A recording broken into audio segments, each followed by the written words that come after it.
looking at the finding that TABARAK was at all times under the direction of HUOBI, whose transaction it was, and I'll start again. We were looking at the finding that TABARAK was at all times under the direction of HUOBI, whose transaction it was, and like all the judge's findings, that was rooted in a wealth of evidence. And one of the points it was rooted in was the fact that HUOBI and the buyer had been going round and round for weeks in relation to the mechanism for this transaction, and to a large extent in communications and meetings that TABARAK was not even involved in. And we saw a glimpse of that in the cross-examination of Mr. Davar. And HUOBI were taking control over how they wanted the transaction to happen, and as the judge found, they weren't looking to TABARAK for advice. They even sought to do the transaction at one stage in the Burj Al Arab without TABARAK's involvement at all. But they did eventually settle on the proposed arrangement involving TABARAK, but with HUOBI being entirely clear how they wanted the transaction to take place. And that's the background to the judge's finding about TABARAK not being involved in agreeing the modalities, just implementing what HUOBI directed. And in the lead up to the 3rd of February meeting, there were numerous interactions, including the day before the 3rd of February meeting, where there was a yet further meeting between Mr. Al-Ali, the buyer, and Rudolph, again without involvement from TABARAK or Mr. Turner. Just so if you're interested in that point, so if you want to see where one finds it, we dealt with it in fact in our closing submission for trial at paragraph 310 to 312, which is at R bundle, appeal bundle 9003, which for you is at 9, is it 9, no it's not, is it 8985. So one can well see on the evidence why the judge found the agreement on the modalities was that something happened between buyer and seller, and TABARAK's job was to operate what had been agreed. But of course it was always HUOBI's prerogative to change its arrangement with what it was agreeing with the buyer as to what those modalities would be, and that's what happened. It was HUOBI's prerogative to give different instructions to TABARAK, and for the simple role TABARAK was playing to be a different simple role. But if HUOBI did give a different instruction to TABARAK as it did, in circumstances where TABARAK was not advising or taking overall responsibility for the design and structuring of a transaction, then the consequences of giving those new instructions are for HUOBI to bear, TABARAK being at all times subject to HUOBI's direction, as the judge expressly found at paragraph 107. And so Malone Friend says the simplicity of TABARAK's role is a point in his favour, but it's not. The simplicity of TABARAK's role goes to the fact that TABARAK was only following orders, and that was all it had scope to do. It obviously had to follow those orders and might be liable if it disobeyed them with some consequence and didn't follow instructions, but it couldn't be liable for the consequences of following the instructions, and couldn't be held to be warranting some wider outcome, which was the overall purpose of the orders, in circumstances where there's no duty, no responsibility to achieve an overall result, and there was no duty to achieve a result, simply an obligation or to follow orders.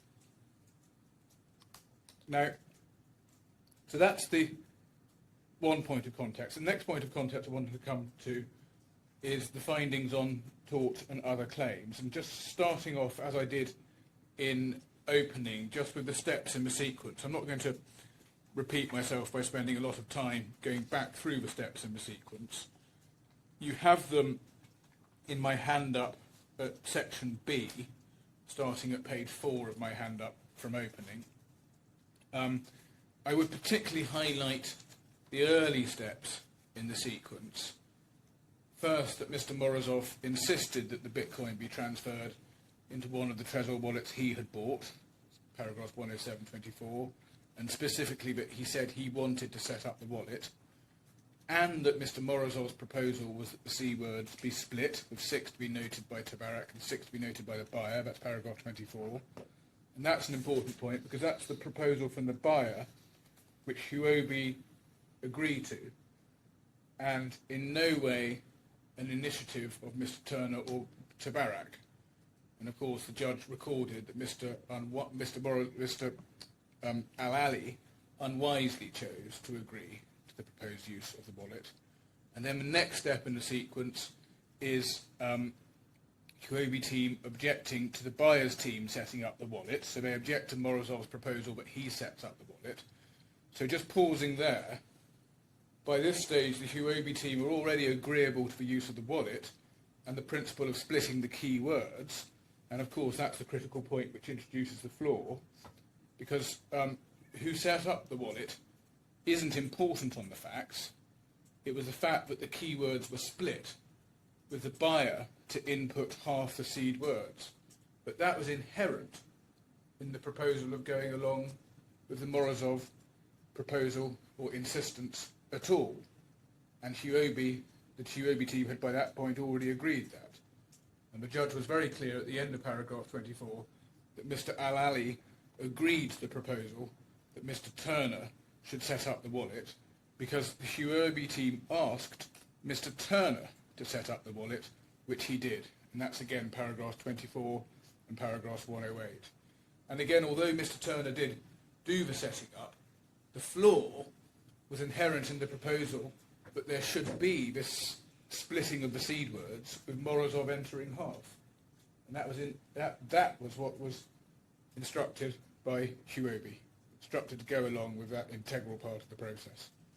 And once that had happened, the flaw was introduced. So although it's not the same, although the likelihood, according to the judge, is that the flaw was introduced because of what Mr. Morozov did when inputting the seed words, we're not far away from my alternative scenario, which is equally possible, of a wallet that's been tampered in the first place. You've got a situation where HUOBI are saying, go along with this new modality. We've been agreeing modalities for weeks. Here's the new one you've got to implement in the day. And Mr. Turner has the deal is, the arrangement is, that Morozov inputs half the seed words. That's what he insists on, and that's what HUOBI agreed to. So you can't then hold TABARAK liable when that thing that they're insisting on is what causes the loss. And I'm jumping ahead of myself now, and I'll try and avoid repeating submission later, but the point I was going to come on to is that it might equally, it wasn't, but it might equally have been HUOBI and Mr. Morozov entering the seed words. And had that happened, which is what Morozov, that was presumably one option, had that happened, the claimants would still be running the case that they're now running, because on the logic of their case, they still could.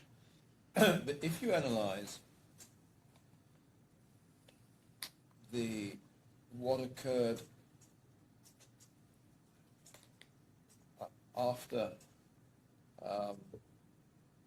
but what I might call in very broad terms the new contract, if you analyse it in terms of new contract and as a contract to achieve a result, your submission, as I understand it, would be the result that it was agreed would be achieved would be compliance with the instructions that were given to TABARAK.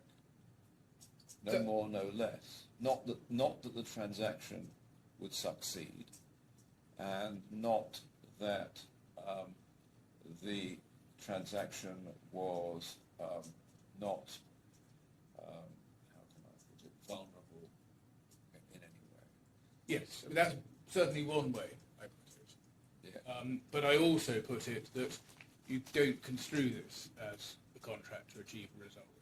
I think for amongst other things, for the sorts of reasons I'm giving, what you construe this as is a contract where TABARAK has to play this role, and at most to do so with reasonable care. Yes.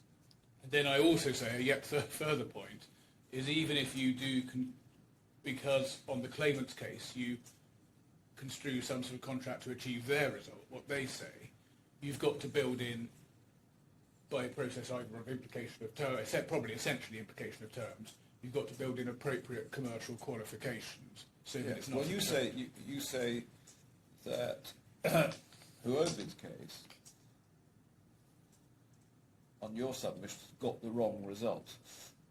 What the result that they're contending for is that the contract will succeed, your warranty point. But that's not the result. That's not the result that was the object of the contract. The object of the contract was to perform in the way that the parties had agreed, Yes. full stop. I am content to put it that way, but in my submission, given that this is essentially a Bailey type situation...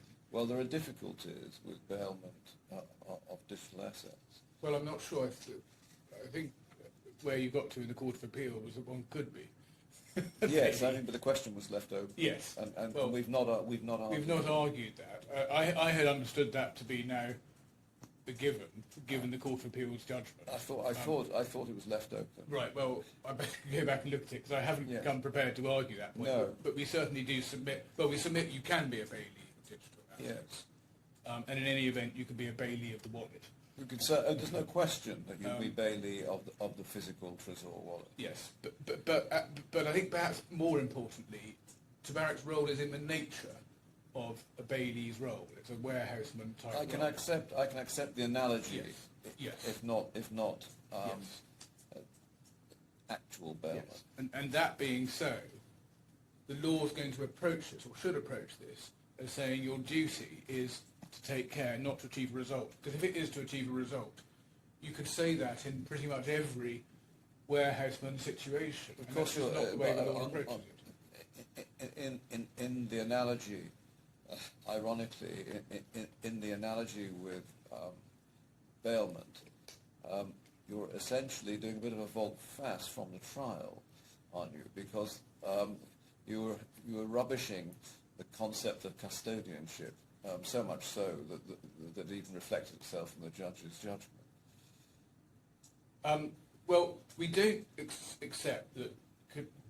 We don't accept that strictly TABARAK had a role as custodian and escrow agent, and one of the reasons that was advanced was to support the sort of wider advisory, supervisory function. So we don't accept that. It's a simple role, but it is a simple role, a bit like a warehouseman's simple role. And so it is a role of looking after someone's property and then giving it back in good condition when asked to do so. Yes. And you could always describe that warehouseman's role as a duty to achieve the result of giving it back on request in good order.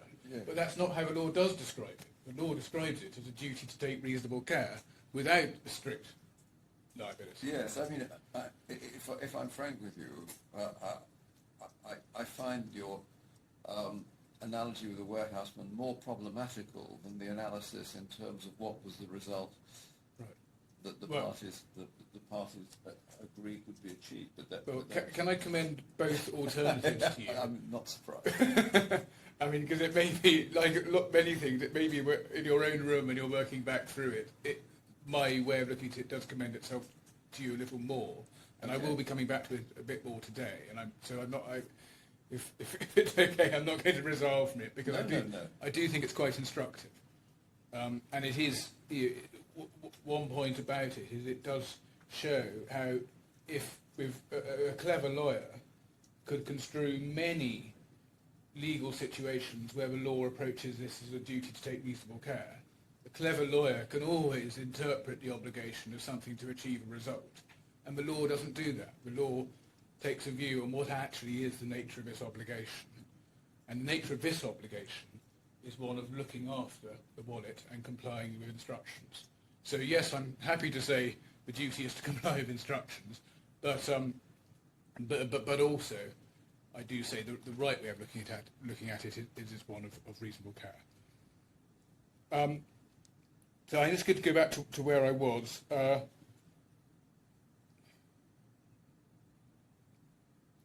next point in the sequencing, which I deal with in my hand up, is it was only after the HUOBI team had said they didn't want to set up the wallet and asked Mr. Turner to do so, that Mr. Turner was asked whether he had any concerns, to which he said he didn't. So there's 2 points about that. That's a paragraph 108. First, any statement from Mr. Turner was only after he'd been asked to set up the wallet, and the use of the wallet was already being proceeded with at HUOBI's direction. But secondly, any statement was expressly linked to the wallet being physically safe and TABARAK safe, which is accurate.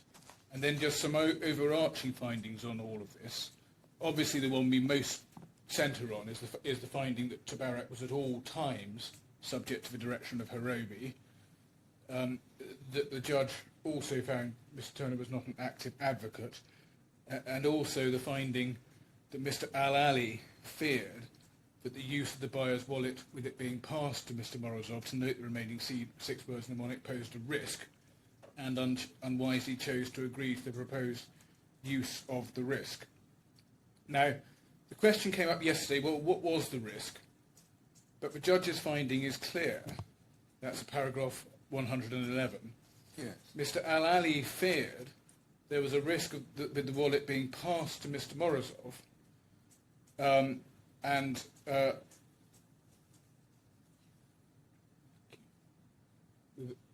feared the use of the buyer's wallet with it being passed to Mr. Morozov to note the remaining 6 words of a mnemonic. That is what posed the risk. And so it's specifically related to the buyer's wallet being passed to Morozov to enter the seed words. Now that is obviously a risk relating to the handling of the wallet and the entry of the seed words. And my learned friend said, well, no one was remotely contemplating hacking or anything like that. But what else can that be other than a risk relating to hacking or something rather like it? And that is, of course, another reason why Mr. Turner's reassurance about the wallet being in the safe wouldn't have been reasonable for Mr. Al-Ali to rely on, because the subsequent safekeeping of the wallet has nothing to do with the risk that Mr. Al-Ali was concerned about. And just to be clear what our case is it wouldn't actually matter whether or not Mr. Al-Ali did fear the risk. HUOBI still gave the orders, and TABARAK simply complied with them. But it is a factor, which goes to a number of points, that Mr. Al-Ali did in fact fear the risk and gave the instructions.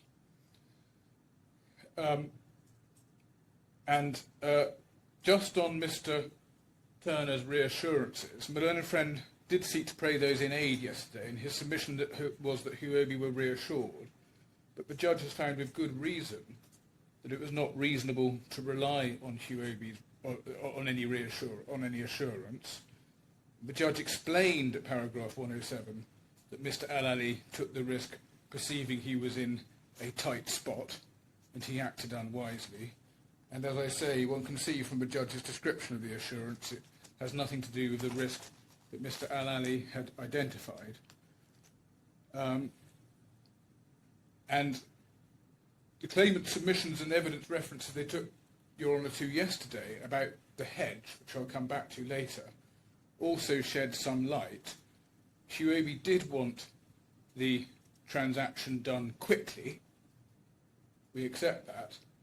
And Mr. Al-Ali was plainly keen to speed things up by sending the Bitcoin early, so that that leg of a transaction was done ahead of time, and that would speed things up.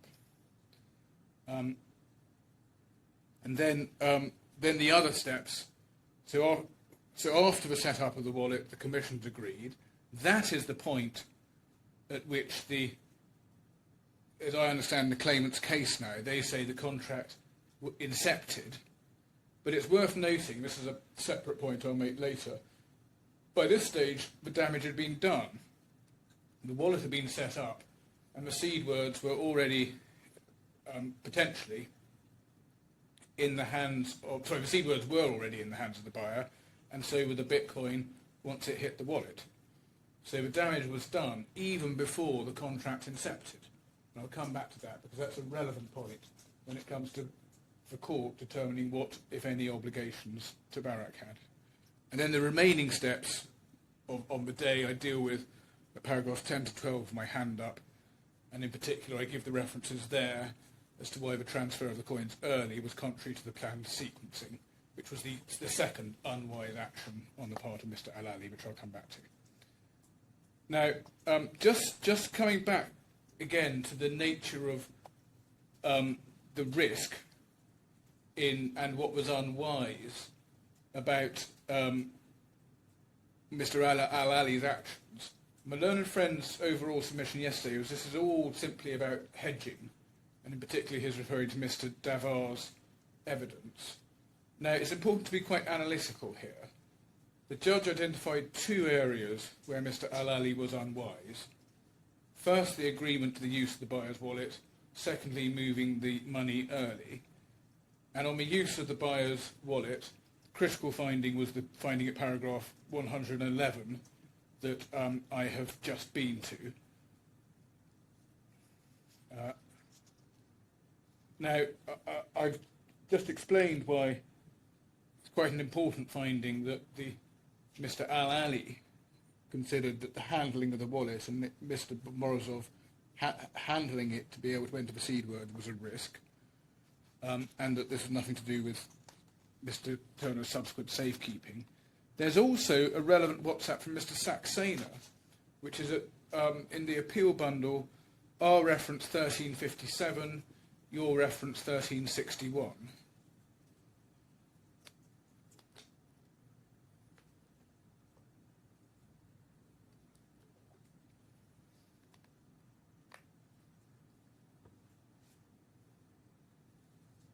Sorry, you'd like to do that? Yes, it's appeal bundle 1361 for you. This was after the problem has arisen, and it's the WhatsApp exchange between Mr. Davar and Mr. Saxena.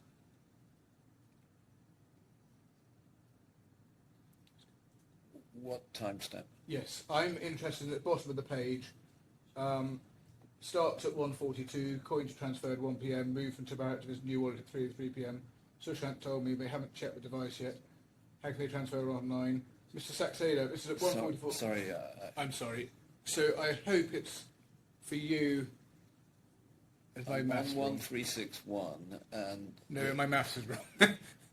It's 1339. 1339. 1339. Yes, 1357. 9/37. I'm grateful. I'm sorry. That was 1339. Yes, that was my arithmetic. Okay. Okay. We've seen this before. Yeah, then. exactly. Yes, we start at 142. Yes. So 142, and no, they haven't checked the device yet. How can they transfer offline? Mr. Saxena, it's possible. If the other guy got the seed words, it's possible to recover offline. So Mr. Saxena also understood about the possibility of recovering offline if you've got the seed words. And then just below that, well, Tabarak is stupid to use their wallet and not theirs. So he considered it stupid for Tabarak to use the buyer's wallet. But of course, that's where HUOBI had given the directions. So the stupidity was relevantly HUOBI's, given that it was always directing what the modalities were. But of course, what really matters, the WhatsApps are interesting and potentially instructive, but what really matters is the judge's finding, because that tells you all you need.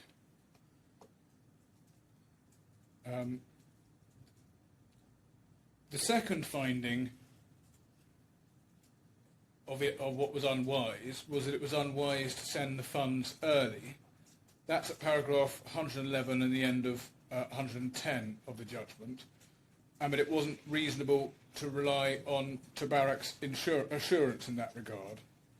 Now, the first point about that is you can't separate that finding that Mr. Al-Ali was unwise from the finding in the same sentence that he had previously been unwise with regard to about the use of the buyer's wallet.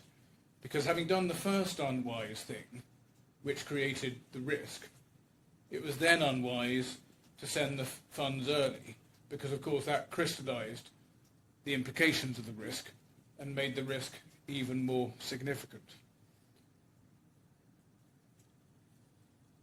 So there again... When you use the word funds, you mean the Bitcoin? I mean the coins, I'm sorry.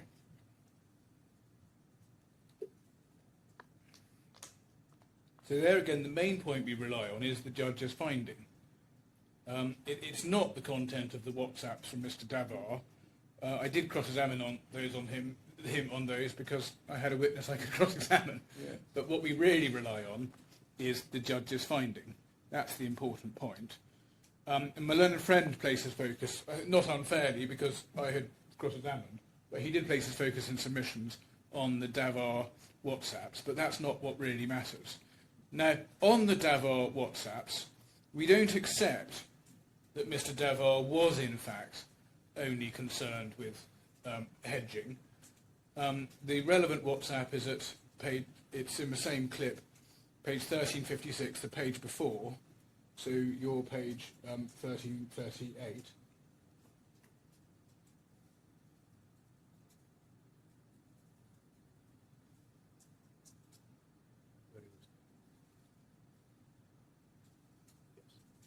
And the two, it's 1125, 1126. That's very risky. We shouldn't have agreed to this at all. That was a firm condition. Let me ask them why the change. And with this delay, you may not get the money into Silvergate either on time, and then the hedge is a problem. So we do clearly say that the hedge point is a separate point from his overall concern about it being very risky to be sending the coins out anywhere. So we say we're right on that, but even so, the bigger point is what the judge found about Mr. Al-Ali. The next point of context is the battery of findings that the first instance judge and the Court of Appeal have made as to why there's no duty of care. Each of those points related to events as they in fact happened on the day, and the judge was considering why, in the light of them, the events on the day didn't give rise to a duty of care. And they are important context when analysing if there was a contract, what any contract might comprise. And again, I would invite you to remind yourself in due course of our hand up at section C, where we list the ingredients of that led to those findings. In particular, again, the simplicity of role, no duty to advise on the modalities, no scope to advise, all agreed by HUOBI and TABARAK, not the originator. The HUOBI primarily concerned with, so that should say TABARAK acting as a middleman, 13.3 was an error. Having a Dubai account, at all times being under the direction of HUOBI, not being an active advocate, not being a professional advisor. So all of those points are relevant again when considering what contractual obligation might have been incurred in this world if there was a contract. And we also, just in that same section of my hand up, paragraphs 13.8 and 14, we deal with the overall findings on the tort claim in the light of those facts, that it be unreasonable to place reliance on any assurance from TABARAK. Again, unsurprising, given TABARAK's lack of expertise and the fact the transaction was being dictated by HUOBI and TABARAK. And that's also referred to at paragraph 228 of the Court of Appeal judgment. So we do say, given all those findings of the court, of the two previous courts, it would be surprising if, objectively, in these very same circumstances, TABARAK was, on a contractual basis, assuming all responsibility for the success of a transaction and indemnifying HUOBI against any risk of loss. And we do say it's a significant background against which to assess the claimant's case, that there was this duty, even though this duty to achieve this result, come what may, whatever the circumstances, even in circumstances where TABARAK had no duty to advise and wasn't a professional advisor requiring any particular knowledge of Bitcoin. And we do say that goes to the unreality of the case that's advanced. And there is of course also the further finding that it wasn't reasonable in all the circumstances to trust TABARAK to exercise care. That's or to rely on TABARAK's assurances, and that's at paragraph 110.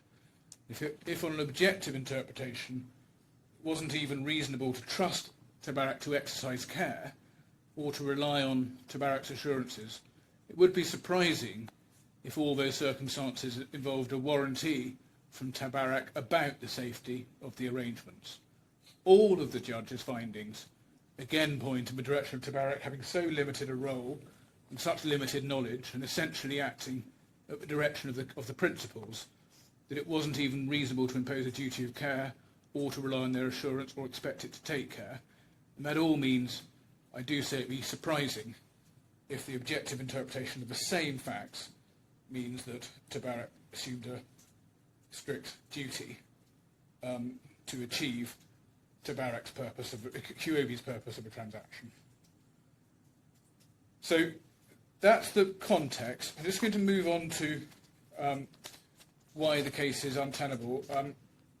I've slightly, particularly in answer to Your Honour, I've slightly made the point. I'll try not to repeat myself, and I apologise if I do a little, but I'll try and cut short where I spot that I'm repeating myself. So what I was going to do is take this in two stages. One, a high-level stage, and then secondly, a more granular analysis.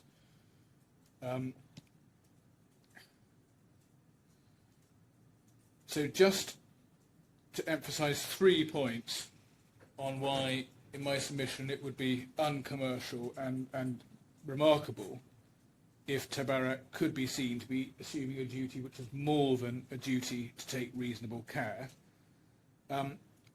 First is, as I say, the judge's emphasis on the simple role and not advising on efficacy, and also not having a duty to advise at all in relation to new modalities that might pop up on the day. And I think that's another feature of this case. A new modality did pop up. No part of TABARAK's role to have a view on the new modalities. But nonetheless, it's now said that TABARAK is stuck with responsibility to the extent of a strict duty in respect to those new modalities. Secondly, the second point I emphasise is the acting on direction.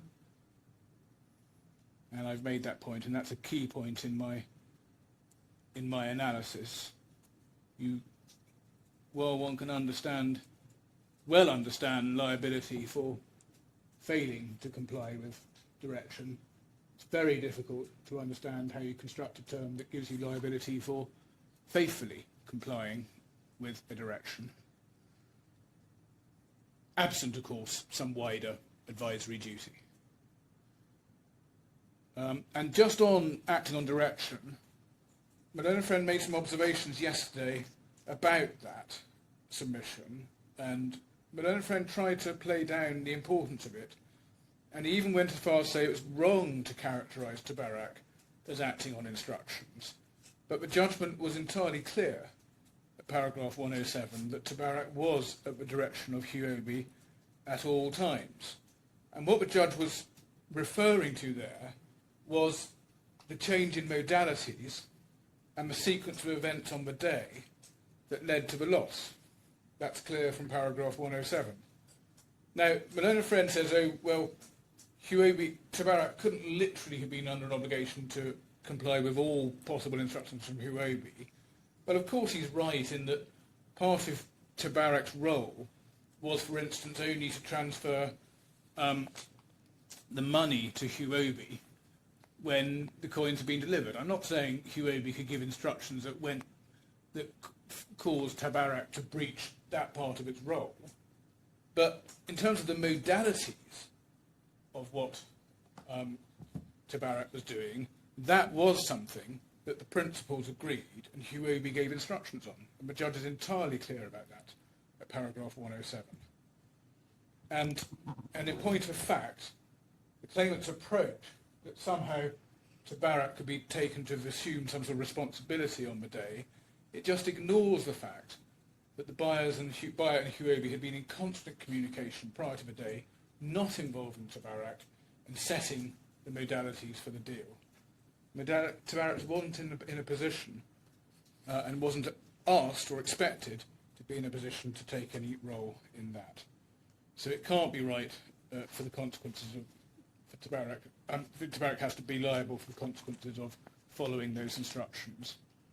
Now, Your Honour asked me if there's someone raised the question of whether there's any difficulty at all in squaring following instructions with a duty to achieve a specific result. I think at least in this case, as the way we put it, it is pretty hard to square, because if a party is told by his principal to do particular things, then his job is to do those things, and absent failing to comply, he won't be liable. I can see the different way Your Honour might put it, that your duty to achieve a result becomes the result of your instructions. It's just a duty to follow instructions. But subject to that, what you can't say is that the duty to follow instructions means you also have to achieve... Sorry, you can't say that if you're given instructions, you also have to achieve a result, even when that result is thwarted by the following of instructions. That makes very little sense, and that is the problem with the analysis on the other side in this case. They are fixing us with having to achieve a result, even when the inability to achieve a result results directly from following the instructions that HUOBI gave. And that can't be right, and there are a number of different ways you can analyse it as to why that can't be right. I suggest there's no duty at all. I suggest the duty is one of reasonable care. I'm happy with Your Honour's formulation that one can just interpret what the result is differently. Or even if at one level, in very broad terms, the result could be said to be along the lines that the claimant contends for, you would have to build in a whole battery of implied qualifications to avoid the absurdity of Tabarak being liable, being required to achieve a result, even if that's thwarted by the... Yes, I mean, on your battery of complications, if the result is the return of the Bitcoin, then I suspect you would say that one of the qualifications would be that they would be in possession of the Bitcoin. They would be in possession, unless perhaps they had lost possession through some fault of their own. I mean, that's why one of the ways I've certainly thought about it, and perhaps mentioned it in the last day or so, is another way you can put it, it's in possession, return of Bitcoin, provided Tabarak was able to do so, having exercised its functions with reasonable care, is another way of putting it. Or another way is provided that any inability to comply with the purpose doesn't result from following instructions from HUOBI. All of those are sensible ways of building in a qualification to give some commercial coherence to what HUOBI are contending for.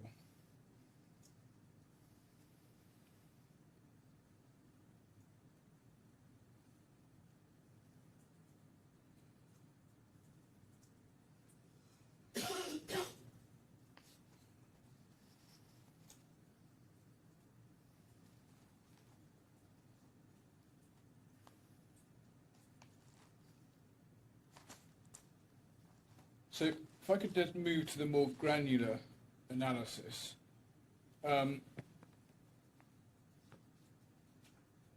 We do, at the end of this granular analysis, invite you to conclude that there wasn't an obligation going beyond the duty of care, and that, in fact, in relation to the critical phase, the setting up of the wallet and inputting the seed words, we question whether the obligation could even go as far as a duty of care, and could even extend materially beyond some sort of duty to act honestly and in good faith, and I'll come in a moment.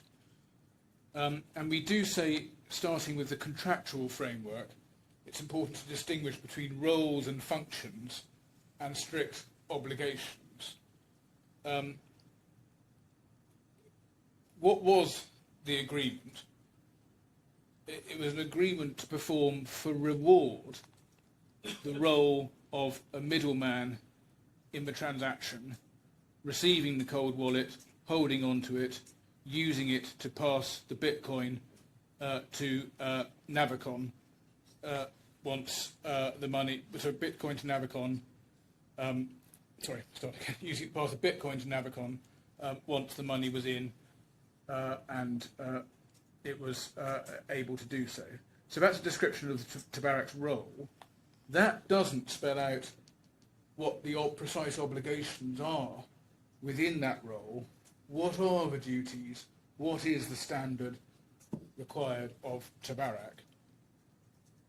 And in terms of the contract itself, it's difficult to see that there are express terms of it beyond that Tabarak should, for reward, perform that role. There's certainly no evidence of any agreement to the express term that the claimants focus on. All the evidence is that the possibility of the Bitcoin being returned to HUOBI wasn't discussed at all, because the deal, of course, didn't involve the coins going to Tabarak before the money was in. So the question of returning the coins to HUOBI would never arise in the parties' main expectation of the deal. That's not, of course, to say that there isn't an obligation on Tabarak to return the coins if they are in its hands and the transaction's failed, but that's not what the parties were contemplating or discussing. And the actual obligations that are involved in performing the role are largely to be spelled out by this court by inference. They are, if not wholly, largely implied terms. And one can have a debate about whether there are any express terms or not. But even assuming there are some express terms, they have so far only been articulated at the highest possible level and not with the necessary qualifications and additional terms arising by necessary implication that you need to construct the full suite of obligations. And to be fair to my own friend, I think he accepts that. He doesn't say that there isn't further building out to be done. So, of course, we accept, as a matter of commercial necessity, under this arrangement, if Tabarak is holding on to the coins, and because for some reason it's got them even though the money wasn't in, which was never expected, but if for some reason that is the situation, and if for some reason then the money doesn't come in from Navicon, then of course Tabarak needs to give them back to HUOBI. But that's just a general statement of what Tabarak's job is to do. It's not saying what are the implied obligations on Tabarak as to how it performed those functions. Is it just a reasonable care or is it some stricter duty? And we do say to look at that question, it's useful to divide what Tabarak was doing into stages. Part of its function was to look after the cold wallet in its office and have it in Tabarak's safekeeping. That would, we accept, be a classic situation where the law would be likely to impose a duty of care. It is, as we say, Tabarak, it has all the hallmarks of well-recognised commercial situations where the obligation that arises is one of care. Tabarak was essentially acting as a bailey for reward, like a warehouseman. And I said I'd pull out the reference to Palmer. I've done that, and I hope it's been circulated. I don't know how to refer to it, to Your Honour. It's called Defendants Further Authorities. Has that come in? I don't think I've... Let me just check.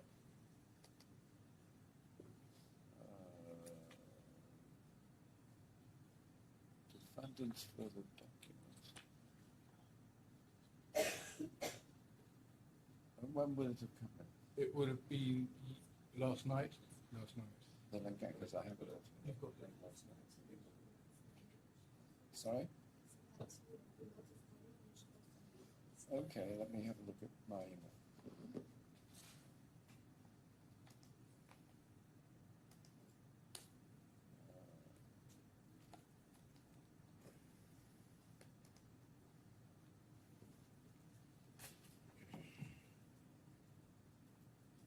transcript from the table from the claimant summarising the case.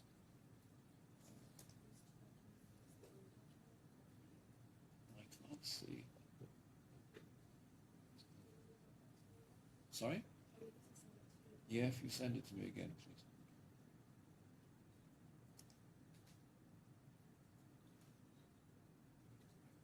I do have a hand up. I don't think you will welcome that. I'm happy to give it to you if you'd like. No, well, let me see if I can get it digitally.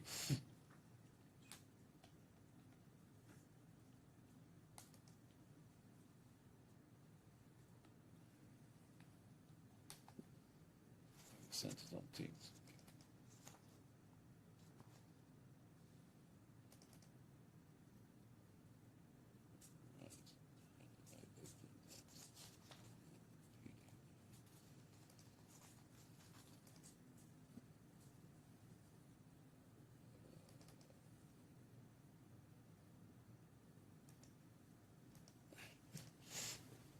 Can you send it by email because it doesn't automatically go into Adobe from Teams?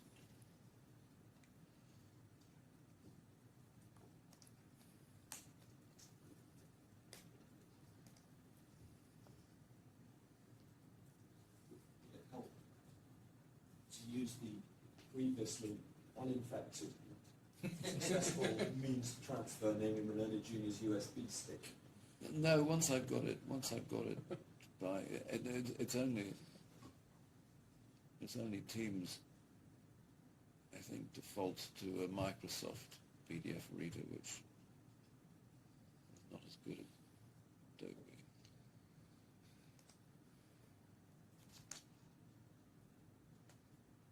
But the email takes slightly longer to transfer.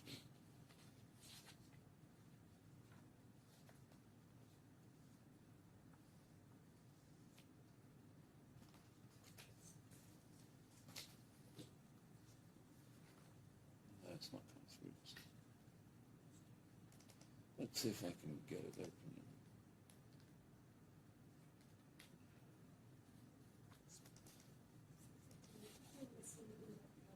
Sorry?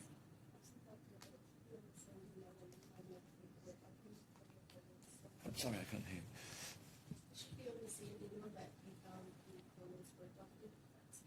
Oh, okay. Oh, I see. It was attached to that document as well, was it? The funders further. I've got it. Yeah. Forgive me. I hadn't read the whole email. Obviously, hadn't read the whole email. Right, I've got it. Thank you. I mean, it's vanilla stuff in my submission. So this is Palmer, obviously. Yeah. Starts the duties of the bailee on page 2. Custodian for reward owes certain duties in common with every category of bailee, such as duty to account for bail for profits made from bailment, duty for him for denying his bail's title. More especially, he must safeguard the goods with reasonable care and redeliver them reasonable wear and tear expected in the condition in which they were bailed. It's this aspect of his responsibilities that most decisions centre. And then there is a long discussion of the duty of care. There's nothing earth-shattering in it, but it's useful when you give your judgment, just to flick through for 1410 through to 1411, just to see the welfare situations that are dealt with, to see that this is very much a standard commercial situation, this kind of undertaking, which is one that attracts a duty of reasonable care.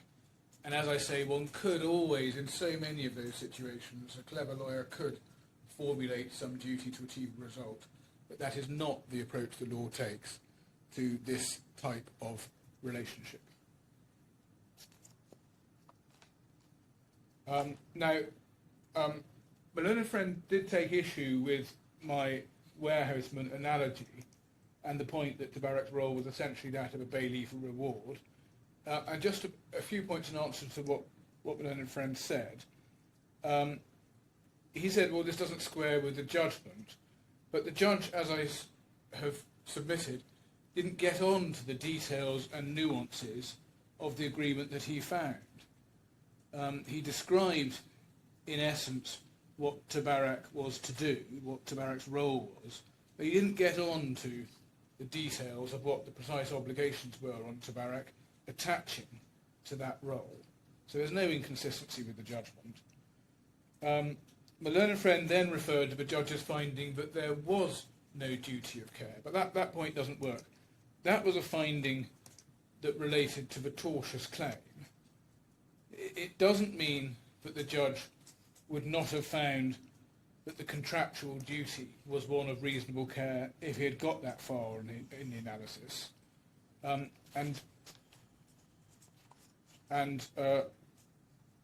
you just give me one moment, sorry. Mm-hmm.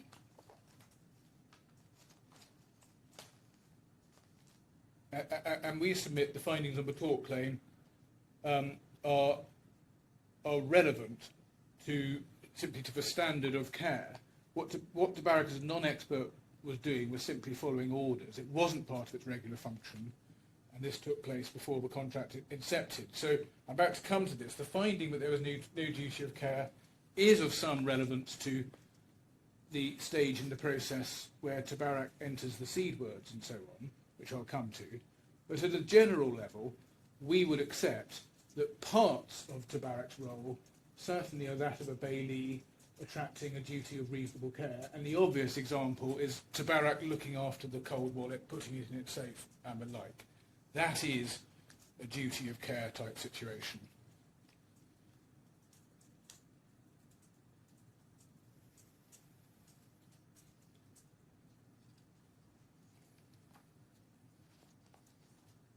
There's then the other part of what TABARAK did, and just pausing just before I do, the law operates as it does for bailees or people in bailee type situations for good reason. A person charged with looking after something and being paid for it would be expected to take care. But it's not obvious why a person charged with looking after something and taking care of it would have a stricter duty for things which are beyond its control and which it can't prevent with the taking of reasonable care. And as I say, that's, in our submission, the thrust of the case that was put before, and one can see the commercial logic of that. So that's the setting up the cold wallet stage. Sorry, that's not that. That's the stage of looking after the wallet, where we accept the duty of care. There's then the anterior stage, which is setting up the wallet, inputting the seed words as instructed by HUOBI. And that is the critical event for this case, because that's what caused the loss, resulted in the loss. Nothing to do with how effectively or safely TABARAK stored the cold wallet in its safe. And of course the wallet, as you know better than I do, is simply itself the holder of a private key to the Bitcoin, as was clear from the joint memorandum, and the seed phrase mnemonic gives you a backup duplicate access to the same Bitcoin. So it effectively rendered the wallet redundant. And so TABARAK's care of the wallet itself is nothing to the point. Critical part of a transaction is in the setup of the wallet and the process of splitting and entering the seed words. So unless TABARAK is held by this court to be in breach of some duty in and around the setting up of the wallet and the splitting of the seed words, it would be extraordinary if it's liable for loss. Again, especially in circumstances where it's not got any overall supervisory or advisory role. And as I've said, this phase was a phase where Morozov was proposing it and HUOBI were agreeing to it and instructing TABARAK to implement it. So that part of the process, I would submit, it's hard to see how there's even a duty of care at that phase in the process. Certainly hard in the light of the binding judgments which explain why there's no duty of care at that, in relation to that part of the process. TABARAK simply being asked to do something in a situation where it's not an expert, it probably has to, if there's a contract at all, it probably has to do that honestly and in good faith. but it's hard to see how even a duty of care attaches at that phase in the process. But that's not important for my argument, because even if a duty of care does attach, I get home.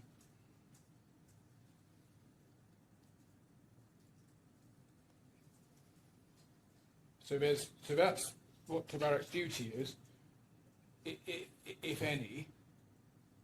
But more than that, it would, and this is the overarching point, be extraordinary to construct a duty when TABARAK is following instructions such that TABARAK is liable for the consequences of following those instructions rather than disobeying them.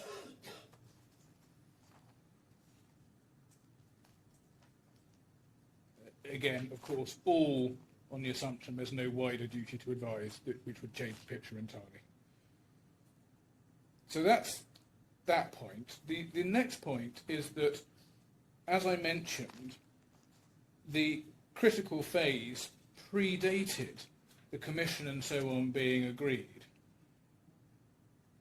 As I understand the case put against me, it may be they will now say the contract is something else. I've not said that. Well, it's unclear on his case when this contract could have been accepted then. Because as I understood the case, the whole point was that the commission was agreed. When is, on your case, are you saying the purchase price was agreed in relation to the sequence of events? That's what I'm writing to. Oh, I'm sorry. I'm sorry, thank you. Well, there I go back to my hand up.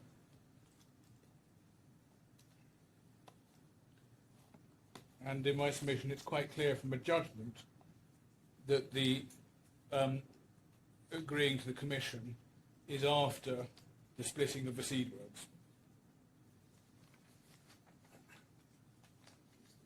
Yes, so I'm just looking at my hand up.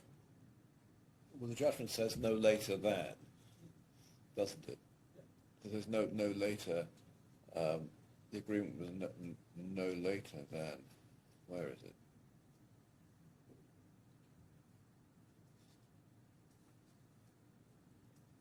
Well, there's a distinction between when the contract can be said legally to be concluded, and when the purchase price was agreed. Yes, let me find the passage that I'm thinking The price of. was agreed after the seed words were generated and shared. Let's look at the judgment, shall we? And that's I'm keen to see where that finding is.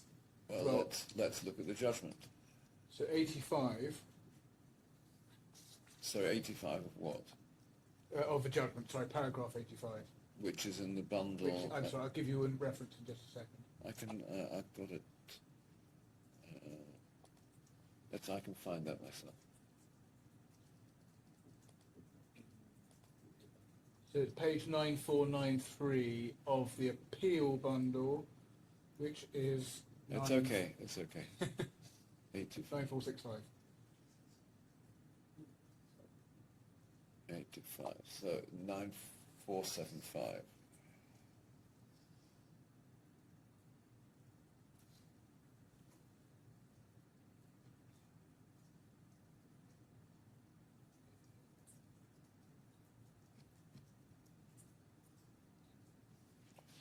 No, thanks very much. Fine fees. Sometime before, not no later than. Yes, before. Sometime before the So I three. think my learned friend's point, as I understand it, is although it says before the transfer to the Trezor wallet, he's saying it's conceivable that that could be consistent with it being agreed earlier than the setup of the wallet. I think that's... So you want us to read that with paragraph 24.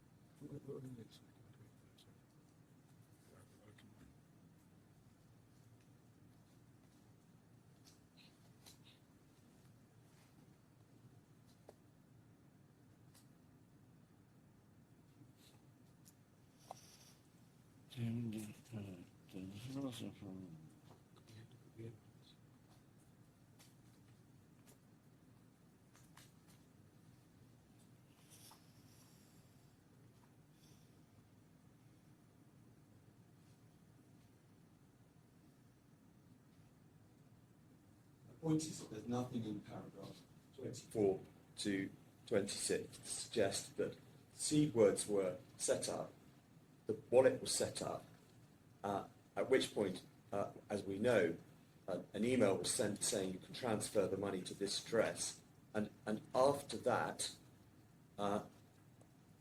they then discuss and negotiate and agree the purchase price. My friend said just now that apparently my point is that it's conceivable that the purchase price was agreed before the seed words were generated. I say it's inevitably must be the case when you think about how things happened on the day. And so that would be my case on that particular element of the facts. And he may wish to address it on that basis, even if he wants to contend for, as he seems to be doing, for a case based on the purchase price being agreed after the wallet had been set up. Well, I'm grateful. I hadn't understood that was disputed. I will have to come back to that probably after lunch. Okay. I'll just... Your Honour has my point. If I'm right, and that is what the judge is finding, and we may need to look at the evidence on that, then it's a further point that the critical phase happens before the agreement incepts. Obviously, if I'm wrong, that point doesn't run, and I'll have to come back to you on that. Yes. Can I move on to the question of relative expertise, which is another useful test of what I suggest is the absurdity of the case? I've already addressed TABARAK's lack of expertise and HUOBI's disinterest in TABARAK's expertise. As regards HUOBI's own relative expertise, just to give you one reference, we addressed it before the judge in some detail in our closing argument at trial, at paragraphs 28 to 32, which for our reference is Appeal Bundle 8929 to 8930, and for your reference is 8911 to 8912. And there we also gave underlying transcript references. But you will know the points, Your Honour. HUOBI were part of a joint venture with HUOBI Global, itself one of the most significant cryptocurrency trading platforms in the world. And the judge alludes to the relationship with HUOBI Global at paragraph 107 of the judgment, which is significant. HUOBI's own clients, as the evidence showed, looked to HUOBI to take care of security aspects of their transactions, and Mr. Al-Ali, Mr. Saxena, Mr. Davar and Mr. Nahak were all knowledgeable in relation to cryptocurrency and designing and implementing processes for cryptocurrency transactions, unlike TABARAK. The next point I was going to go to is, I think, a point I've covered, which is the illustration of the absurdity in the claimant's case when you posit the scenario where the buyer had tampered with the wallet beforehand. And I do say it's quite a pertinent example, because it may well be what actually happened, although of course the judge has found on the balance of probabilities it probably wasn't. And we do say it's absurd that TABARAK would be under a strict duty in those circumstances. And what that shows is that something has gone wrong with the claimant's approach to the case and their formulation of the duty. And if you build out or qualify the term to exclude that example of an unfairness or an commercial unreality, then where you end up is broadly the place where I suggest you need to end up. You need to exclude liability for acting on instructions. You need to exclude liability where you are unable to return the Bitcoin because you're not in possession of it because of something that's not your fault, and indeed is the consequence of following instructions. And so at the very least you need to include these qualifying provisions. But as I say, more realistic is to simply see this overall as not as a duty to achieve any result, but as a Bailey situation or a Bailey type situation where TABARAK is overall under no more than a duty of care. And I've also mentioned the other example, if let's say that HUOBI and the buyer had between them agreed to split the seed words. So what all this goes to show is that the claimant's way of putting the case is too oversimplified, and describing things in terms of a strict, simple duty to achieve a result, whatever the circumstances, in any event, cannot be right.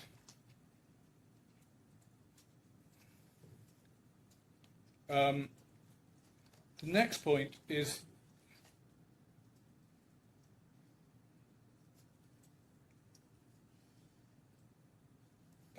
just to come back to the fact that this is what's being proposed is this unqualified duty to achieve a result, even though the main expectation of the parties and the original understanding was that TABARAK wouldn't even be in possession of the Bitcoin, so the point about returning the Bitcoin would never even arise.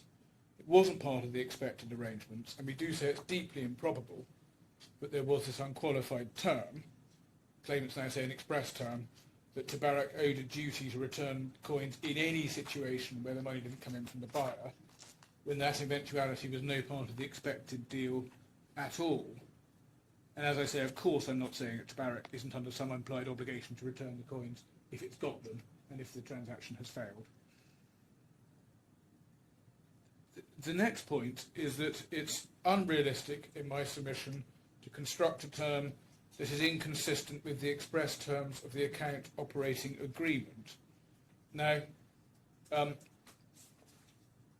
judge, as you know, held the original agreement operated alongside and together with the account operating agreement. That's paragraph 61 of the judgment. Now, this contract, in our submission, must still operate alongside and together with the account opening agreement. What the claimants are contending for, it can only be a variation of the contract that the judge found. I thought yesterday Mr. Spink accepted that any further contract was itself, I don't have words in his mouth, and no doubt he will clarify, was within the framework of the account opening. Well, yes, I'm grateful if that is the case. So our position, we had understood that was always there. They had always accepted that. When we got to the opening of skeletons, I was beginning to think that was no longer accepted, but I'm grateful if that is accepted, because it must be right. You've got a judge, an agreement as found by the judge that operates alongside and together with the AOA. You do have a variation on the day, but it's still operating against the same background and following the same commercial discussions. I think we need to be careful about what within the framework means. Well, that's why I tried to make it as neutral. He said that the agreement persisted, and the only basis upon which there can be a contract in the room is a formal variation of an already accepted contract. My answer is no. No, I didn't understand you to be saying that, but that's why I tried to use as neutral phrases. It's the background, certainly, and it's the framework in that sense. But what beyond that, I accept. I guess depends to some extent what the learned friend is then going to say is his interpretation of that. Well, no, I think we need to be clear about that. I understand. I'm not going to try and press my learned friend to go further than he wants to. It's helpful to have that much. I think for this point, that's sufficient, and I'll have to think about whether it's sufficient for my later point on conditions precedent. But for this point, that's sufficient, because you're still operating within the framework of the AOA, and my learned friend fairly accepts.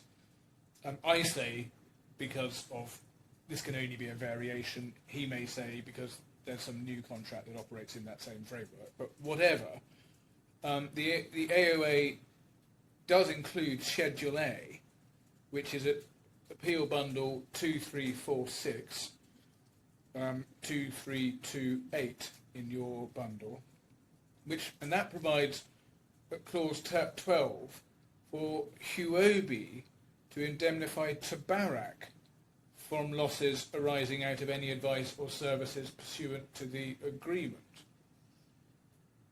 So, on the claimant's case, there is, of course, this obligation that it was TABARAK who's indemnifying HUOBI from losses arising out of TABARAK's participation in the transaction.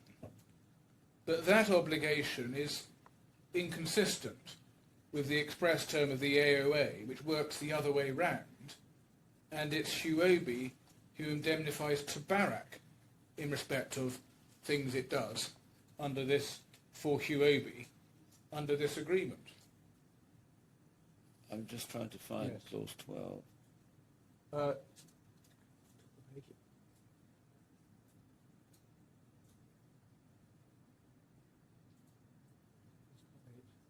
Doesn't seem to have numbers of clauses in the schedule on page 232.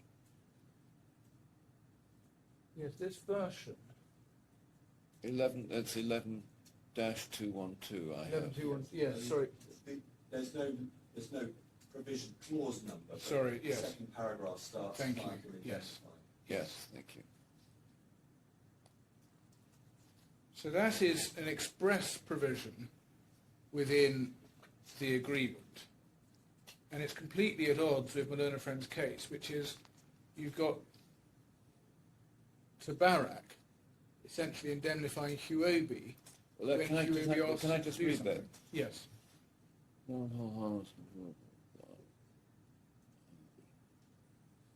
Claims, loss and damages. Comparing, caused by writing out of in connection with any untrue statement, alleged untrue statement.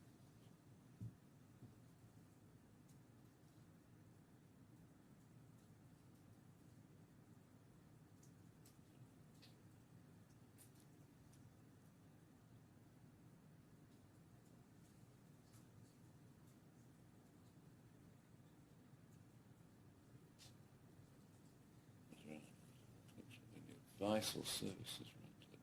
So it's little 2 is.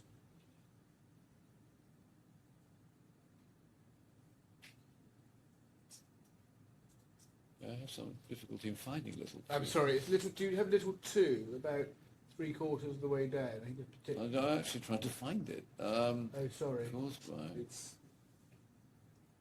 I've got It's 6 three. lines up from the bottom of the Two, big block of text four, that started client will indemnify. Okay. Just towards the end of that line.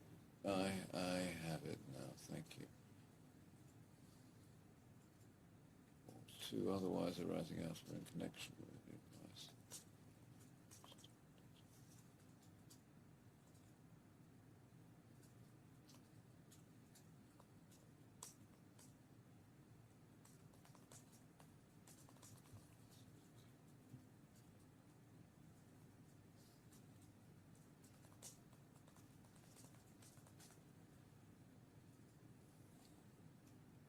Okay. So we submit there's an inconsistency there, and that inconsistency is particularly striking when you again consider which part of the process we're concerned with. It's the part of the process where TABARAK are inputting seed words and handing over to Morozov to do so. That's the stage TABARAK just operating pursuant to HUOBI's instructions. And it's a classic instance where this express term expressly provides for HUOBI to indemnify TABARAK from the consequences of those actions. But on my learned friend's case, it's the other way round. And that is another indicator that something has gone wrong in his construction of the obligation. And again, it would be different if this case was about taking reasonable care, because you could of course see the argument that this indemnification provision shouldn't be construed to operate in circumstances where TABARAK fails to comply with its fundamental obligation and its regulatory obligation to take reasonable care in and about its duties. But that's not this case.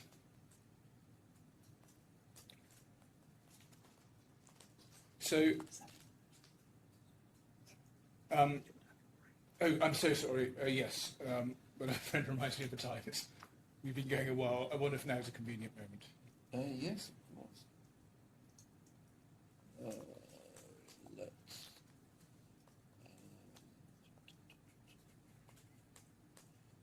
Do I cut it short? I'll cut it short. Let's rise until 25 too. Great.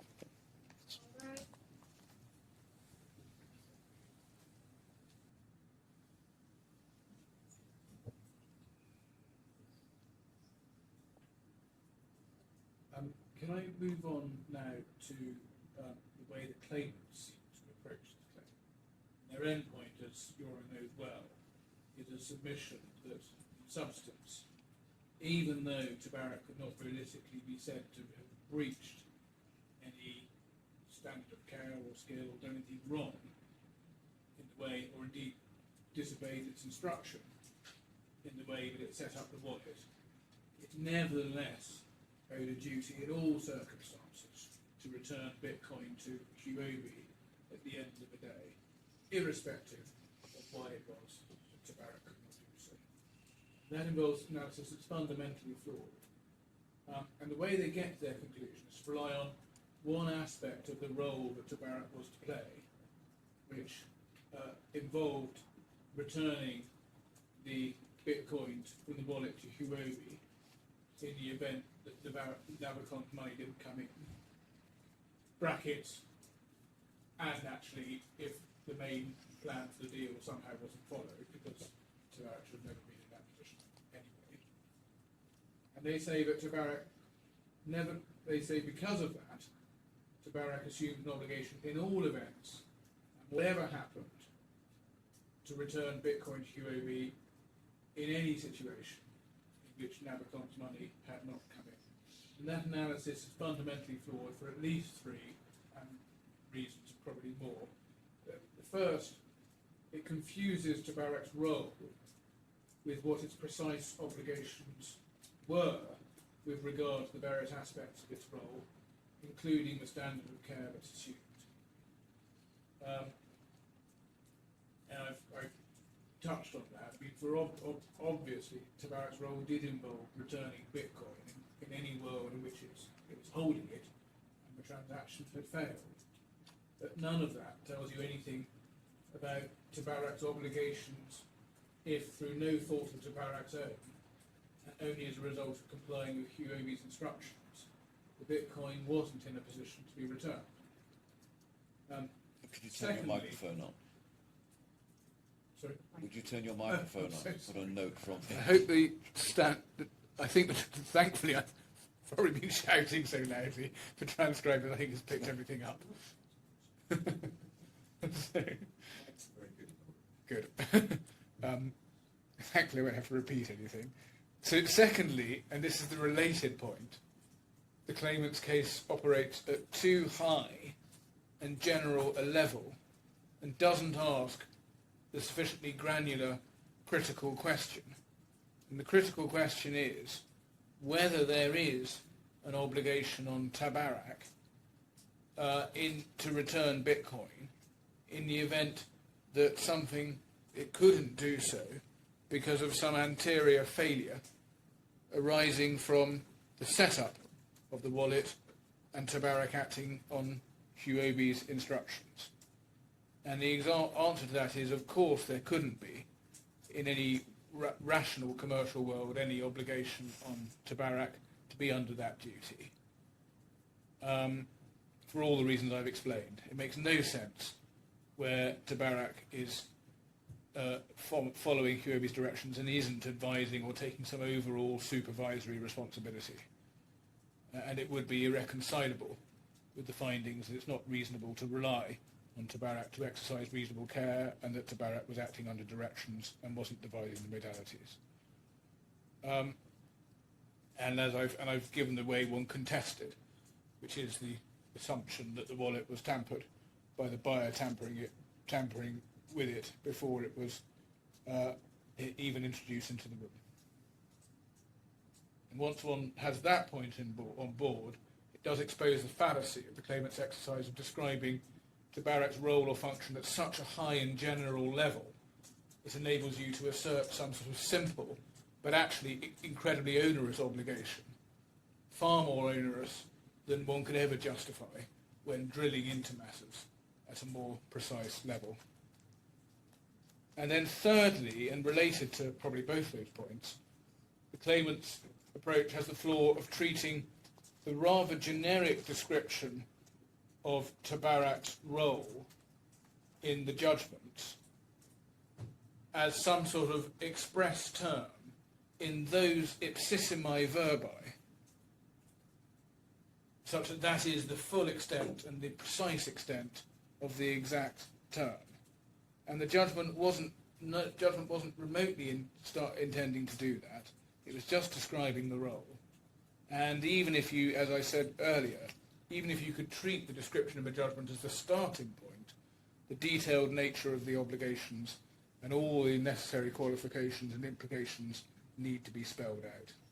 And once you go into the spelling out process, then you end up in my end point and not the claimant's end point.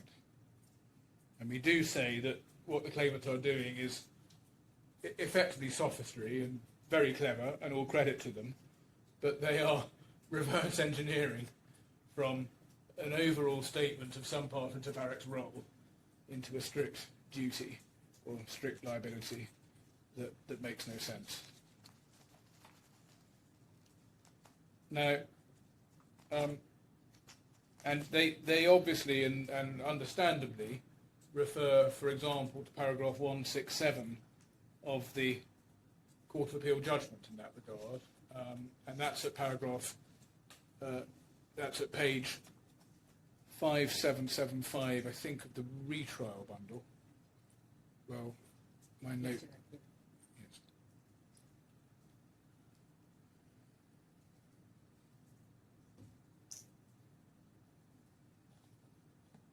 5775. No, I'm sorry. That's not the club.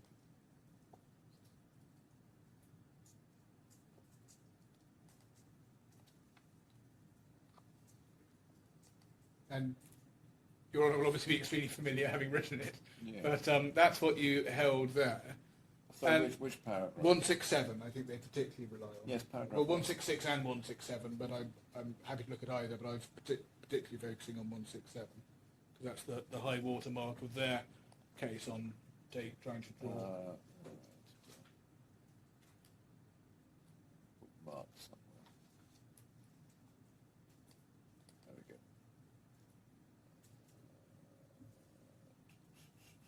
Sorry, bear with me a second.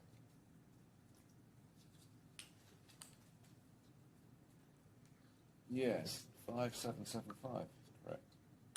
Yes. Yes, it's 167 they Yes. particularly rely on as their high water mark. Yes, we've seen it before. Yes, and of course we accept in broad terms, assuming Tabarak had the Bitcoin, it was necessary, and it was part of its job, necessary to give meaning to its involvement in the transaction. But if it had them and it could do so, it needed to transfer them back to HUOBI in the event the transaction failed. That's in the nature of the deal. It's necessary to give business efficacy to the transaction. But what about the situation where Tabarak doesn't have the Bitcoin because of some anterior failing through no fault of Tabarak's and the consequence of following HUOBI's instruction? And that is what needs to be addressed when one spells out the full suite of obligations. And as I say, once you do address that more granular question, the claimant's case doesn't work.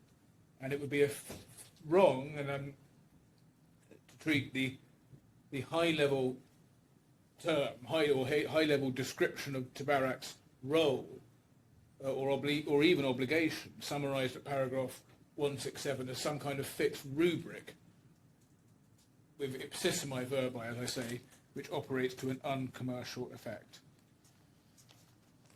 And that is exactly what the claimants do in this case. And you can see their case. It's set out at paragraph 51 A to G of their statement of claim, which is in the retrial bundle at page 50, where they spell out what they say are the terms of the agreement.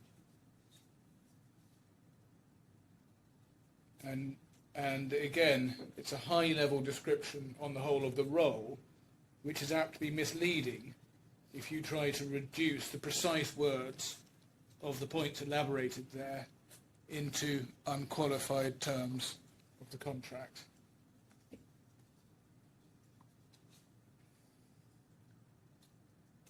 I mean, just to take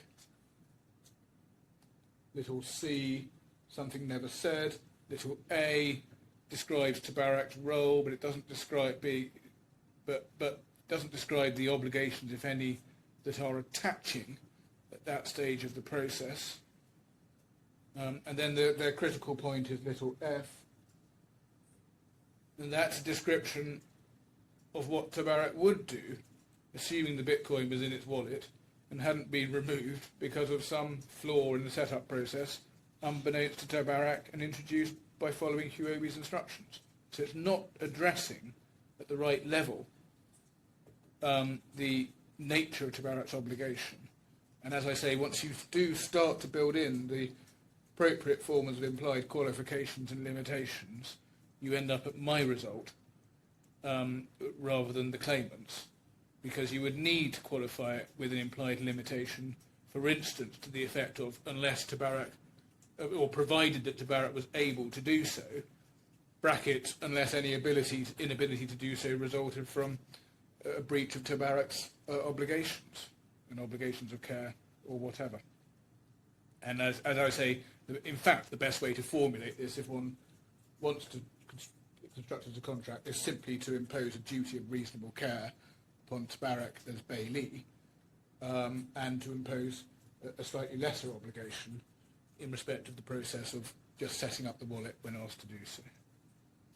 And the claimants give their justification for their strict duty in their pleading, paragraph 54.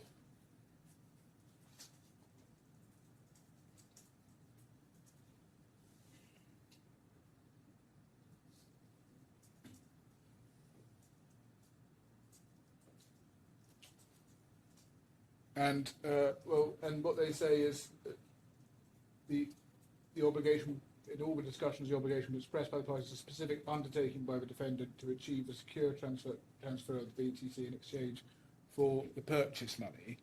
But that's inconsistent with the judge's findings, or hard to reconcile at least with the judge's findings, that TABARAK in fact played a narrow role operating at HUOBI's direction, implementing modalities that HUOBI and Navicon, in their private discussions, agreed between them, with TABARAK going along with their judgment. All paragraph 63 of the first instance judgment. And the rest of the paragraph just describes TABARAK's general role in the transaction, and I've dealt with that, and the problem of not conducting a granular analysis. So those points address the learned friend skeleton that he still relies on and commends to Your Honour at paragraph 23 to 28. The claimants also put the point through the prism, same point through the prism of Article 59 of the contract law, and that's the duty to achieve the specific result. And 3 points here, or 4 points. First is, I'm happy to embrace Your Honour's way of looking at it. And then the other 3 points. First, there was no obligation to achieve a specific result, and their argument that there was is circular and presupposes its conclusion, because TABARAK didn't have a duty to make the transaction effective. It simply played the narrow role, and so rather than having a duty to achieve a particular result, TABARAK instead had a duty, it was just under an obligation to play the role it played, and that role involved performing its functions with reasonable care. Secondly, you can test the fallacy in the claimant's approach by considering the warehouseman example, where you assume a simple situation where a bailee is asked to store a person's goods for a fee, and the bailee's job does involve looking after the goods and returning them to their owner when requested in the same condition. That is his function.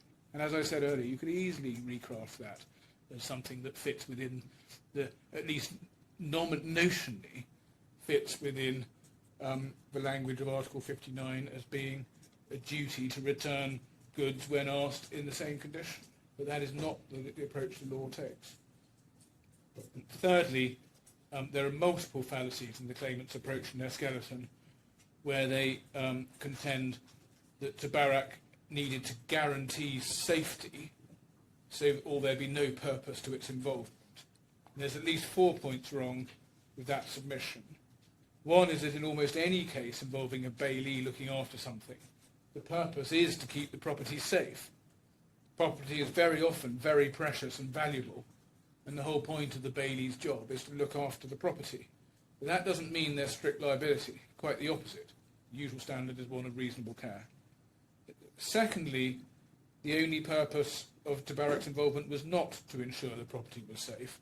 As the judge found, the main purpose of TABARAK was that it had an account and a wallet that could receive Bitcoin, and when the contract was made, it wasn't even envisaged that TABARAK would be receiving Bitcoin in a situation where it didn't already have the money. Thirdly, it was inherent in the arrangements that the idea that it was inherent in the arrangements that TABARAK guaranteed safety of a transaction when it wasn't advising on safety and wasn't an expert in Bitcoin is uncommercial and absurd. And fourthly, we do say even the most onerous obligations on TABARAK, whatever they were, could only extend to its actual care of the wallet, and there was nothing wrong with TABARAK's actual care, but the flaw arose at the earlier stage of the process of entering the seed words, and that was simply something TABARAK was asked to do, and which HUOBI had devised. So even more uncommercial to suggest that that phase introduced this strict obligation. So that's the claimant's skeleton of paragraphs 31 to 2 in particular.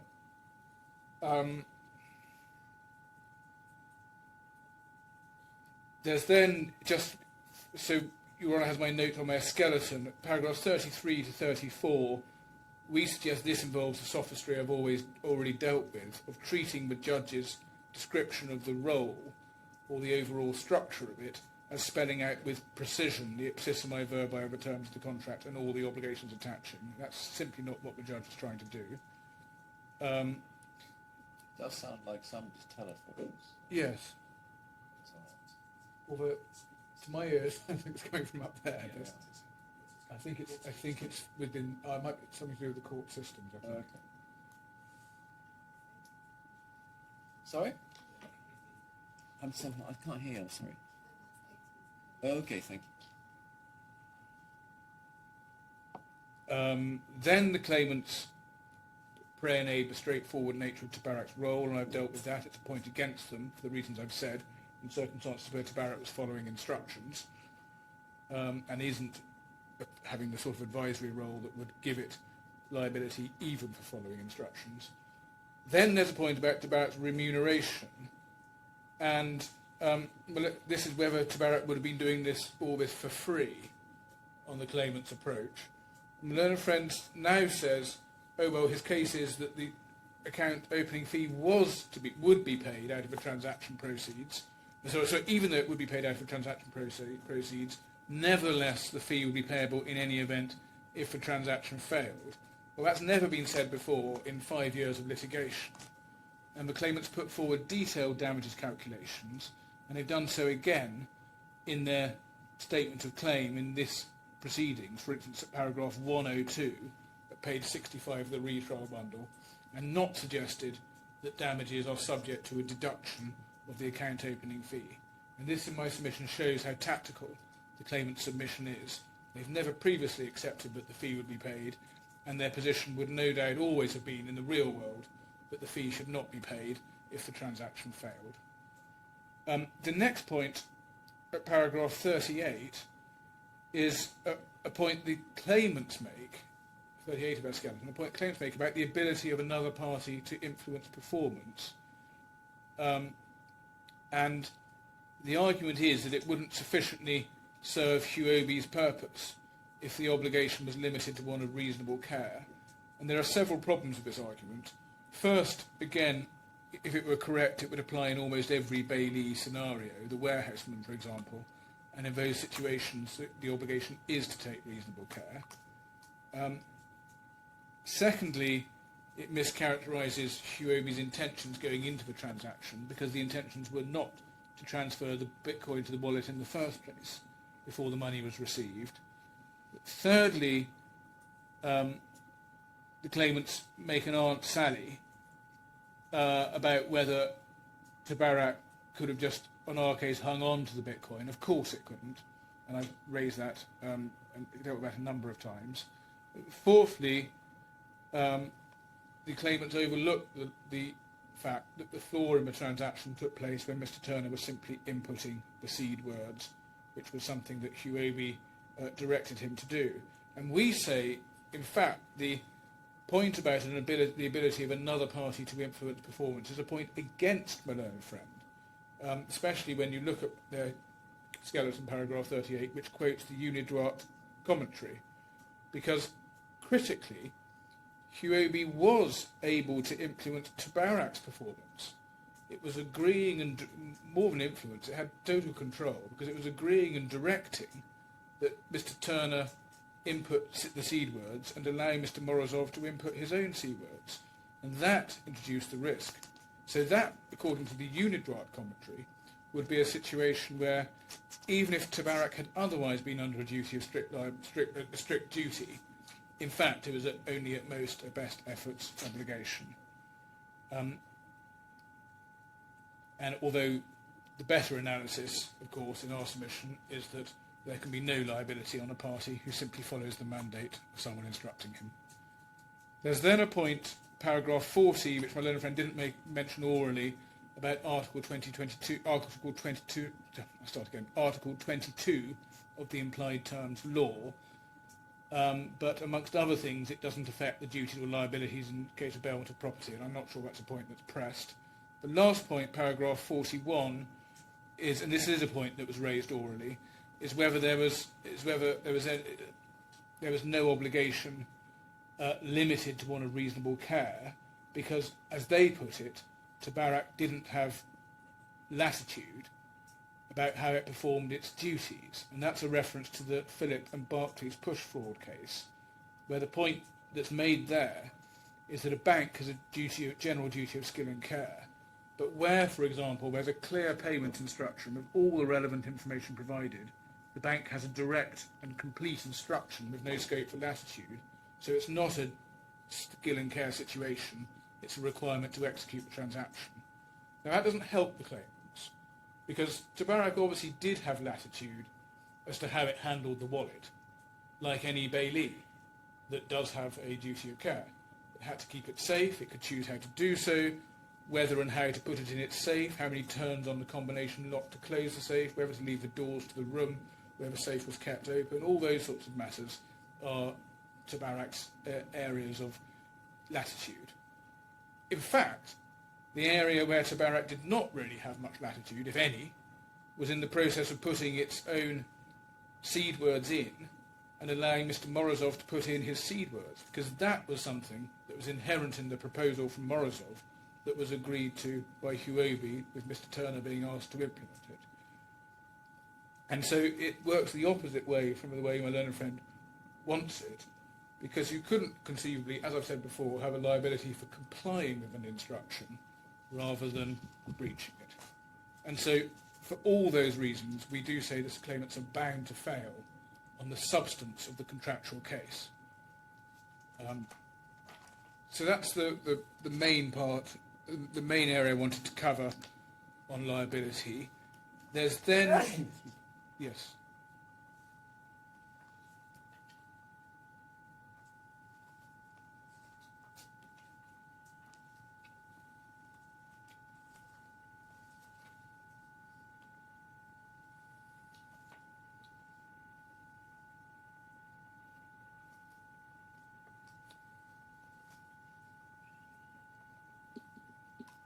Yes. There's then another point which goes to liability. Well, there's 2 points. There's first where it's open to HUOBI to advance the case that it does. I'm going to leave that to the end because there's some meaty material I need to get through on causation and currency and the present area. If I have time, I will come back to the point of principle, whether claims can advance it. But the next point I want to deal with is whether, if there was a varied or new contract, any contract would not have incepted for the same reason that the judge gave in relation to the contract that he found. So the issue here is whether any contract that was formed was just a variation of the contract as found by the judge, and therefore such as to fail for the same failure of condition precedent as the judge found. Now, taking this in stages, the judge found at paragraph 80 to 82 of the judgment that there was no waiver of the AO fee condition precedent, and that finding was not disturbed by the Court of Appeal. And we submit that that finding must apply equally to any new contract that the claimant contends for, which must be a variation and subject to the same condition precedent. You get to my perplexity here. Well, I will cover your perplexity. Yes. I mean, just jumping ahead, because you will not know what's coming. Yeah. We say you do end up in a world where there isn't a contract, but nevertheless something happens. They're in the room, the transaction happens. That would For reward. Well, that would mean, at the end of the day, TABARAK would not be without obligations, because a bailee, especially a bailee for reward, but even a bailee not for reward, owes obligations in respect of the assets under its control. Also, potentially, it would mean that TABARAK wasn't without rights to claim, because it could at least claim for a quantum meruit on unjust enrichment. I mean, whether that claim would succeed or be contested is a different question. But the parties could, on both sides of the transaction, continue to make economic and legal sense of what had happened. And it's not particularly unusual. I mean, there's a swaps case, there's lots of cases. It's not particularly unusual to have a case where something that happens that looks like a contractual transaction, but in fact there's no contract. Sometimes the outcome is it's bad luck for one or other party and they can't claim. Very often the outcome is, as a matter of tortious liability, there are obligations, and or liabilities bailee, or as a matter of unjust enrichment or similar, there are rights. These are all matters that the judge did not address. These are all matters the judge did not address, yes. Exactly. So the fact, I mean, I certainly accept it's an oddity of the case, but it's not an unheard of situation, and if we were in a situation, the law could cope with it. And for instance, in this situation, for instance, we don't say TABARAK owed no liabilities at all. We do accept that it owed a quasi bailee liability, but it doesn't matter because there was no breach of duty of care. So that's where I want to get to. But we do say, when you analyse it, the judge's findings about the condition precedent applicable and unsatisfied with regard to the contract he did find must also be determinative of their new variation. And because if there was a contract at all, it was a variation of the contract as found by the judge. It arose against the same background. There was an adjustment to what TABARAK was being asked to do, but essentially it was to play a similar role to the one already agreed, and that has all the hallmarks of variation. And it would be very odd to regard this as a freestanding contract, as if it had arisen from nowhere.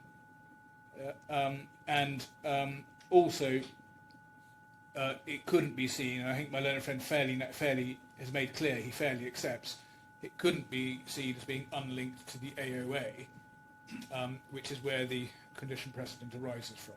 So either it's a variation, or even if it wasn't a variation, the judge's findings about condition precedent apply equally to this new contract, because it's a condition precedent arising from the requirement to pay the account opening fee. Now, to develop that point, we suggest that any varied contract would plainly operate alongside and within the framework of the AOA, just as the agreement as found by the judge operated within the framework. The same logic applies, and it would be bizarre if somehow the contract didn't.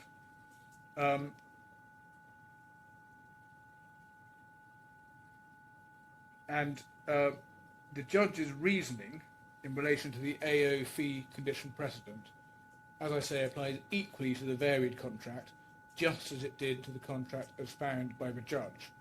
And it's worth noting that the judge's reasoning was independent of his separate reasoning that the contract was of no application to the events that happened. I mean, even assuming the putative contract had applied to the events that happened, the judge's finding is that there was no binding contract because the AO fee condition precedent wasn't satisfied. And the judge reached his conclusion that the condition precedent wasn't satisfied by looking at the detailed events on the day which were relevant to the question. And he looked at the very things that the claimants now seek to rely on. So the judge knew and addressed, for instance, dealt with the fact that fees and commissions were due to TABARAK were agreed some time before the Bitcoin were transferred on the day. That's at paragraph 85 of the judgment. And what it means is that all the arguments that the claimants could run and do run as to how any AO fee condition precedent was somehow deemed satisfied, all those arguments were considered by the judge, and the point was determined against them finally. And put another way, there's no argument that the claimants couldn't advance about this condition precedent that's different from the arguments they advanced below, and which the judge determined against them in the context of the contract that he had found. So that's our submission in a nutshell. The claimants suggest that in their paragraph 12 and following, that the question of waiver of condition precedent is somehow irrelevant because the judge is interested in questions of contract formation and not waiver. And that's incorrect, because if a judge does find a contract, it needs to decide what the contract is and how it's formed. And if the correct conclusion, as it must be, is that this is a variation of the contract as found by the judge and was an addendum to the AOA just as the contract as found by the judge operated within that framework, then that in turn means it's subject to the same condition precedent.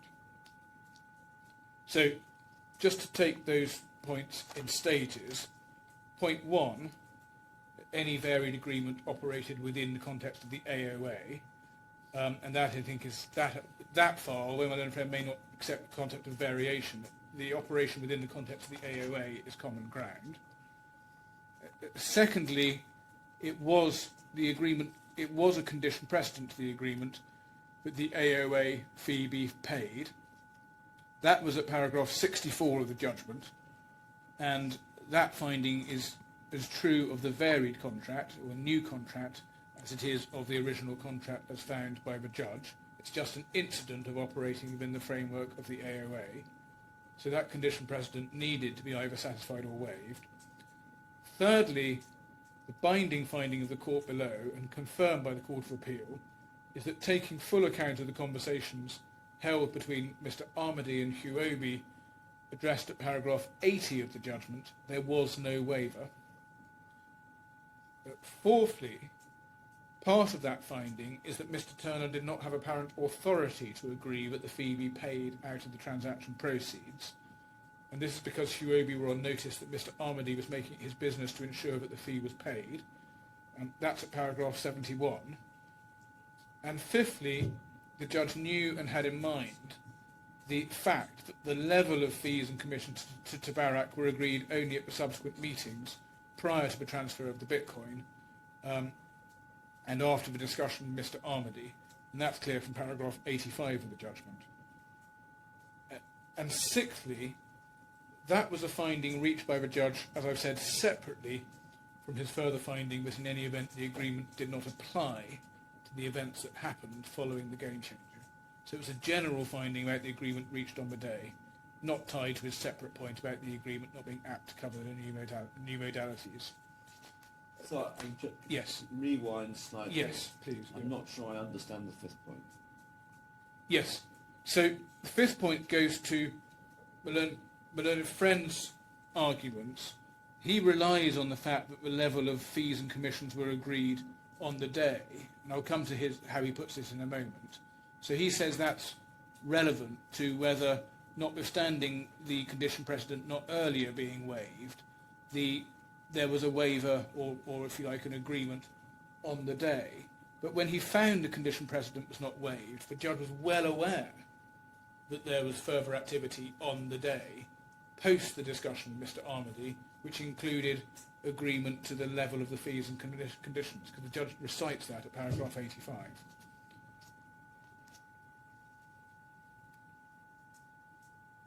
So Malone Friend can't say, well, that makes all the difference, because the judge may have said, oh, well, Mr. Armady didn't agree the waiver at the meeting. But he really made no finding. I mean, that was the problem that we had in the Court of Appeal. That they went on and executed the transaction notwithstanding, whereas the logical outcome of the judge's finding would be that your clients say, well, that's that. Sorry, we can't go ahead until you pay the fee. Yes, but that's the judge, having found the condition precedent wasn't waived, Yes. still didn't consider it waived, notwithstanding that in his mind, quite clearly, what was the fact that there were events on the day. So Well, what, certainly recorded as a finding of fact Yes. what occurred subsequently. But the reason we're here is because he didn't analyse in any legal way what then occurred. well, one can't tell.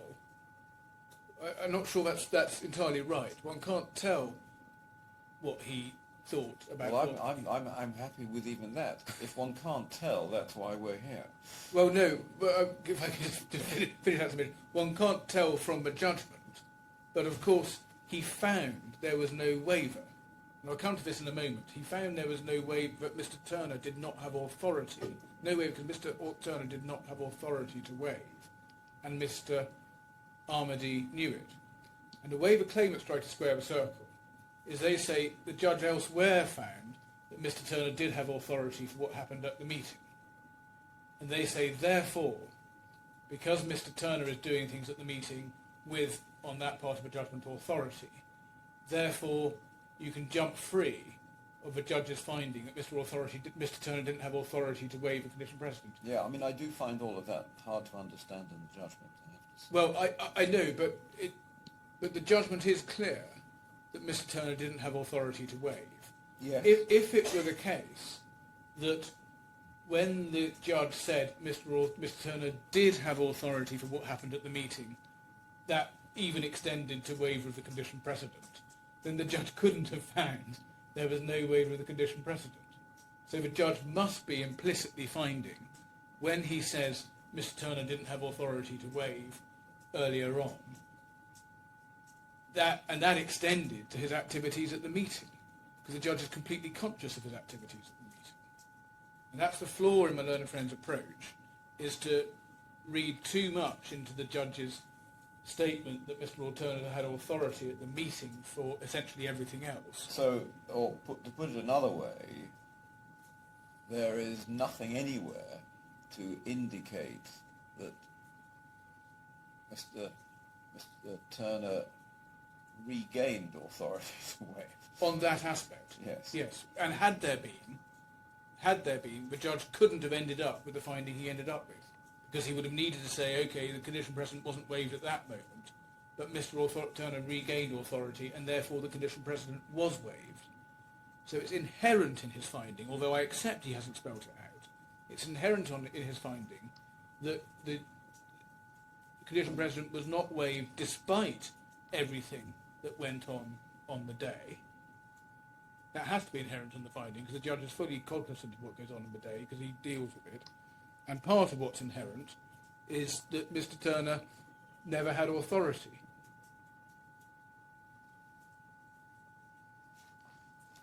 And we do say that what the claimant's case involves is really in substance an attempt to go behind those previous findings, because they rely, and you can see this from a statement of case. Let's give you the reference at paragraphs 43 G and H. They rely on the same interaction between Mr. Turner and HUOBI that the judge was well aware of because he referred to it in his judgment. They put a lot of store on a WhatsApp message, which for your note is in the bundle at R4320, your 4302. And that's a WhatsApp message sent by Mr. Saxenian to Mr. Turner during the meeting, referring to commission levels and things and so on. Worth noting, sent to Mr. Turner only, not to Mr. Armady. But all of that was part of the evidence at trial and made much of at trial. It was all part of the interaction between Mr. Turner and HUOBI at the meeting that the judge had well in mind, and it didn't alter his conclusion that Mr. Armady had not waived the condition precedent, Mr. Turner didn't have authority to do so, and therefore the condition precedent was not waived. The idea that the judge didn't have in mind this very material is absurd. Just to give one example, it was addressed at paragraph 223 of our closing submission at trial, this exact material, at bundle 89, R8981, your 8963. And again, when you look at their pleading and their skeleton, the claimants rely on the same facts as they relied on below in respect to on this very question. Mr. Armady locking the wallet in his safe, and the Court of Appeal considered that at paragraph 149, and what happened at the meeting, and it's all a rerun. And their argument is that it's not a rerun for, as I just... I'm sorry, yes. we are taking a bit of a lick. Yes, I'm sorry. The reference that you said was at 2302.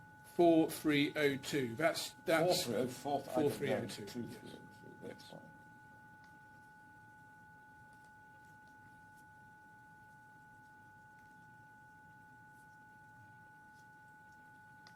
Okay, apparently I've given you a wrong reference as well, so I will... That's why that's... The reference, I'm sorry about that, the reference I gave to paragraph 223 of our closing submission at trial was wrong. Well, let's rewind slightly. You give me the reference to the WhatsApp. Yeah, that I hope is R4320, your 4302. In the appeal bundle. In the appeal bundle. 4320. Our 4320, your 4302. No. Appeal hearing bundle. Sorry, that 4302 is the... okay, that's just an exchange rate. But that may be... That is a WhatsApp. But, oh, I see. Are we looking at 26-280? Yes. Okay, then then I understand.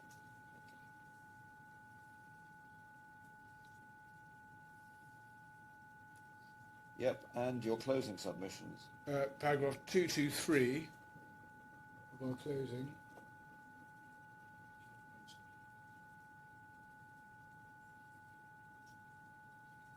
And I'll...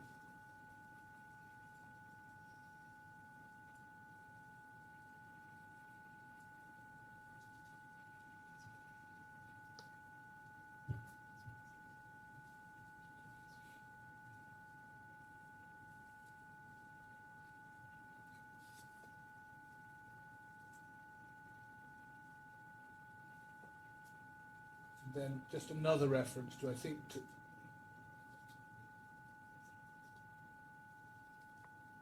I think another document they refer to also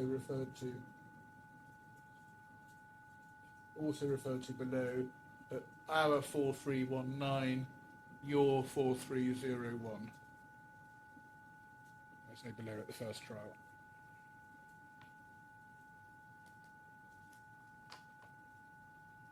That's the That's the table they also, table, yes. That's the table they also rely on. Again, that was in circulation, and And have you got the reference you're closing? yes.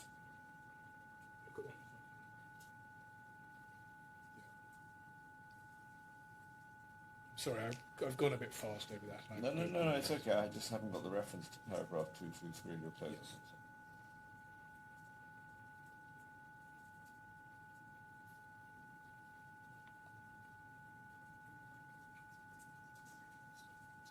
Can I come back? Give Yeah, you of that. I course. will come back and give you that reference. Yes. It may take a bit of time to dig out. And then another example of them rerunning things in their skeleton at paragraph 15a. There's a section headed "Mr. Armidy's silence in respect of expressed discussions," and again it's a blatant attempt to rerun the point the claimants lost on at trial and failed on appeal. And the judge took account of all these points raised by the claimants first time around.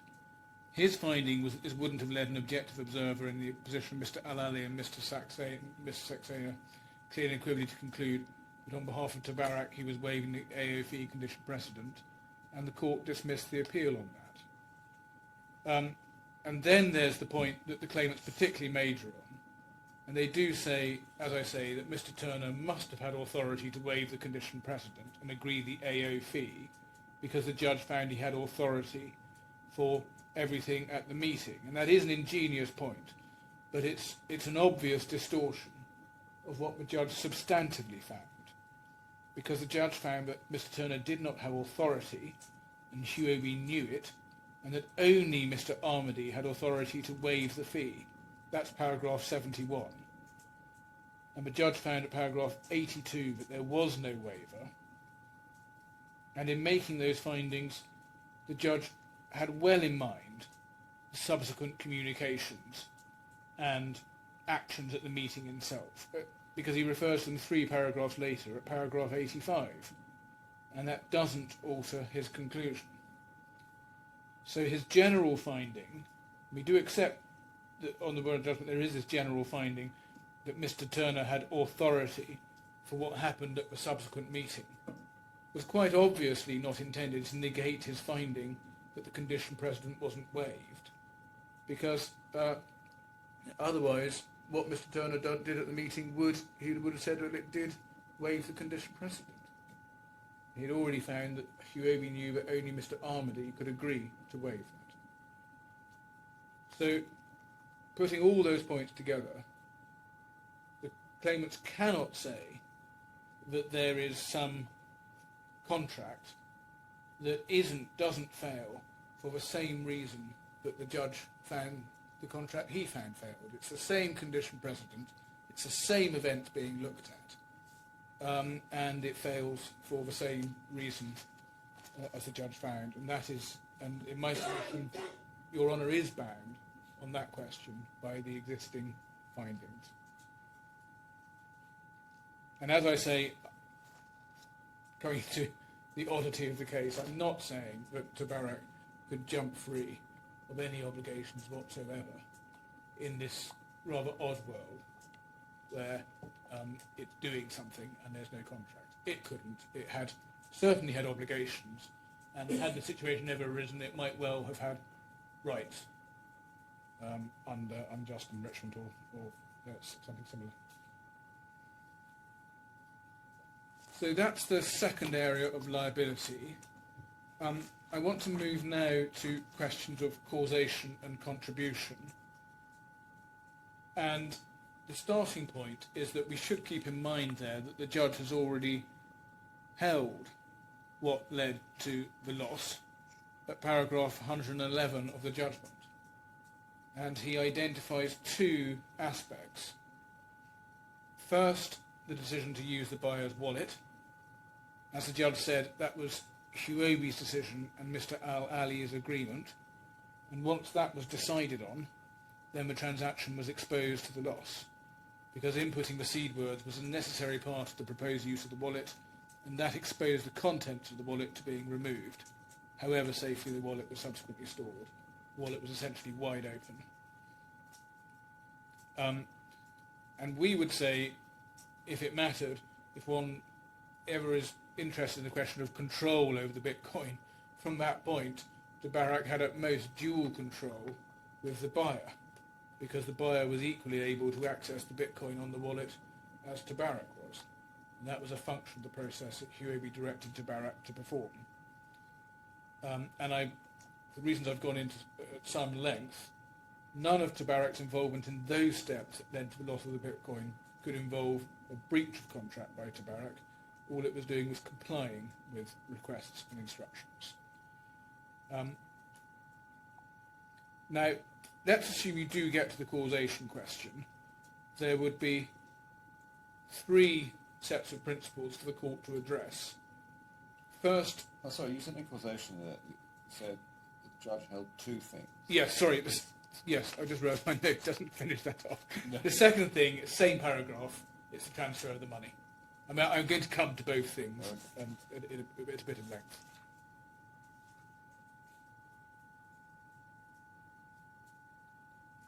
And the transfer of the money, of course, early and contrary to plan.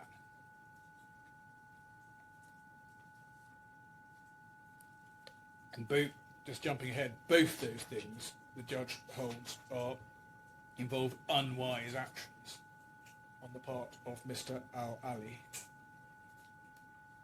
So, the 3 principles. First, whether any loss to HUOBI was to some sufficient extent caused by any breach of contract by TABARAK, and that engages the usual principles of causation.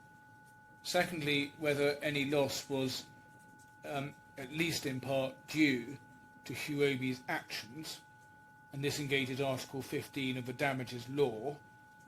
That law is set out in the retrial bundle at 6511, and Your Honour will be familiar with it, the provisions of it. And there's a similar provision at Article 116 of the contract law. That's at retrial bundle, page 6495.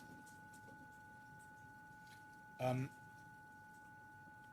just under the damages law, I will just read it out. Where the loss is due in part to an act or omission of the aggrieved party or to another event as to which that party bears the risk, the amount of damages shall be reduced to the extent that these factors have contributed to the loss having regard to the conduct of each of the parties. And just jumping ahead, we do say on the findings of a judgment, it's clear the loss is due to an act or omission, in particular an act, of the aggrieved party, namely the unwise actions of Mr. Al-Ali. And the third overall area to address is questions of remoteness and scope of duty. And we make 6 points on the application of those principles. The first point is that there was no, alternatively very little, loss suffered at all by HUOBI DMCC, or as I've sometimes called it, HUOBI OTC, the first claimant. The claim in this case is the claim of the first claimant. The second claimant's only included in the litigation as assignee of the claim, but the loss that's been identified and evidenced is all the loss of the second claimant, HUOBI MENA, but HUOBI MENA is not the claimant in respect of its own loss. So if we could just recap the factual position first, most of which I think is common ground, and then deal with the analysis. Mr. Davar accepted that from early in his evidence that the Bitcoin that were lost were not the Bitcoin of HUOBI OTC, but instead the Bitcoin of HUOBI MENA. So the losses were sustained by HUOBI MENA. And you'll recall we looked at his account, the accounts of HUOBI OTCC that showed no assets comprising cryptocurrency, as Mr. Davar accepted. And he also accepted that HUOBI OTC had never reimbursed HUOBI MENA in any way. HUOBI MENA had never made a claim against OTC, and that a true and fair view was given by the accounts, which showed no liability or even a contingent liability from OTC to MENA, or indeed anyone, in respect of the Bitcoin. And for your reference, the key passage at day 1, page 115, line 1 to 6. So that means that we say when the claim was assigned by HUOBI OTC, shortly after the account date, the claim that was assigned was a claim to which no loss attached, at least subject to any legal argument that the claimants can deploy as to why HUOBI OTC can recover for what is HUOBI MENA's loss. And I'll obviously come on to that, and including the way Your Honour suggested it could be put to my learned friend.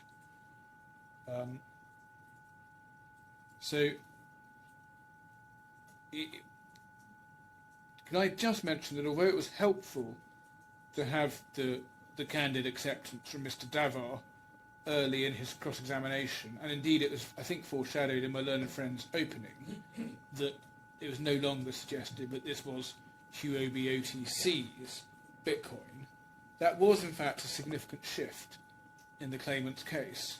I won't go to the detail now, but in a nutshell, the case advanced to the judge, in pleading and submission and sworn evidence, was that unequivocally the Bitcoin belonged to HUOBI OTC and was HUOBI OTC's trading stock. And that was all false. It was false evidence to the judge. Well, I'm not sure you can say it's false when, as a matter of commercial reality, the two companies were very close. I mean, it may be that as businessmen they didn't really legally analyse the situation. Well, it's a very important, very valuable claim. Wasn't investigated at trial because the quantum issues weren't dealt with. Yeah. So, Well, that's not right. There's no. But I'm not sure that I mean, the allegation of falsity, I don't think takes us anywhere. I mean, let's just investigate the hard reality, as it were. We will, but it's another area where the causation was in fact addressed to some extent at trial, but the Court of Appeal rightly held that it needed to be revisited. Yeah. But a case was put forward at trial on whose the Bitcoin were, and it was asserted by Mr. Al-Ali in his evidence that it was HUOBI OTC's trading stock. So, in my submission, it is. But he may have been truthful about that in the sense that he did regard it as OTC's trading stock, maybe owned by the second claimant. So I don't want to take too much time on it, in allegations of dishonesty. Yes, no, I certainly don't want to take too much time on it, but it is concerning for the person in the position of my client to have this sort of shift moving, to face a trial based on one factual position, and then have these shifts. Anyway, just the court will probably want for the judgment just to be clear what the factual position is. So I'm just going to summarise it shortly. We still on point 1 of your 6. Yes, I am. Yes, Okay. but this is the longest one because it's where we just make clear what the facts are. Okay. Then it's quick.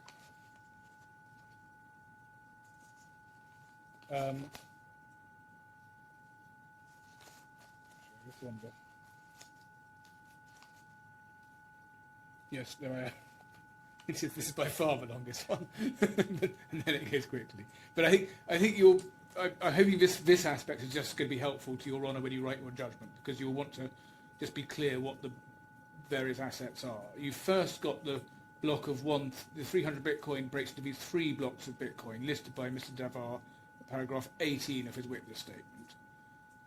There's first a block of 139 Bitcoin, which he is now clear, well, he's clear, I think it was in his witness statement, were taken from HUOBI MENA's trading stock.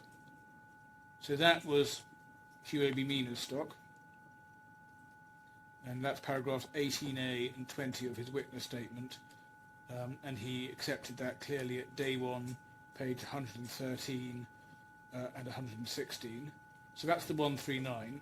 You've then got a block of 61 Bitcoin lent by Mr. Davar to HUOBI, and in turn HUOBI MENA and in turn passed to HUOBI DMCC. That was explained at paragraph 21 to 24 of Mr. Davar's witness statement. And all of those Bitcoin would have been returned to HUOBI MENA and given back to Mr. Davar if the loss of the Bitcoin had not happened. And as events turned out, 30 Bitcoin, to get those coins, he was reimbursed those Bitcoin quite in short order. That was achieved by 30 Bitcoin being purchased in the market for dollars, again out of funds that Mr. Davar accepted were HUOBI MENA's funds. And then secondly, from 31 Bitcoin, which came out of, again, trading stock in the OTC wallet, which again Mr. Davar accepted were HUOBI MENA's trading stock. So every component of the 300 Bitcoin involved in the transaction was economically owned and funded by well, not by OTC. It was either economically owned and funded by HUOBI MENA, or it was loaned by Mr. Davar and reimbursed through, again, a source economically owned and funded by HUOBI MENA. And HUOBI DMCC neither owned the Bitcoin nor bore any economic exposure. Didn't suffer any economic exposure by reference to any of that Bitcoin. So the short point is that we say HUOBI DMCC, HUOBI OTC, has suffered no loss in relation to the. So I missed out one block of coins, which was the 100. The 100 extra 100 Bitcoin were provided to HUOBI OTC by HUOBI MENA. That's explained at paragraphs 27 to 29 of Mr. Davar's witness statement. They were acquired using US dollar stablecoin held in HUOBI MENA's wallet and converted into fiat for the purposes of acquiring Bitcoin for the transaction. And so these were also HUOBI MENA's assets. So going back to my overall point, HUOBI OTC suffered no loss. In relation to the 139 and the 100, so 239 of the Bitcoin, it suffered no loss because those were advanced, provided to HUOBI OTC by HUOBI MENA. If the breach hadn't occurred, HUOBI OTC would not have had that Bitcoin, HUOBI MENA would have had them back, and HUOBI OTC is in the same position as it would have been. Moreover, there's been no, HUOBI OTC has not come under any liability to HUOBI MENA, as Mr. Davar accepted and as was shown by the documentary evidence.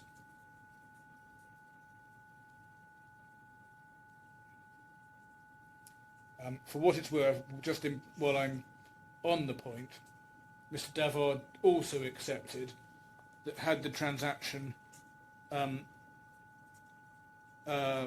failed without such that the Bitcoin had been returned, the Bitcoin wouldn't have been retained even by HUOBI MENA as a long-term investment. He confirmed it would have been returned to HUOBI MENA's wallet and used in ordinary trading activity, and he accepted that HUOBI MENA was actively trading Bitcoin, and that the Bitcoin would likely have been traded within, I think, days, he said, depending on the trading pipeline. And that was day 1, page 124 to page 125.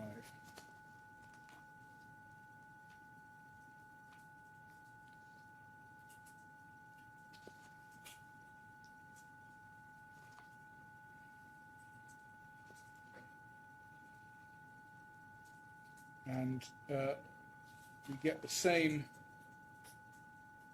position in relation to the other assets. The 100 would have gone back to HUOBI MENA. Mr.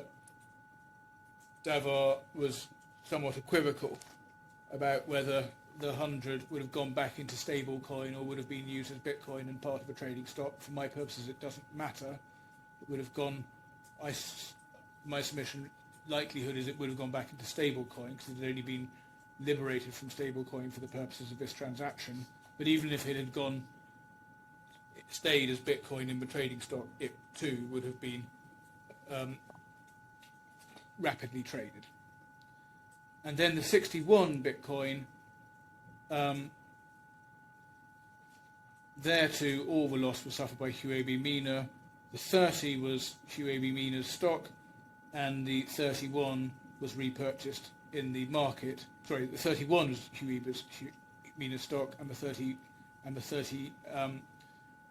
was bought in the market using HUOBI MENA's funds. So that's why we say no loss, not HUOBI OTC's assets. It hasn't suffered the loss, and it would have passed them on. It would have passed the Bitcoin immediately on to HUOBI MENA and hasn't come under any liability and hasn't made any reimbursement. So none of the ingredients you would require to show loss in our submission have been satisfied.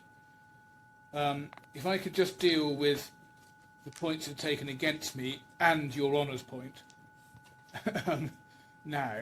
So the first point taken against me at paragraph 61 of my learned friend's skeleton is a suggestion that the assets were pooled, and that isn't really taken further, but I'm not sure that's pursued, because if that was with a view to saying that they couldn't be seen as HUOBI DMCC's assets economically, that was wrong on the facts, and we went through the evidence of Mr. Davar, and I think my learned friend fairly moved away from that in his opening.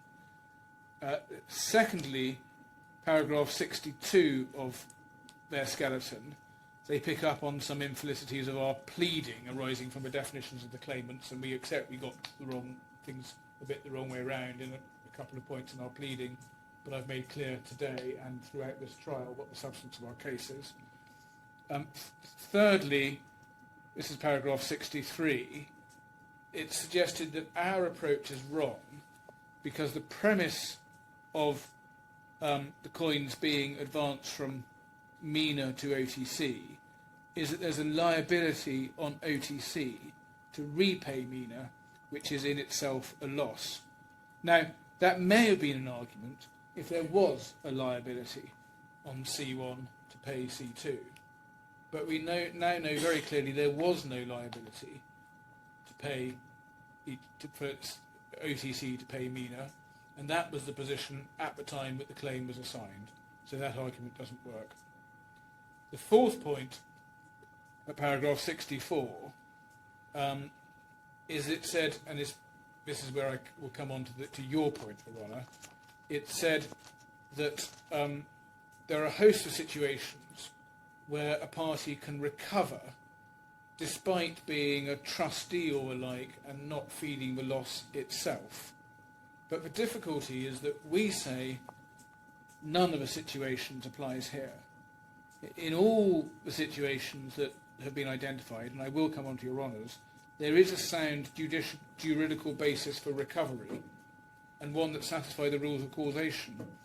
All of these situations involve the person claiming damages having suffered harm because they're party to the relevant contract, and either they're the owner of the property in respect of which the damages are claimed and have suffered a true loss in that regard, or if not, they're liable to the owner in respect of the damage. So in every sense, those claimants have themselves suffered loss.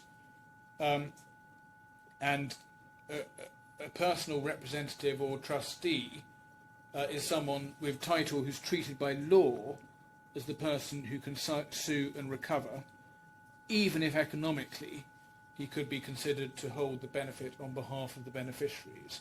And it's not suggested that's the case here. HUOBI OTC is never sued as some kind of representative of MENA. Again, I know Your Honour is not interested in the changes of case, but it's relevant in this capacity, in this area. On no view has it ever been suggested that the first claimant is suing as some kind of representative.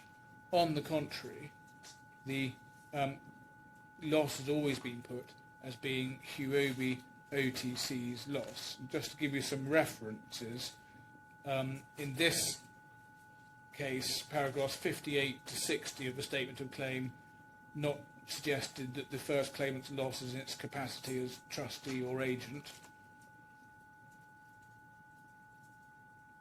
And then at trial below, just again a reference, closing argument for the trial, all put on the basis this was HUOBI OTC's claim in its own right and for its own loss, and that's at claimant's closing argument for trial, at appeal bundle 8, R reference 8878 to 8879, Malone and Friends, Your Honour's reference 8870 to 8871. And paragraph 292B, the claim was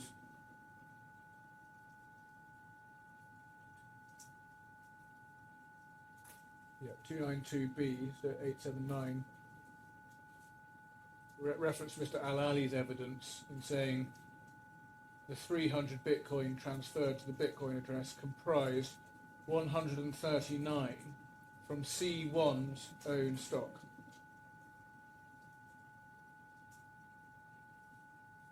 So that's, and then also 61B C1 borrowed from 100B C1 had purchased from HUOBI Global. So that was all inaccurate, but let's leave that point aside. What matters is it wasn't being suggested that this was some sort of trustee type relationship.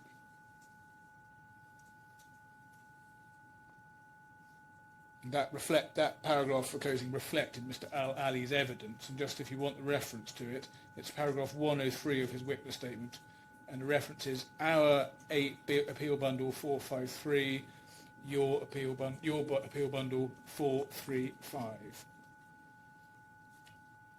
So that's this trustee type example. Malone Friend also mentions the example of a solicitor suing in relation to his bank account which contains client money. That's doubly wrong. The solicitor owes money to his client, unlike this case, and secondly, the solicitor stands as trustee anyway in respect of client monies in his account. Next, Malone Friend cites investment vehicles for holding companies, and that makes no sense at all. The investment vehicle is in all senses the owner of the assets. It's lost assets it wouldn't otherwise lost and be restored to the ownership of the assets or equivalent to assets when it makes recovery. That's entirely different from a person who would never have retained the assets if they hadn't been lost, so has no loss in that respect, and who also hasn't come under a liability. And then Malone and Friends refers to bailees and agents, but here too they're under a liability to their principal, which exposes them to a loss. Your Honour then raises the question, well, mustn't HUOBI OTC have needed title to the assets to pass them to the buyer? Now, we submit that even if that is the correct analysis, it doesn't help, because HUOBI OTC still hasn't suffered any actual loss. It would never, in fact, have retained the benefit of the Bitcoin if they had been returned. And in the absence of their return, it's facing no claim from HUOBI MENA.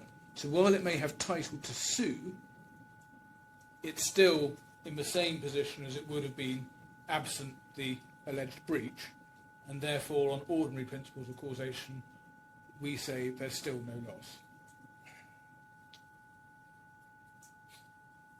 On the assumption that they did have title.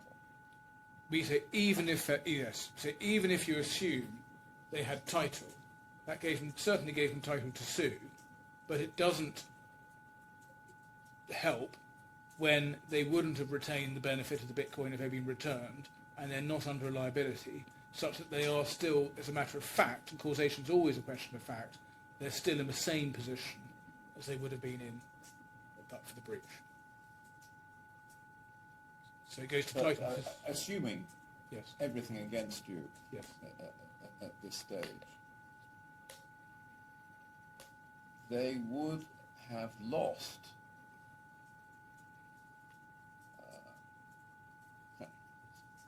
going to try. They would have lost property. I think it's a neutral word for it. They would have lost property to which they had title. Full stop. Well, That's not a loss. That you're saying that's not a loss in itself. yes, I'm saying causation is a question of fact. Well, If they've lost their property, they had title to. The fact that they may have been made good by somebody else, or somebody else is willing not to make a claim in respect of any rights they may possess in respect of that property, it must be reason to alias action. no, it's not just they would have been made good by someone else, it's that they would never have, they would never as a matter of fact retained and therefore had the benefit of that property in any event. It would be different if there was a What they claim. were going to do with what on this basis was their property, that must also be reason to alias action. Well, I don't accept that, because in my submission causation is still a question of fact.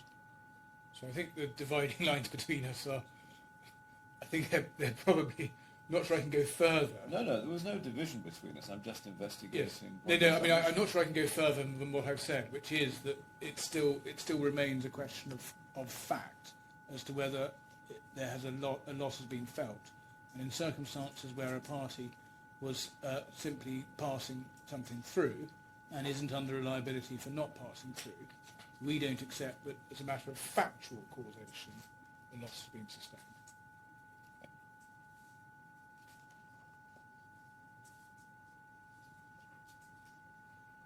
Well, that's the first point. The second point is that any loss was caused by HUOBI's own conduct in agreeing to the use of the buyer's Trezor wallet and transferring the 300 Bitcoin to that wallet before the buyer had paid the purchase money without implementing security protocols. And we suggest the fact that that's the cause of a loss is demonstrable from the findings of the two previous courts, because the judge has in substance held that he referred in paragraph 111 to these two unwise actions. Yes, but, we went through that. yes, exactly. But also at the end of that paragraph, he also says that if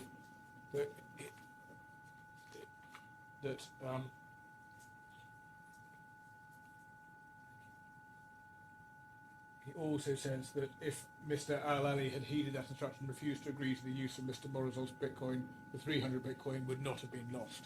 So he closes the loop, as it were, on causation. Now, we say that's an argument that goes both to causation in a general sense and to the application of Article 15 Yes. of the damages law.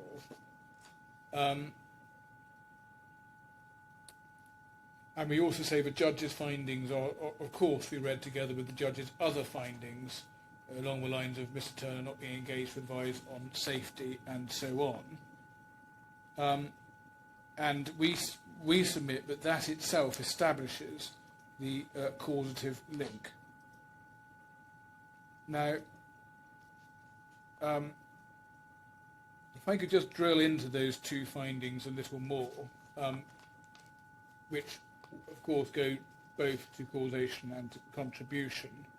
The first area where the judge specifically found Mr. Al-Ali was unwise was agreeing to the use of the wallet, and I've already been to that. He did specifically see that risk. And on that point, we do say the judge's finding is particularly important. If he thought the splitting of the seed words posed a risk, as he did, then he couldn't have thought that anything in TABARAK's safe holding of the wallet, putting it in the safe and the like, was going to mitigate that risk. He was nakedly taking a risk that led to the loss. And there are aggravating features of that, or background features. One of them is that Mr. Al-Ali of HUOBI was specifically alive to the risks attaching to cold wallets on the very day before the transaction. As we saw, he sent Rudolph a web link article about it. But he wasn't cross-examined on this. And he's not given evidence. It's very difficult for me to make any finding about the state of his knowledge. No. Well, for us, it's what's in paragraph 111 is probably enough. Yes. Yeah, well, I have. It's one of the difficulties of the exercise that we're all in. In my submission, to some extent, you do have to do the best you can. For instance, with the document, with the WhatsApp. But But I think it would be wrong procedurally and in terms of natural justice to make a finding on the state of somebody's knowledge who's not had an opportunity to give evidence on that point and for that person to be cross-examined. I do understand that. So, I mean, what I was going to refer to was to give you some context to ground the judge's finding. It may be that you find even that the same thing. Yeah, exactly. The judge's finding is probably enough. The only point I was going to make about that article is it did say in bold letters, your crypto is at risk if you let anyone else handle your cold wallet. That's the day before the transaction. It's Mr. Al-Ali sending it. So, in my submission, if you need any context to what the judge is saying at paragraph 111, that helps. But you don't. I don't know what he understood by his reading of that. No, that's fair enough, and it may be that. I mean, I don't need more than 111, so I'm not going to press that. So then, as a compounding feature, after the first unwise thing, Mr. Al-Ali did the next unwise thing, which is the other necessary component, which is transfer Bitcoin to the buyer's Trezor wallet before the purchase money was received, and that was the departure from the agreed arrangements. And with regard to that point, Mr. Al-Ali had repeatedly stressed to Mr. Davar that the plan was that the Bitcoin would not be transferred by HUOBI before the funds were in TABARAK's account. We saw examples in the WhatsApp exchange between Mr. Al-Ali and Mr. Davar. It was a repeated stressing again and again. And as I said before, the key point, or one key point about that second unwise decision, is it's not independent of the first one. It comes on the back of it. He knows he's done something unwise that creates this exposure. And then the exposure is crystallized, or the risk is crystallized, as it were, when he does the next unwise thing. And that next unwise thing is particularly unwise in circumstances where he's stressed again and again to Mr. Davar that one thing he's not going to do is let the coins out of HUOBI's possession until the money's in the account. So again, that is context. Lord, I wonder if that's a convenient moment. Yes, of course. Okay, we'll resume at 2 o'clock then. Thank you very much. All right.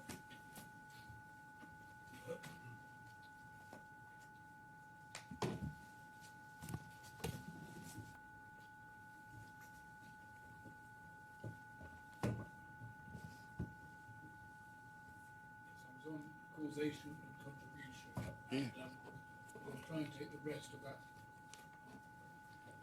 rest of that topic relatively quickly because I want to spend a bit of time on the money question. But I was on the two unwise decisions of Mr. Al-Ali as found by the judge. And the next point I was going to make about them is they came against the background of some aggravating features. One was the circumstances in which the buyer came to be introduced to the transaction at all, which were extremely strange. He was introduced by this person, Rudolph, who HUOBI don't seem even to have known by his full name. Despite this, HUOBI were going to give up half their commission to Rudolph, although this was a point that wasn't disclosed at trial, and the opposite impression was given Mr. Al-Ali's evidence at trial. The impression given to a trial judge was that Mr. Rudolph did not receive commission from HUOBI, but we took Mr. Davar through that material in his evidence, and there plainly was an arrangement to give 50% of HUOBI's commission to Rudolph. And it's at day 1, page 126, through to 128, and page 135 and 136. That's the first point. The next point is that such due diligence as HUOBI conducted in respect of the buyer raised a significant red flag. As we put to Mr. Davar, and it was also featured in the trial, and it comes up in the closing submissions, the claimants carried out a Dow Jones risk and compliance search on Mr. Morozov, which revealed apparent Interpol fraud charges. The next point is that Mr. Davar had specifically warned against taking unnecessary risks. The next point, I think I've already mentioned this, is that Mr. Ali's second unwise action was so contrary to what he'd repeatedly insisted he would do on the day. And then the next point is that Mr. Al-Ali sought on the day to exculpate himself from Mr. Davar by saying something that was not true. And again, this is another point addressed in our closing submission at paragraph 409 to 417 at page 9032 of the appeal bundle, page, for your note, it's page 9014. But Mr. Al-Ali suggested he'd been given assurances from a TABARAK CEO, and that's something that's never been maintained or suggested in the litigation. And it is important to keep in mind when assessing all of this question that HUOBI, of course, had far more expertise than TABARAK did in relation to Bitcoin and dealing with Bitcoin transactions. It was their business, it was not TABARAK's business. So as a matter of causation, we submit the court can and should conclude the real cause of the loss as between TABARAK and HUOBI was HUOBI's own conduct, but in any event, the loss was due in part, at the very least, to HUOBI's acts and omissions, and those factors contributed so significantly to the loss that the appropriate order we submit would be to reduce the amount of any damages to zero, or if you're not with me on that, as close to zero as possible. Now, if I could pick up some specific points raised by the claimants on the question of contribution. They say that at paragraph 73 and 74 of their skeleton that TABARAK was wanted because of a lack of trust between these parties. And they say in those circumstances it makes no sense for there to be a contribution because of HUOBI's failings. But this is another area where the claimant's approach lacks precision. The key failings were the decisions to first use Mr. Morozov's wallet and secondly to send the Bitcoin early. And the first of those decisions wasn't remotely inherent in the overall arrangement. It was a voluntary decision by HUOBI. And the second failing was also a voluntary decision and a change from the agreed plan. So both those unwise things, as held by the judge, were HUOBI's decision on the day. And it was not reasonable as regards any of those decisions, as the judge held, to rely on anything said by Mr. Turner. So the starting point is, contrary to my learned friend's submission, it's not remotely nonsensical to refer in this context to fault on the part of HUOBI. The judge did so, and he did so with a very good grip of the detailed background and very good reason to make the findings that he did. The next point from the claimants is something that's at paragraph 75 of their skeleton. I may have skipped over something. Yes, I've skipped over something. I'm just going to go back. They make the point in paragraph 72 of their skeleton that if the claimants are right about strict duty or strict liability, there's no scope for contribution. We don't agree with that, and there's no basis for the submission in DIFC law. The provision in the damages law is at large and is not tied to claims based on negligence. If the damages were in fact due to the act or omission of the aggrieved party, then the court does have a statutory discretion to reduce damages. Sorry, I apologise for skipping that. So the next point arises from paragraph 75 of Malone and Friend skeleton. They make there quite a revealing statement that if the buyer had not been shown all 12 words of a mnemonic, there would have been no issue. But that was a weakness that was introduced by HUOBI when it agreed to the use of the buyer's wallet and asked TABARAK to go along with setting it up. And that is the thing that the judge has already held was unwise. And there's then an assertion in that same paragraph that it wasn't reasonably foreseeable to the claimants that the buyer was able ultimately to misappropriate the contents. But the judge has held that Mr. Al-Ali feared that using the wallet and allowing the buyer to enter proceed posed a risk, and that is sufficient in itself and must, we say, have comprehended the safety of the Bitcoin. And the last point made by my learned friends is they say, but if TABARAK was not negligent, as the court has held, then HUOBI can't have been at fault. But that, of course, makes no sense. It's apples and oranges. The contributory acts and emissions from HUOBI are the ones we've identified, and they're nothing to do with the quite separate reasons why TABARAK was not negligent. So that was the second of my 6 points. Yes. The third one is that any damages are limited to the dollar value of the Bitcoin at the date of breach. Now, this obviously all operates on the footing you're against me, and we haven't won on my first submission, which is that there's no loss at all.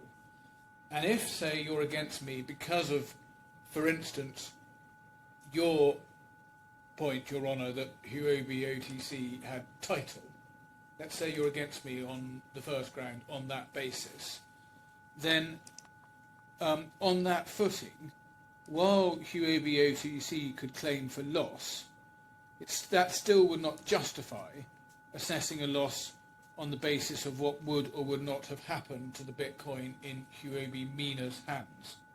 Because on any view, let's assume I'm wrong, and that is a basis on which they're entitled to sue, not only sue, but also recover, their loss must be looked at by reference to the fact that they would immediately have passed on the Bitcoin to someone else.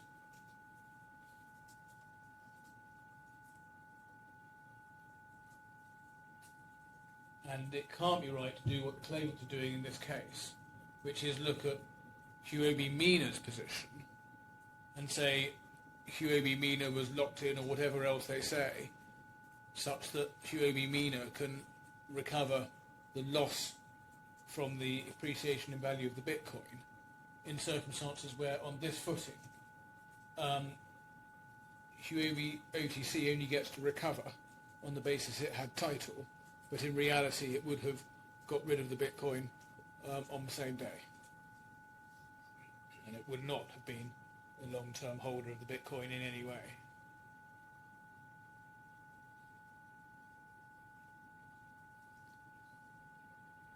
But,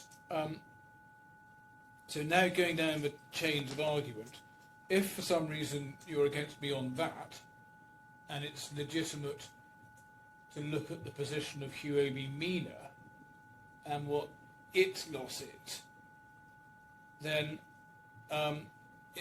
Is this point 4? no, I'm afraid I'm still on point 3. Point 4 is, this point 3 is essentially damages are limited to the dollar value of the Bitcoin at the date of breach. So we say there's no basis at all for looking at what HUOBI MENA, the sort of loss they've sustained and why that's appropriately seen as a loss going forward to the value of Bitcoin today. So HUOBI MENA is simply the wrong entity to be looking at. But even if it was the right entity to be looking at, their approach is still questionable, we say, because, and indeed not to be preferred, because HUOBI MENA would not have hung on to the Bitcoin even if it had been returned to them. The 100 Bitcoin, which were raised using dollar-linked stablecoin, would be likely to have been replaced in stablecoin. But even if that hadn't happened, then as Mr. Davar accepted, they would have been traded in short order. That's day one, page 124 to 126. And that's also true of the 139 Bitcoin, which again would have been traded in the market at the time. So all that was lost was the ability to conduct those trades at the time, which would have been dollar, as Mr. Davar said, likely to be trades rather like the one in this case, a dollar to fiat trade, Bitcoin to fiat trade. It's not a case where there's some hard to replace asset which would have been retained, and hence some justice in reflecting the long-term appreciation in value of what's been lost. So that's my third point. My fourth and fifth point I'll take together because they're remoteness and scope of duty. And we say that any appreciation in the value of Bitcoin after the date of a transaction is not the kind of loss that TABARAK should be responsible for. TABARAK's role was in the nature of a middleman holding a financial instrument which is a heavily traded and tradable asset. If TABARAK were to fall down on its duties in a way that led to the loss of the Bitcoin, the losses that would be in reasonable contemplation would be the value of the Bitcoin at the time of the transaction. And it wouldn't extend some unquantifiable subsequent rise in value of Bitcoin between that transaction date and some much later judgment. And this can be put in two ways, and they're very, as always in these sorts of submissions, they're very similar submissions. First is remoteness. The loss that was reasonably foreseeable is the value of the Bitcoin at, or at least around, the time of the transaction. And any change in value is not the kind of loss that TABARAK ought fairly to be deemed to have accepted responsibility for. And the case we've referred to, it's in the bundle, it's the Achilleus case. And just for your note, it's a retrial bundle, page 6431 to 6461. And the point is that post-transaction movements in the price of Bitcoin reflect independent market forces and volatility, not the consequences of any act or omission by TABARAK. And the governing principle is that damages are recoverable only for loss of a kind which the defendant can reasonably take into have contemplated at the time of contracting as a not unlikely result of breach. And we say applying that principle here, post-transaction appreciation in Bitcoin is too remote. And the claimant's approach to remoteness is legally flawed, we suggest, because it starts in the wrong place. As Lord Hoffman explains in the Achilleus, it's at paragraph 14 of the judgment, the question is not how damages should be measured, but what kind of loss is compensatable at all. And so the correct characterisation of a loss precedes the assessment of quantum. And the governing principle is that a defendant's only liable for loss of a kind or type it can fairly be taken to assume responsibility for, and foreseeability in the sense of not unlikely is not determinative. Even foreseeable losses can be irrecoverable if they fall outside the scope of responsibility. So that's also, there's also the Samco case, of course, which expressly reaffirms that principle. We've got Samco in the bundle as well. It's a retrial bundle, page 6438.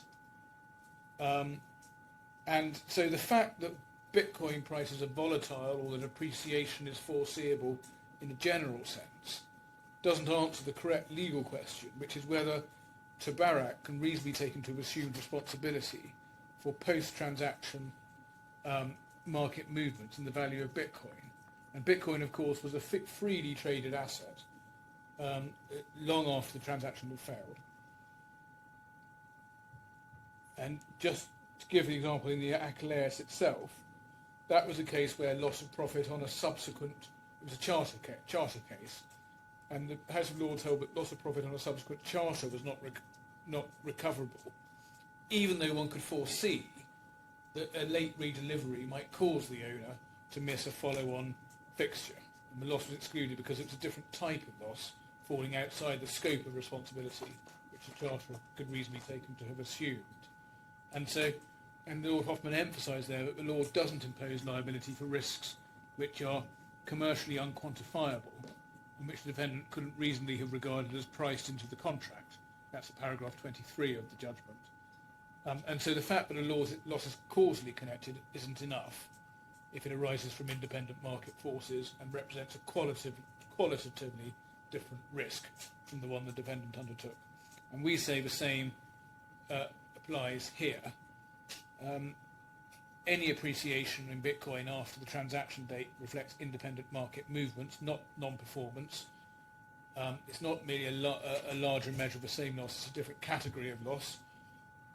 and properly characterised, it falls outside the scope of TABARAK's assumed responsibility. And that's especially so in this case, where this was a transaction between what purported to be an arm of one of the largest global crypto exchanges in the world, and the relevant asset was Bitcoin, which is a freely traded commodity.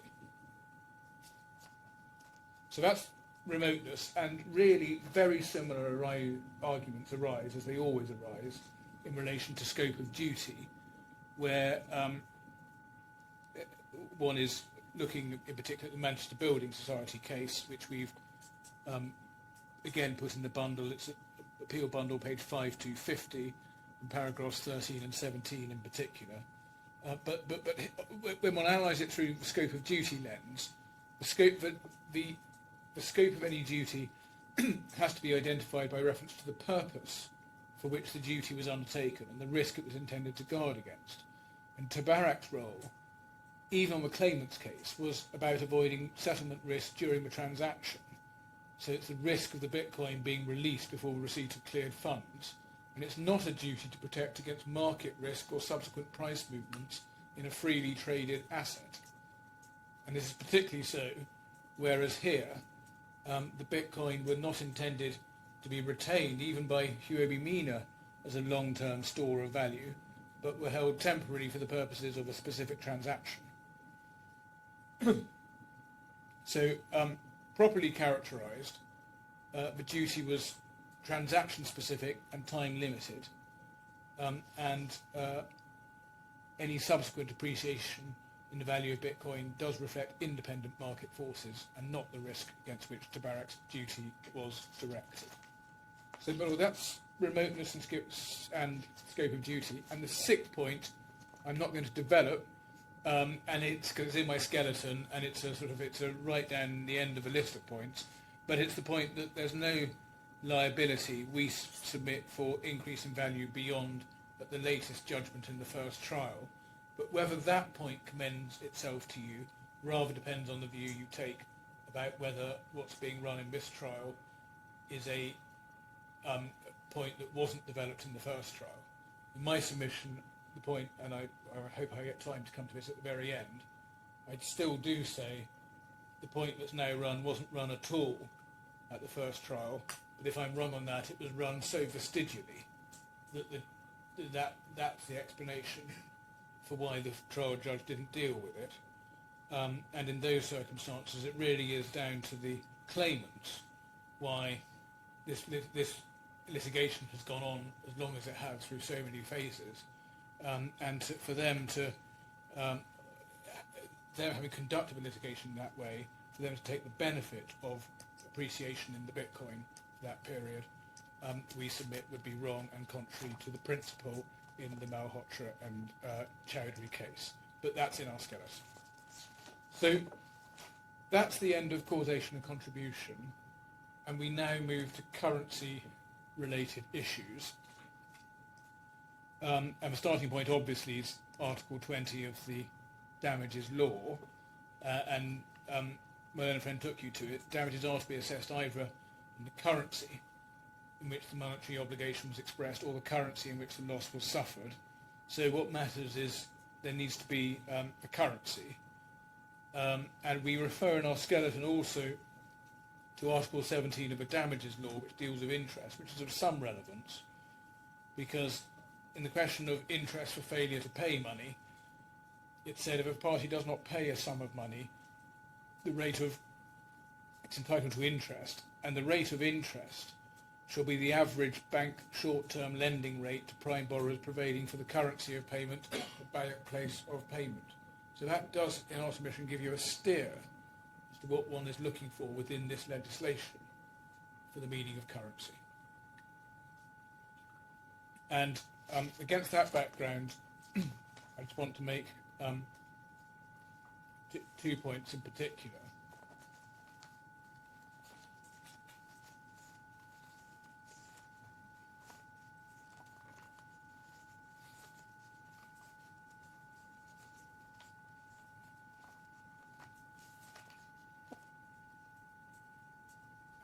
The first, well, I'm not going to enumerate my points because I've cut down my notes, and so I don't know how many points I'm making. I'm going to just make the points.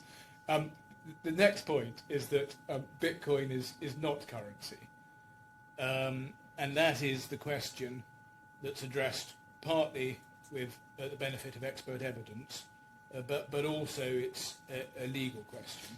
But nor, for good measure, is Bitcoin money. And if I could just start, as my learned friend did, with the legal framework, before I come to the debate between the experts about currency and money. So we're looking at in what currency was the monetary obligation expressed or the loss suffered. Now, we do say that that is a question that under ordinary principles is to be determined by reference to the law at the time of breach. So not by reference, certainly not expressly and directly by reference to the new definitions introduced by the DIFC Digital Assets Law of 2024, which is actually that the text of the definition is actually quite conveniently set out in my learned friend's skeleton at paragraph 91.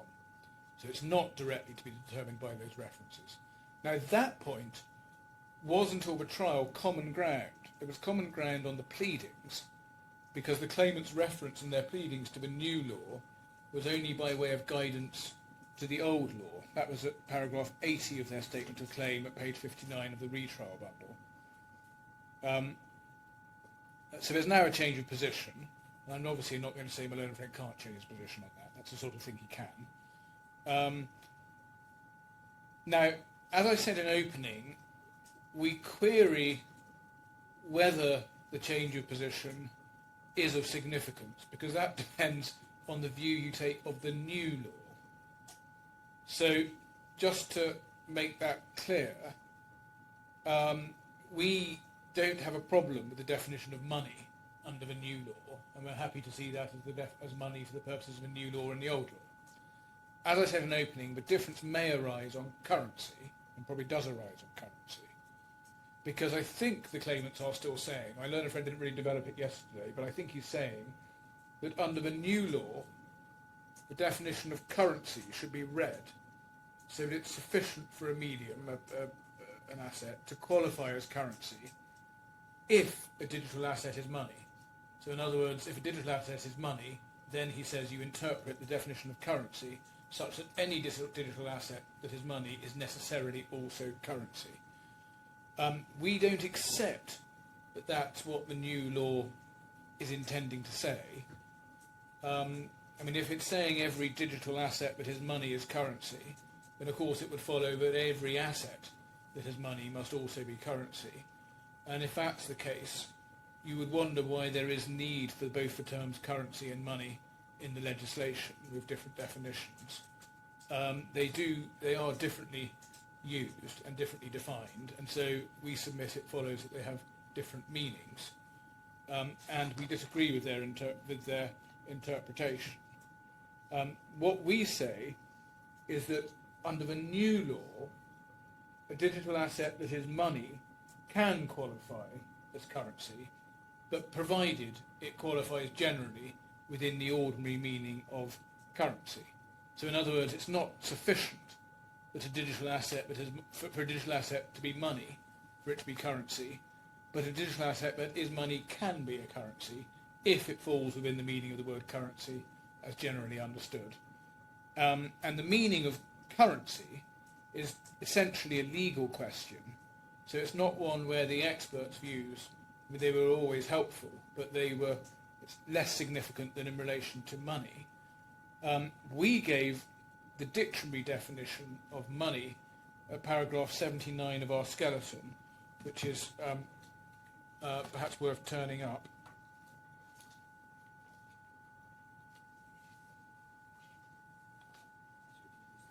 Yes, it's paragraph 79 of our skeleton, and the page reference is retrial bundle, page 9110.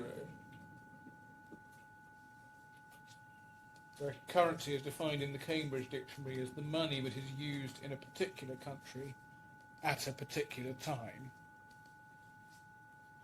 And then we also, just while we're in there, we set out Mr. Heilman's own definition, where currency is generally regarded as meaning a system of money in common use within a specific environment, and usually refers to state-issued or state-recognised units that serve as the main medium of exchange, unit account and store of value in a geographical economy. So they're not exactly the same, but they're quite similar. Now, just on while I'm there, on Dr. Heilman's version, we don't accept that anything he said in his evidence really resulted from that. It was all consistent with that. His view as an economist reflected what was in the report, i.e. money in common use within a specific geographical environment, and usually, but we accept and he accepted in answer to a question from Your Honour, not always referring to state-issued or state-recognised units. So the change that the digital assets law makes is to provide that digital asset that is money can be currency, but it doesn't say that all digital assets that are money are necessarily also currency. Now, if we're wrong about that interpretation of a new law, then we say that would represent a departure from the old law, and therefore the wider difference between my learned friend and I about whether we are under the new law or the old law may become significant. And of course, if Bitcoin isn't money, then it doesn't become significant. Now, on that wider difference, the claimants seek to justify applying the new law rather than the old law on 4 grounds, and we suggest none of them stack up. First, they suggest that because the rules and the laws contemplate an assessment of damages being conducted at trial, that means you apply the law at the date of assessment. Now that's an unrealistic point. One can only assess damages at trial, and that obvious truth is no basis for upsetting the usual principle that the party's substantive rights and obligations in respect of a liability is by reference to the law at the time of the relevant events. And it would be unusual and would ordinarily require special wording to achieve retrospective effect. And in my clip that I think Your Honour now does have, as well as the Palmer extract, I also gave the Walker and Innerspec case in the Supreme Court, and also an extract from Benyon. And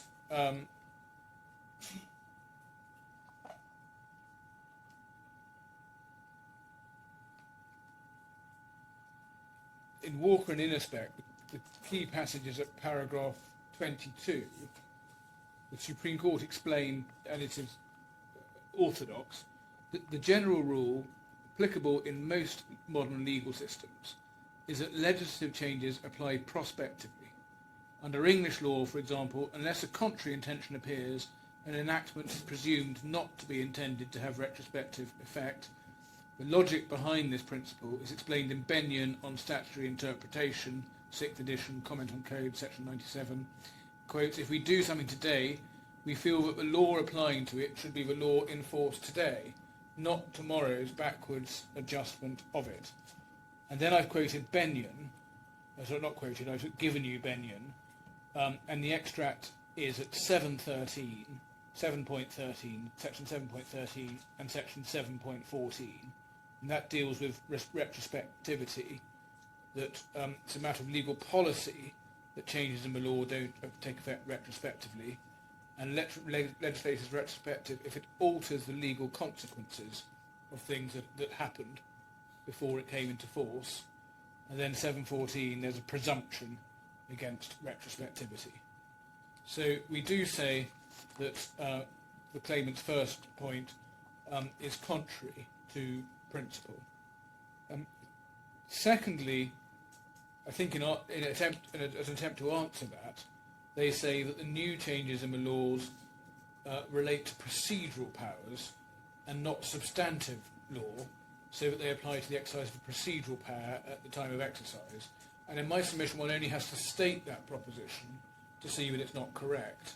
This is a change to the party's substantive obligations under the damages law and the contract law, and on the footing we're dealing with, it's a change that could be of huge commercial effect.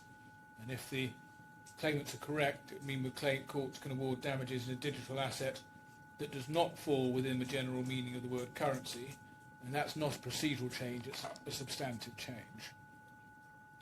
The third point the claimants make is to say that the amended law is confirmatory of the position as it stood before. Now, as regards the definition of money, we have no problem with that proposition. But, and likewise, if we're right about the new definition of currency. But if the claimants are right about the new definition of currency, then we disagree because it's a material change to what would ordinarily be regarded as currency.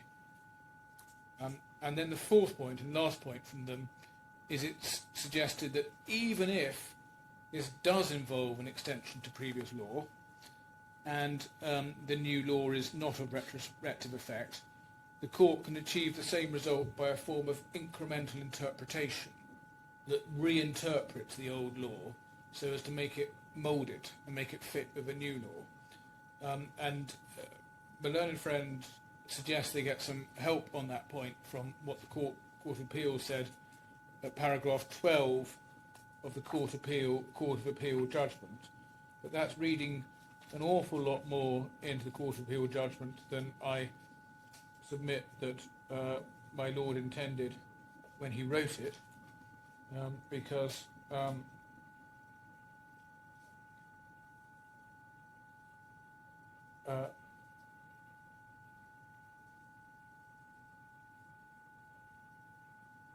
it's at page 5724 of the retrial bundle.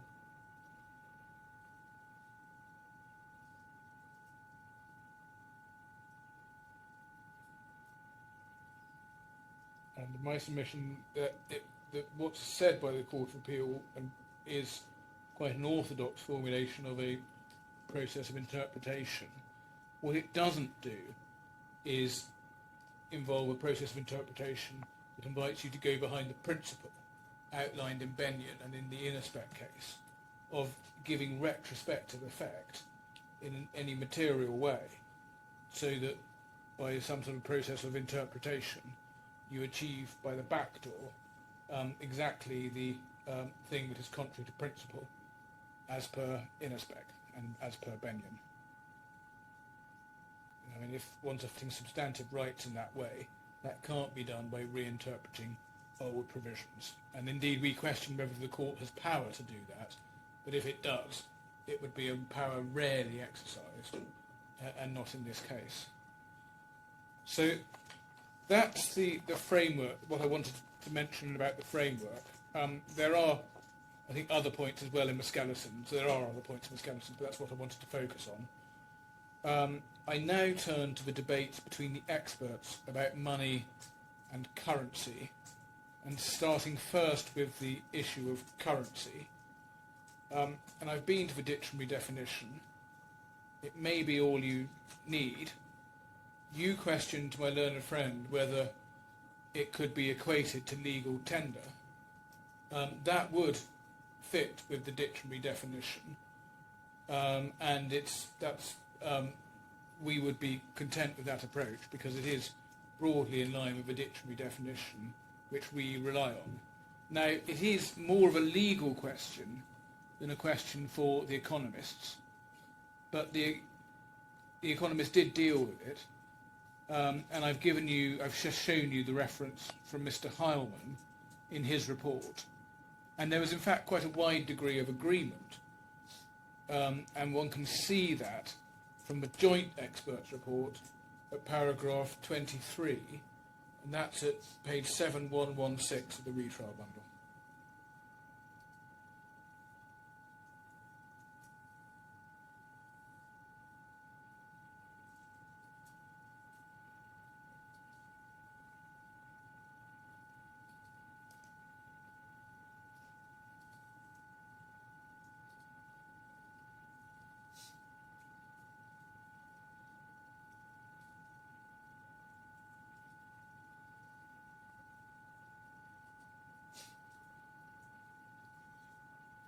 That's 7116 in the joint statement.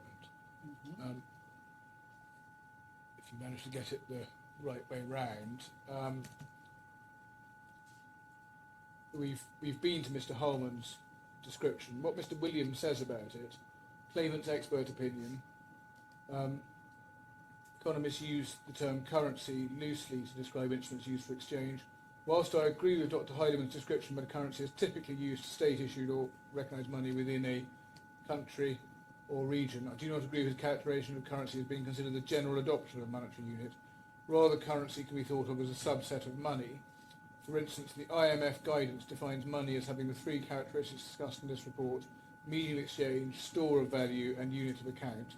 Money, therefore, comprises the digital sum of all financial instruments which meet these characteristics, and in my view, Bitcoin is one such instrument alongside currency. So Mr. Williams's view was that Bitcoin was money, but it was money alongside currency.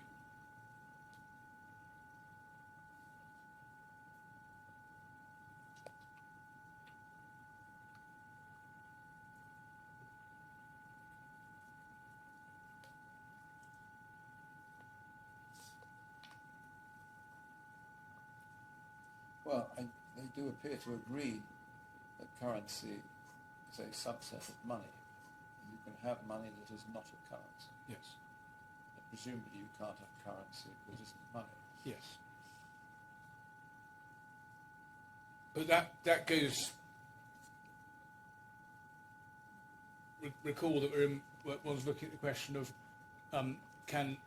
is it sufficient if a digital asset is money for it to be currency? Yes. It doesn't answer that question. No, it doesn't.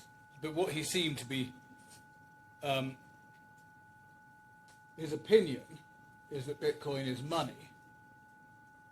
That's his opinion in his report. But on the question of currency, what his report is showing is that his conclusion that Bitcoin is money is not of itself a conclusion that Bitcoin is currency. Quite the opposite. There must be at least then a fourth criterion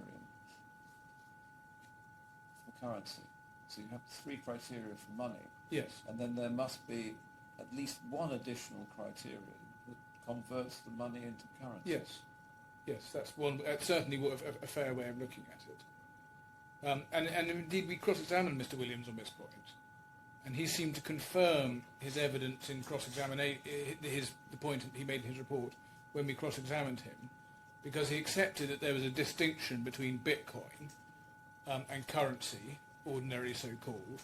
His opinion was Bitcoin was money, and he was not saying it was currency in the ordinary meaning of the word currency. And day 2, page 12, is the passage, especially at lines 13 to 15. Now, just to be clear about our case, the claimants in their skeleton, paragraph 124A, misunderstood it. Certainly, as per Dr. Heinemann, it's possible that an asset can be currency if it's not state-issued, although usually it is state-issued. But what it does need to meet is the dictionary definition of being the medium of exchange, unit of account and store of value, in a particular country, as per the dictionary, or that's used in a geographical economy, as Dr. Heinemann puts it. But that is a definition which has evolved at a time prior to transnational currencies, transnational digital currencies. Well, possibly that's a question for my lord. Yes. I'm not sure I would accept it that way. In my submission, one still needs to have a currency that is used in a particular country and is a medium of exchange, or at least geographical economy, and needs to be medium of exchange, unit of account and store of value. And Bitcoin doesn't meet that criteria in any geographical economy or any country. I'm struggling to remember. There, prior to digital currency, there was at least one international form of how can I put it? A unit of account. It's just beyond. You're doing better. Just beyond my reach. I mean, you're doing better than I am. No, we've used an international, in certain, I think, international government transactions. It's something like international units of account. Oh dear, I should have researched it myself. Oh, I'm sorry, I can't assist. So we simply say on the currency question that Bitcoin is not a medium exchange, store of value or unit of account that's accepted in any geographical economy or country, whichever way you put it. And we don't. And even if one's looking at a single asset, such a digital asset, it could be used in any country or digital economy, it still needs to meet that requirement in order to be treated as currency within the ordinary meaning of the word, and indeed within Dr. Harman's definition, although I do accept that for currency, the economist's view is of less significance. Now, what the claimant seemed to say is that the definition of currency is wider and includes an asset that is the medium of exchange, unit of account or store of value in a specific environment, and that goes to their Bitcoin being currency in the digital economy. And their definition isn't tied to the geographical environment, but to the digital economy. And to make that good, certainly for Mr. Williams, Dr. Williams tried to make that good, and I'm going to come to this in more detail on the question of medium of exchange. He needed to define his digital economy as being a small sliver of trades that are executed by some niche users in the market in Bitcoin. And I'll come to quite how narrow his market was. But he then said that that was a relevant environment, or it's then said that that's a relevant environment for the purposes of the currency definition. And to say that is chicken and egg. It's not a geographical environment in which Bitcoin as the currency is used. And the fact that certain participants somewhere use a medium to say that that defines the environment is the wrong way around and leads to circularity. And I'm going to return to his argument on the question of medium of exchange, but it's like saying 10,000 people spread across the globe decide to trade using football cards as the medium of exchange, and from that concluding that football cards are money and currency within what might be called the football card trading environment, or the football card trading population, or the football card trading economy. And we say that's a wrong approach, both as regards currency and indeed as regards money and medium of exchange. And it would be ludicrous, we say, to define your relevant economy or your relevant environment solely by the people who happen to trade that particular medium of exchange within it. So that's currency. But we also say that Bitcoin isn't money either. And on this point, this is the experts clearly are not agreed. And we had a fascinating time with them. And it's, I think, important to look at the starting point of where we came from with the experts, in particular what was in the joint statement and what was in their reports. So it's common ground amongst the experts that the classic formulation of money is that it fulfills these three primary functions of medium of exchange, store of value, and unit of account.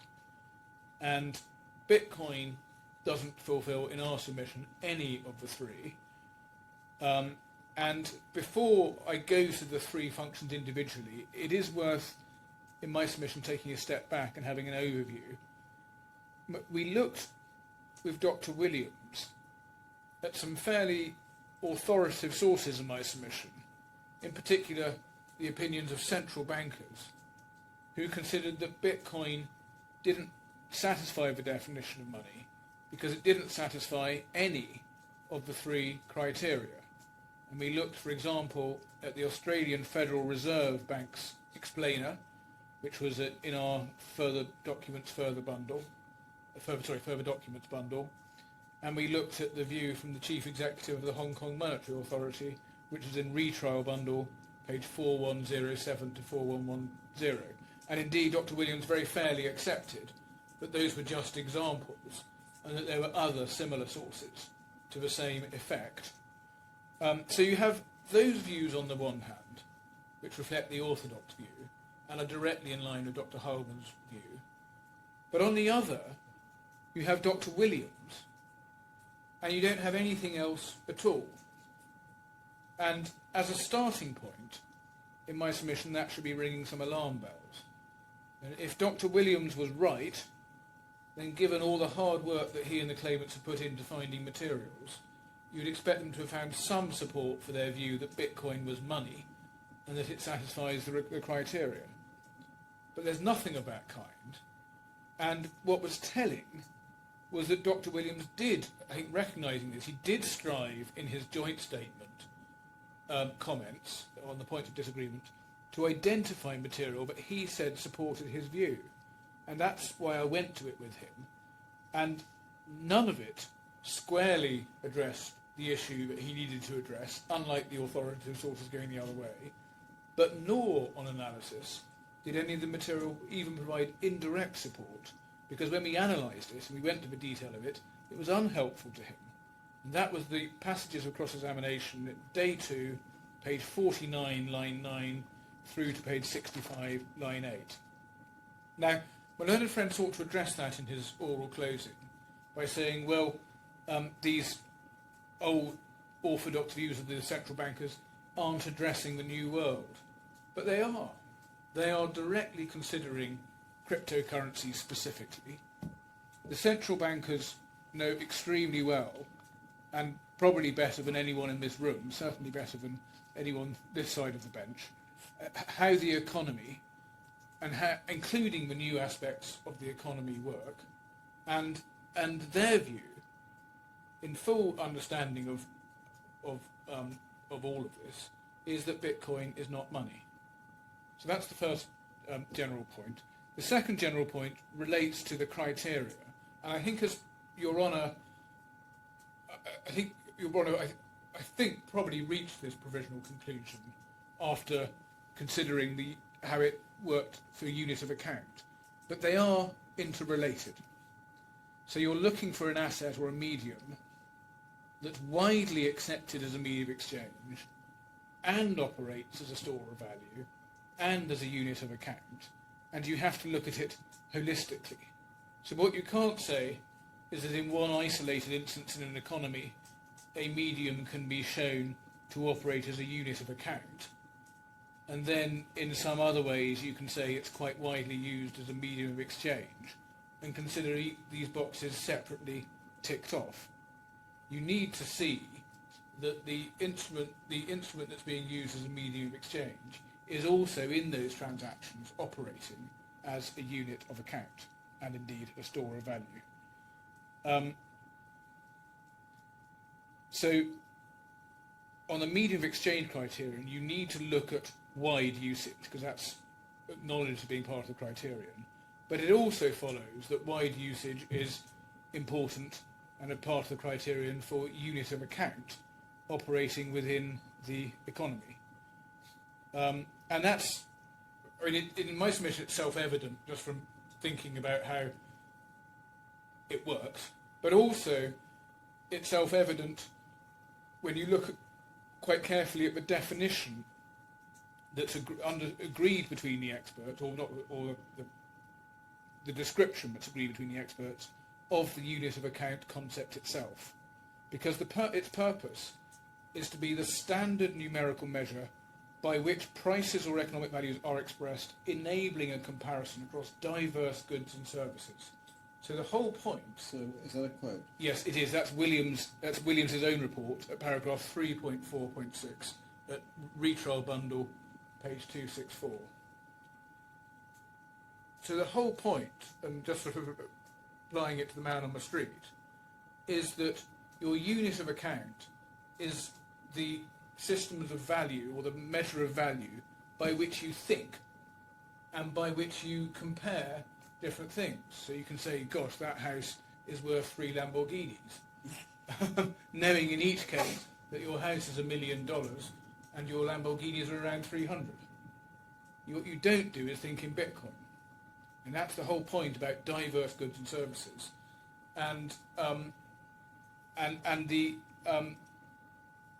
diverse goods and services, to be operative, needs to be operative, of course, widely, as with the medium of exchange requirement. And that all goes from the broad description of what money is and how it evolved that Dr. Williams gave in his report. And it's worth going to his report on this, because he started with the Keynesian definition that he refers to at paragraph 3.2.12, and that's at page 261 of the Retrial Bundle.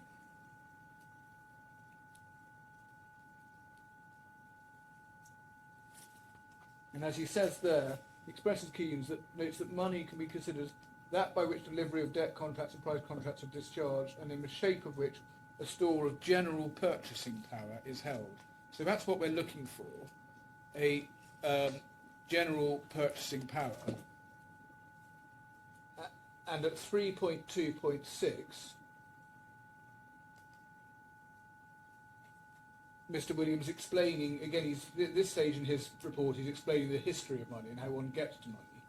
3.6, the presence of a universally accepted unit of payment in the form of money minimises the time spent exchanging goods and services, thereby lowering transaction costs. And so the point is about a universally accepted unit of payment. So that helps explain why one needs to look at it holistically, and one needs to see unit of account as being requiring as much width, indeed, as medium of exchange.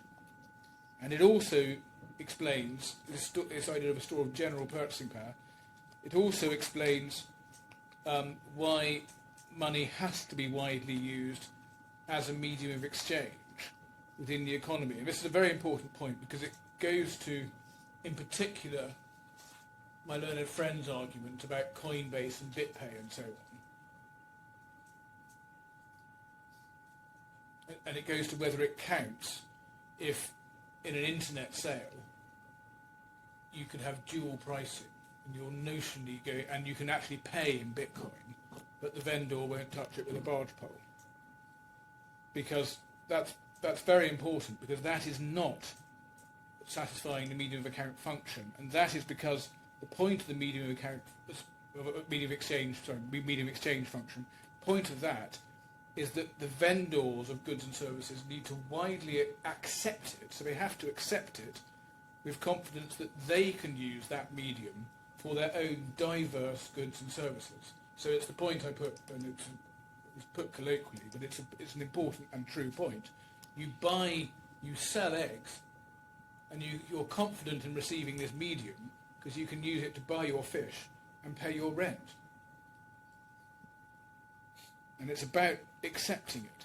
And that's why it doesn't work to say it's a medium of exchange if you refuse to accept it, but you have some financial institution sitting in America who's prepared to offer an exchange function so that they will take the Bitcoin from the consumer and give you the fiat currency that you want. So that's the medium of exchange. The vendors have to accept it, and they have to do so widely, so that they can use it for their own diverse goods and services.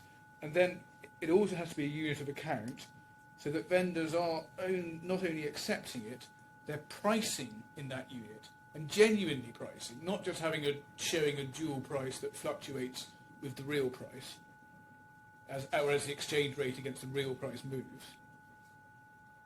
And people in the economy are valuing things. They're valuing their diverse goods and services by reference to that unit of account. As Mr. Williams put it at 346 that we just looked at, because that enables a consistent comparison. And that's why you need wide usage. So it's against that background, I think, what the sort of economic background, it all makes sense.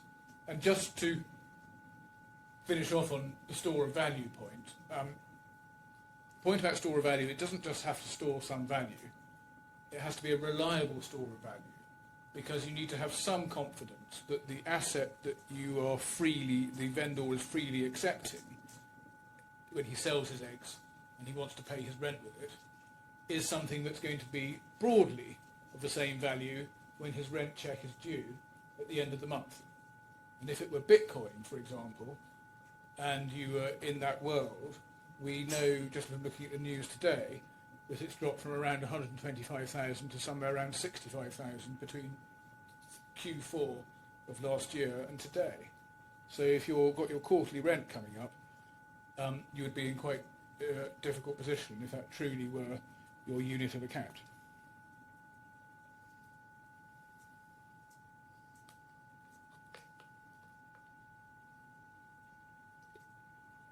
So starting then, I will now go to the three criteria, and I'll do them in the order: medium of exchange, then unit of account, then store of value.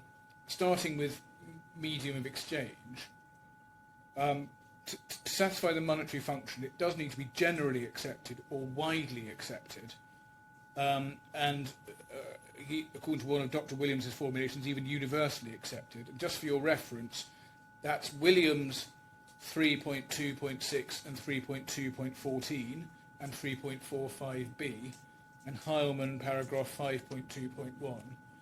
And the joint statement is instructive. That's in the agreed matters at paragraph 10 on page 7103 of the retrial bundle.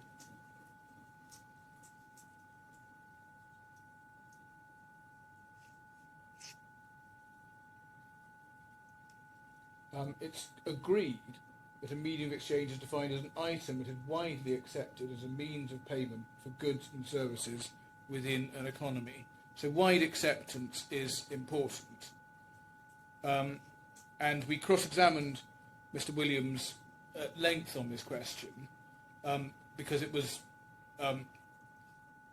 obviously a central question. And the bottom line, as we submit what arrives at, is that Bitcoin falls a long way short of meeting that functional requirement, because it's not by a long chalk a generally accepted or widely accepted means of payment within an economy. And Mr. Williams was unable to identify. I think both experts have doctorates. I'm sorry, I'm afraid I've tried to correct as many examples of that in my notes as I can, and I apologise if I make that mistake again. I'm going to try not to.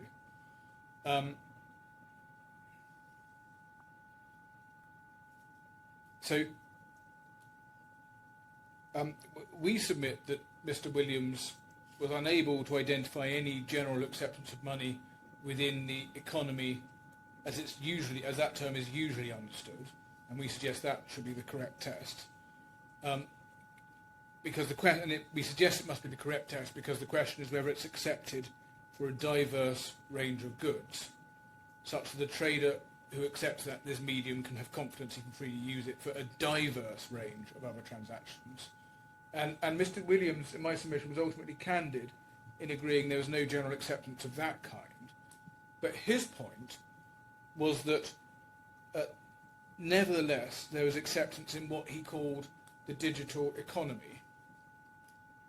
But even here, when we actually drilled into what was happening in the digital economy, it became clear that there was a pretty negligible level of acceptance, even in the digital economy, at least as he described the digital economy in his report. Certainly nothing that could be described as wide acceptance or general acceptance or universal acceptance, whichever formulation you adopt. And it's worth recalling how Dr. Williams' opinion has evolved on this.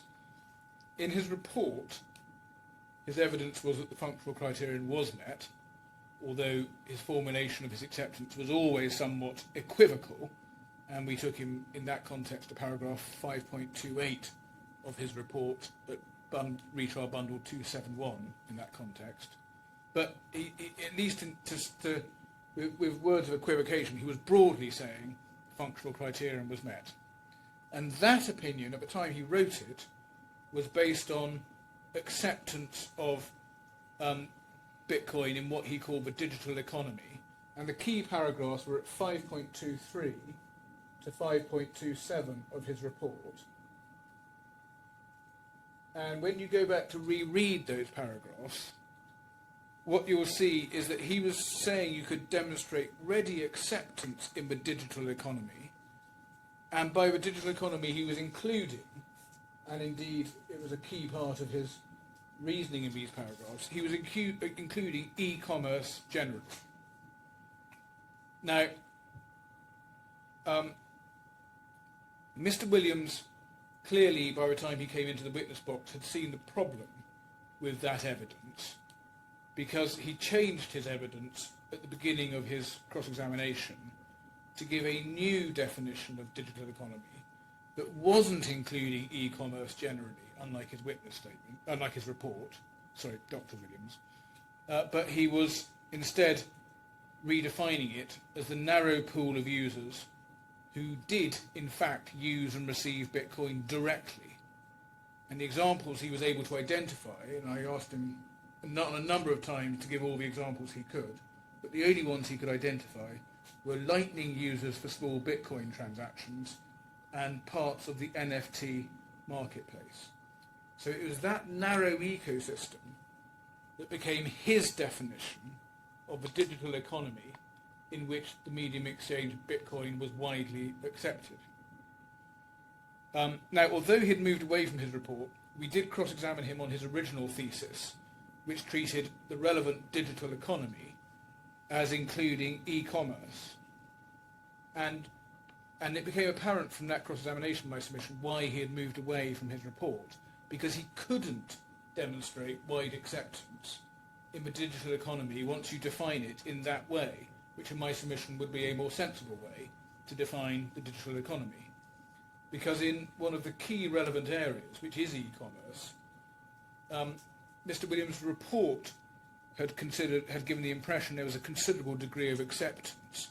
But once you analysed what he was talking about, it was essentially dual pricing.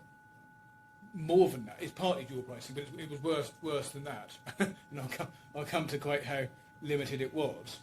But essentially it became a point against him. I mean, in a sense, his best example was dual pricing, and even that doesn't qualify. So,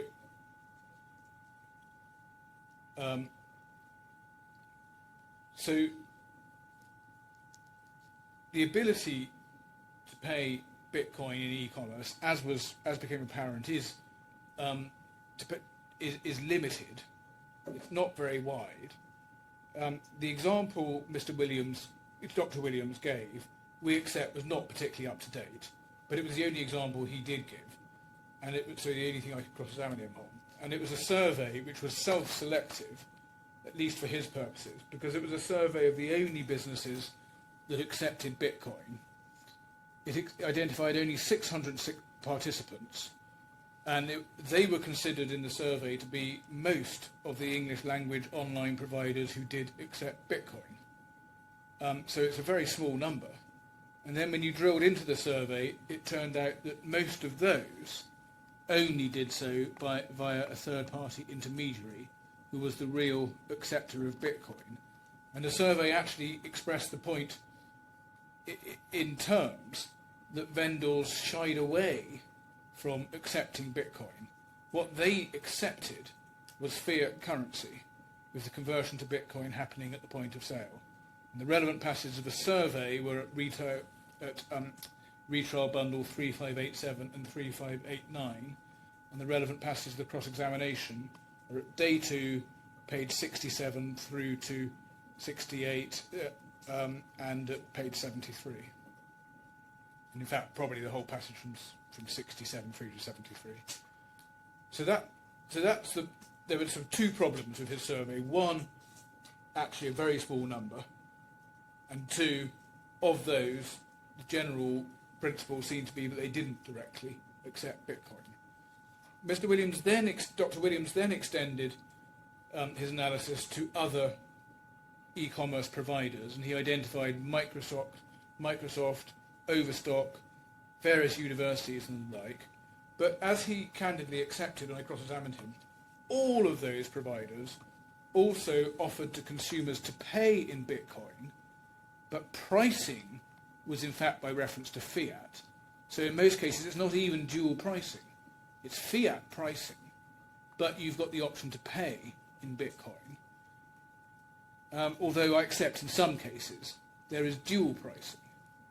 But even where there's dual pricing, it's essentially an option to pay in Bitcoin, and the exchange and the dollar, as Dr. Williams accepted in his report, the dominant unit of account is fiat. The Bitcoin price moves around, and you fix the Bitcoin price by reference to the static fiat price at the point of exchange. So most examples actually in e-commerce don't even involve dual pricing. They just, either there's no option to pay in Bitcoin at all, or if there is, it's just an option to pay in Bitcoin, but your pricing is in dollars or fiat, and you have the third-party provider. But even if there's dual pricing, it's not the dominant unit of account. So when you take a step back and try and apply that to the economist definition, you're just not in the world of the vendor accepting his medium for his sale of eggs, so because he's confident in using it for his fish and his rent. He knows he can't use it for his fish and his rent, but what he does have is a financial institution, or an institution anyway, who sits in America or some global location and is able to offer an exchange process to the vendor so that they take all the risks of acquiring Bitcoin, and then they put it back into the Bitcoin market for a fee. And so where we ended up with Dr. Williams was that in almost all his use cases in his report, and all the major use cases, the accepting vendor was in fact only prepared to accept fiat currency working with a specialist provider. Now, I'm not saying there aren't other uses. Of course, there's the odd one. Dr. Heilman struggled to think of any. The NFT token marketplace that Dr. Williams referred to, and the Lightning transactions he referred to, probably do qualify. But that's it, and that's why he kept coming back to those two, because that's all he had. And in the digital economy has an enormous amount of transactions and an amount of value tied up in e-commerce. But almost all of it, Bitcoin is not, in any sensible economist's use of the word, a medium of exchange. And that does have a profound significance when it comes to that point about e-commerce does have profound significance when one looks at the economic definition. And of course that also interrelates to the unit of account question, because in these cases the goods are not truly priced and valued in Bitcoin. They're priced in fiat with a fluctuating Bitcoin value that floats around and gets fixed at the point of transaction. And as I say, the instances of Bitcoin being truly a medium of exchange in unit of account were vanishingly small, at least when considered in the context of an economy. And you cannot, in my submission, describe the niche areas of NFT activity coupled with the Lightning Network as being an economy. But we did see this evolution in Dr. Williams's evidence in the witness box. I think in order to shore up his position on medium of exchange and unit account, he redefined his digital economy so it now only consisted of those users who did directly accept Bitcoin and hence, at least arguably, use it as a medium of exchange and unit of account. But as I say, that was restricted to this tiny segment of the electronic or digital market, some NFT marketplace activity and the Lightning Network. And that, where he ended up, falls very, very far short of meeting the criterion of a medium of exchange widely accepted in the economy. Because looking at Dr. Williams's revised approach with this very narrow definition of digital economy, one needs to remember that the starting requirement is for a medium of exchange widely accepted in the economy, and it's not, in any sensible meaning of the word economy, it's not sensible to redefine your economy to mean this tiny ecosystem of users, because on that example you could just as well take the one I mentioned earlier. I described the users of cigarettes within prisons for exchange, and cigarettes as a medium of exchange because they are used within a community of prisoners within prisons, or, as I say, the football card trading community. And the narrowing down to whichever community, however small, that does in fact accept Bitcoin, and describing that as your relevant economy, is obviously circular, but it's also absurd. And it lost contact with the economic rationale of money, because the whole point is there has to be general purchasing power, wide acceptance by vendors, in confidence they can use it for diverse purchases of goods and services. So once you're in one tiny narrow sliver of a sector of the economy, you're a mile away from people accepting it so that they can use for their diverse goods and services. And it made no sense to dive into a sliver of the market as Dr. Williams did. So it shored up his position on one very narrow way of looking at medium of exchange or unit of account, but it divorced itself, became completely unmoored from the economic rationale of monetary medium of exchange and unit of account, because you're now in a world where it can't be used and valued and assessed for diverse goods and services.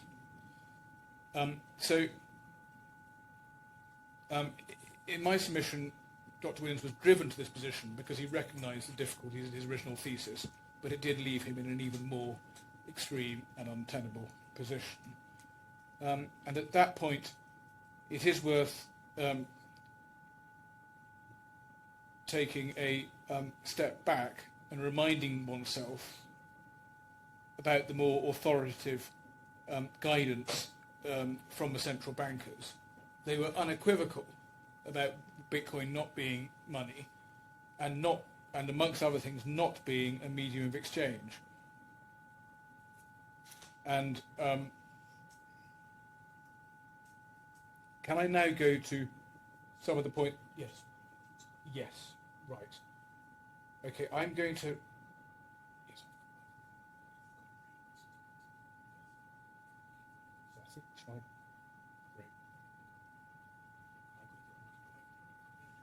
I was thinking about time.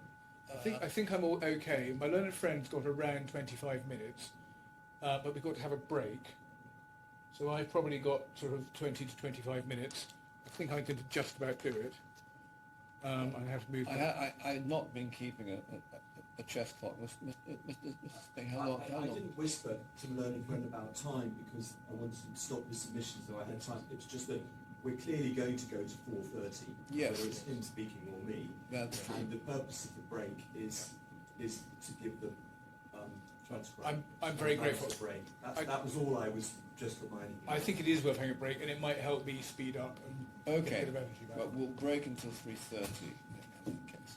But essentially, I think at that point, I will have about 35 to 40 minutes, I think. We'll have to work it out, and then he will have sort of 25 minutes-ish. I think that's where we've ended up. So. Okay, does that work? That is, I think, where on the equal parity principle, that's all that I do have. Okay. So be it. I'm going to have to, as you will gather, I'm going to have to tailor my reply accordingly. Yes, quite. Okay. All right. We'll take 10 minutes now then until 3:30.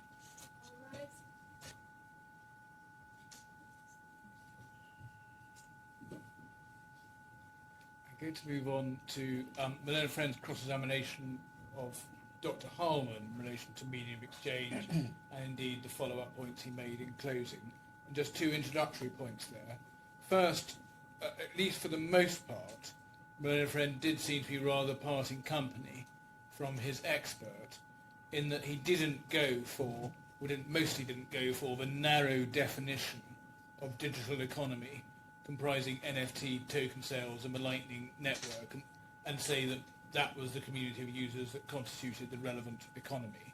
For the most part, Malone and Friends have been taking things a little more widely, although it is at that point a little unclear as to what Malone and Friends says is the economy that one looks at for the purposes of the agreed meaning of medium of exchange, for the purposes of the joint statement.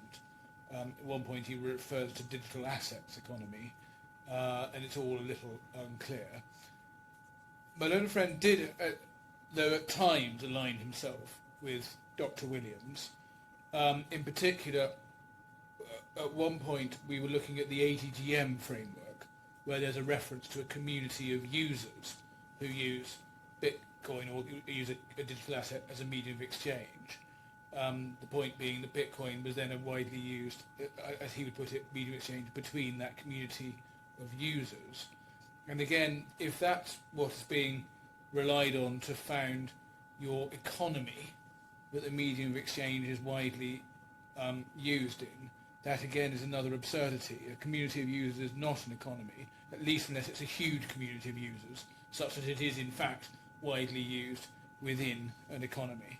And so it suffers from the same flaw, that argument, as Dr. Heinemann pointed out, and it means that cigarettes and prisons and football cards would, by that logic, become a medium of exchange. The second introductory point is that at least on one occasion, when looking at the DIFC regulatory material, Malone and Friends seem to be inclined to abandon the common ground between the experts and indeed the parties, and indeed the need for any expert evidence, because it's common ground that to be a medium of exchange within the meaning of money, the medium of exchange does need to be widely recognised within the economy. That's the economist's definition, and that's what's been common ground between these parties since the pleadings. But on one occasion, when he was looking at the DFSA material, Malone and Friend put to Dr. Heilman that it didn't matter what his economist's definition of a medium of exchange was, because in the context we're looking at, he said the DFSA regulator was prepared to treat a Bitcoin as being a medium of exchange. And that was at day 3, page 47 to 48. But it is common ground that the economist's definition is what matters for the purposes of this case. And that is why I rose yesterday, and I do apologise again for rising, because at one point Malone and Friend seemed to be floating in his closing a similar suggestion to that, and suggesting that the bare definitions of, for instance, medium exchange in the new law doesn't expressly have the words widely used. As I understood it, on raising the point, on me raising the point, I think Mr. Spink accepted, didn't he? I think so. I think where we've got to is that you can feel comfortable with the economist's definitions. Certainly that's the pleaded position, and that's all I'm going to focus on. They're different questions. The question you've just put is, did I accept, and therefore might you feel comfortable with the statutory definition of medium of exchange, including a concept of wide usage? Yes. And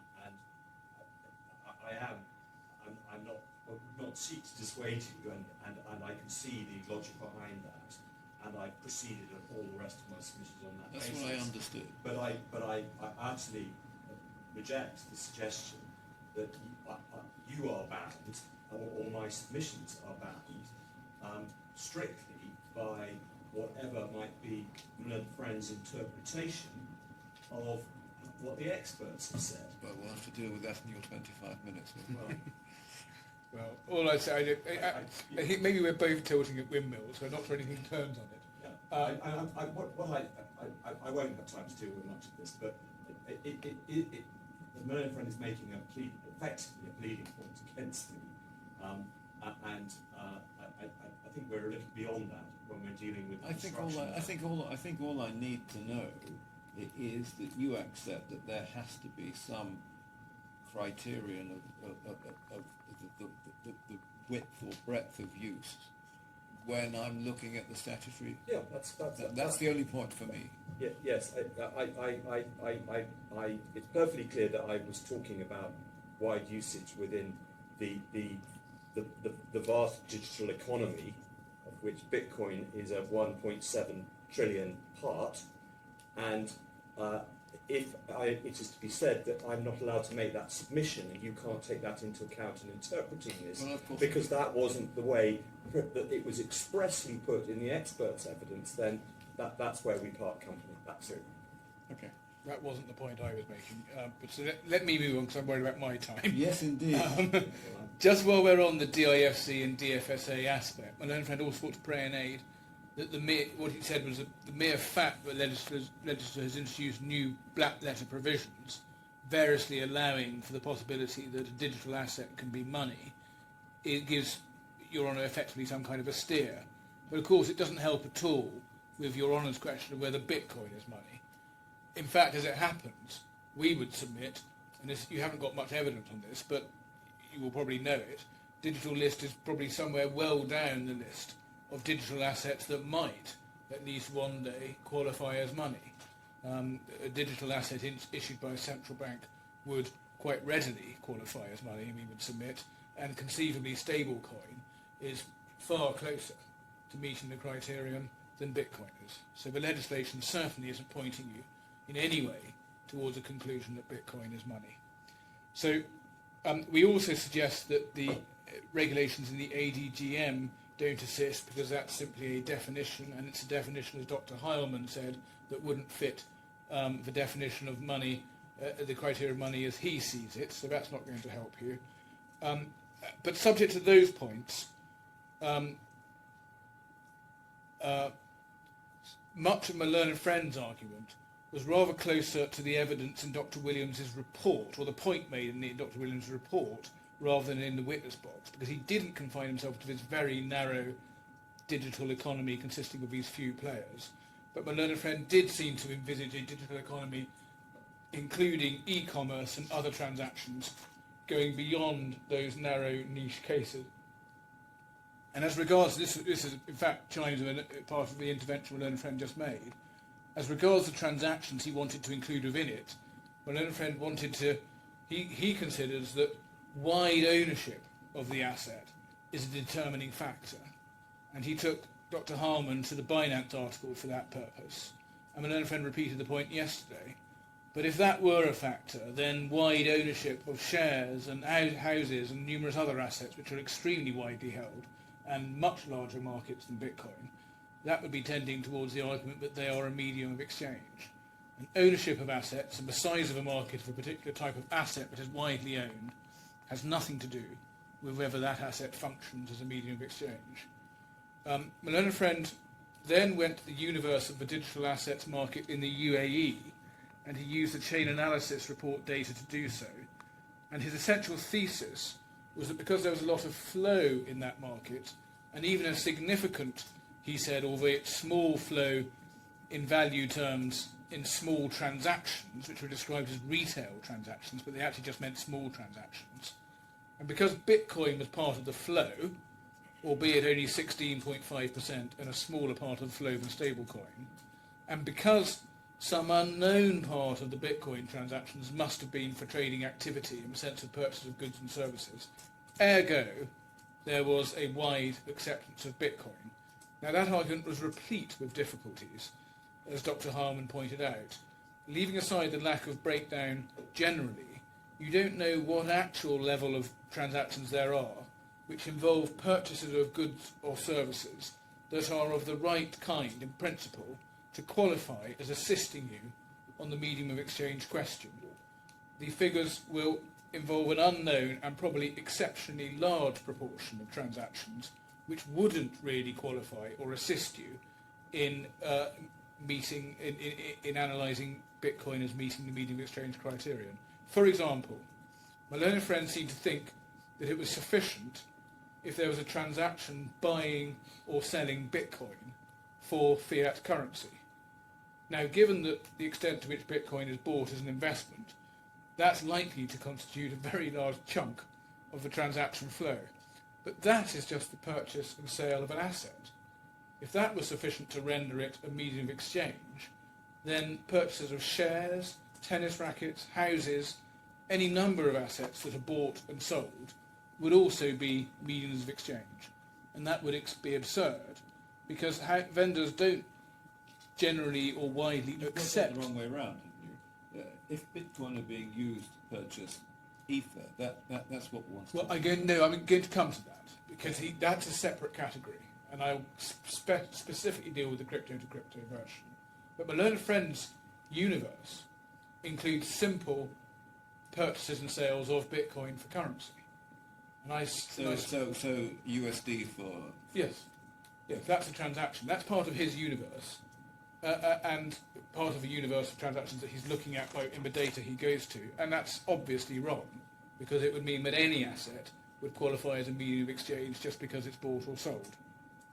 My learned friend then attacked my analysis of the e-commerce provider who uses the third-party provider. And what my learned friend says is, well, this can be a medium of exchange, but it can't be for all the reasons I just explained. I don't have time to go back into.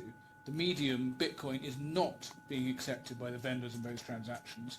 It's being accepted by the offshore financial institution whose business it is to accept Bitcoin and turn it into fiat currency. My learned friend then drilled into that and said, well, what about the transaction as between the vendor and the intermediary? But that is simply a fiat to Bitcoin trade done by a financial institution whose business is in purchasing Bitcoin from vendors.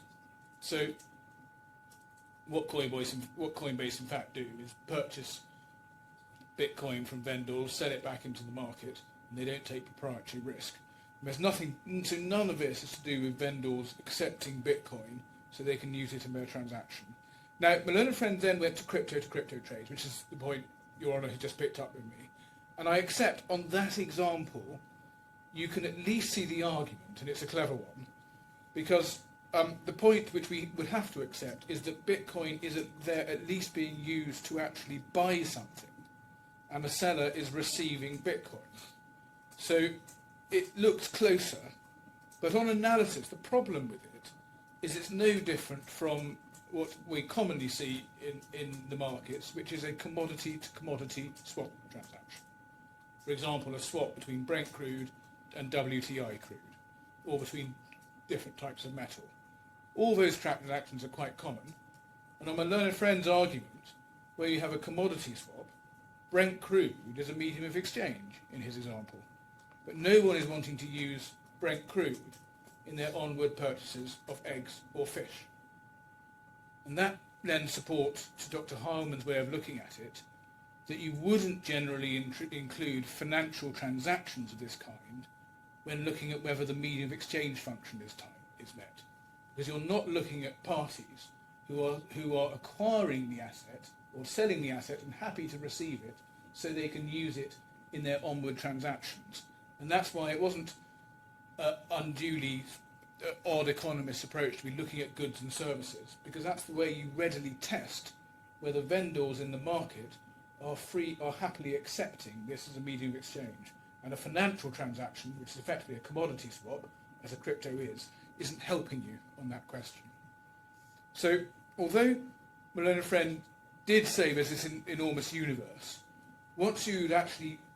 Sorry, but just pausing there. Yes. A swap of Brent crude for WTA crude is a highly specialised swap. The fact is that if you look at a website or a platform, if you like Uniswap, which is the biggest of them all, I mean that's essentially a retail site, not within a specialist market, that conducts a vast volume of these small transactions. I accept that, but they are still transacting, they are still exchanging one commodity for another. And the fact that they're doing so isn't, in my submission, a good test of whether either of them is money. It only is if you can draw any conclusion that any of the vendors at one end of the swap is doing so because they're happy to accept this other thing for use in their other transactions. And when you have a financial transaction, which is very likely for investment purposes, you don't end up with that conclusion. And that's why it's most useful, and economists do, look at true sales of goods and services, because there the person just wants to be paid for the thing that they're selling, as opposed to doing a commodity exchange.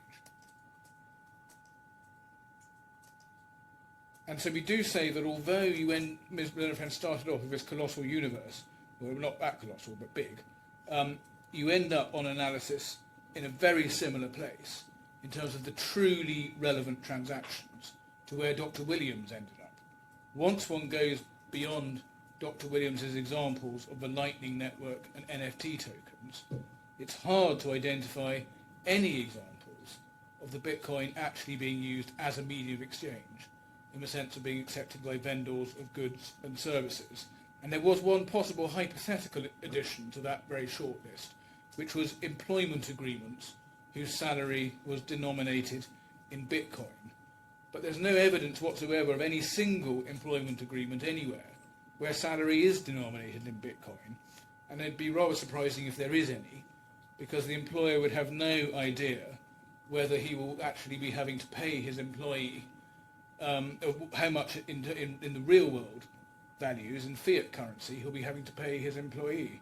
And for instance, the employer would have been having extremely good time between October and now, and the employee would be feeling rather depressed to having literally half the salary he had in October. That's the volatility issue. Well, it is. It is, but it also goes to the fact that it's a hypothetical but unreal suggestion that there's going to be lots of employment contracts out there in Bitcoin. It's just a hypothetical. Obviously, if there were, and if there were lots of them, and it was routine, then Bitcoin would be starting to get on the way to being a medium of I think exchange. there's a general acceptance of that some companies will help incentivise their employees with bonuses in Bitcoin if they so wish. I mean, that's what I took away from what Yes. I heard. Well, there are two things. I don't exclude the possibility there could be bonuses in Bitcoin. I also fully accept that there will be some companies where people can be paid, can receive their payment in Bitcoin, but their salary will still be priced and assessed in fiat, but they can be paid in Bitcoin, and that doesn't help in my submission. So where you end up is that unless you take the radical steps that Dr. Williams did in his witness box, by defining your economy as limited to these niche users, the claimant's argument falls down. But if you do take that radical step, you disconnect yourself from the original moorings of the rationale of money. My learned friend suggested that he extracted a concession from Dr. Heilman about the medium of exchange being widely used between a community of users.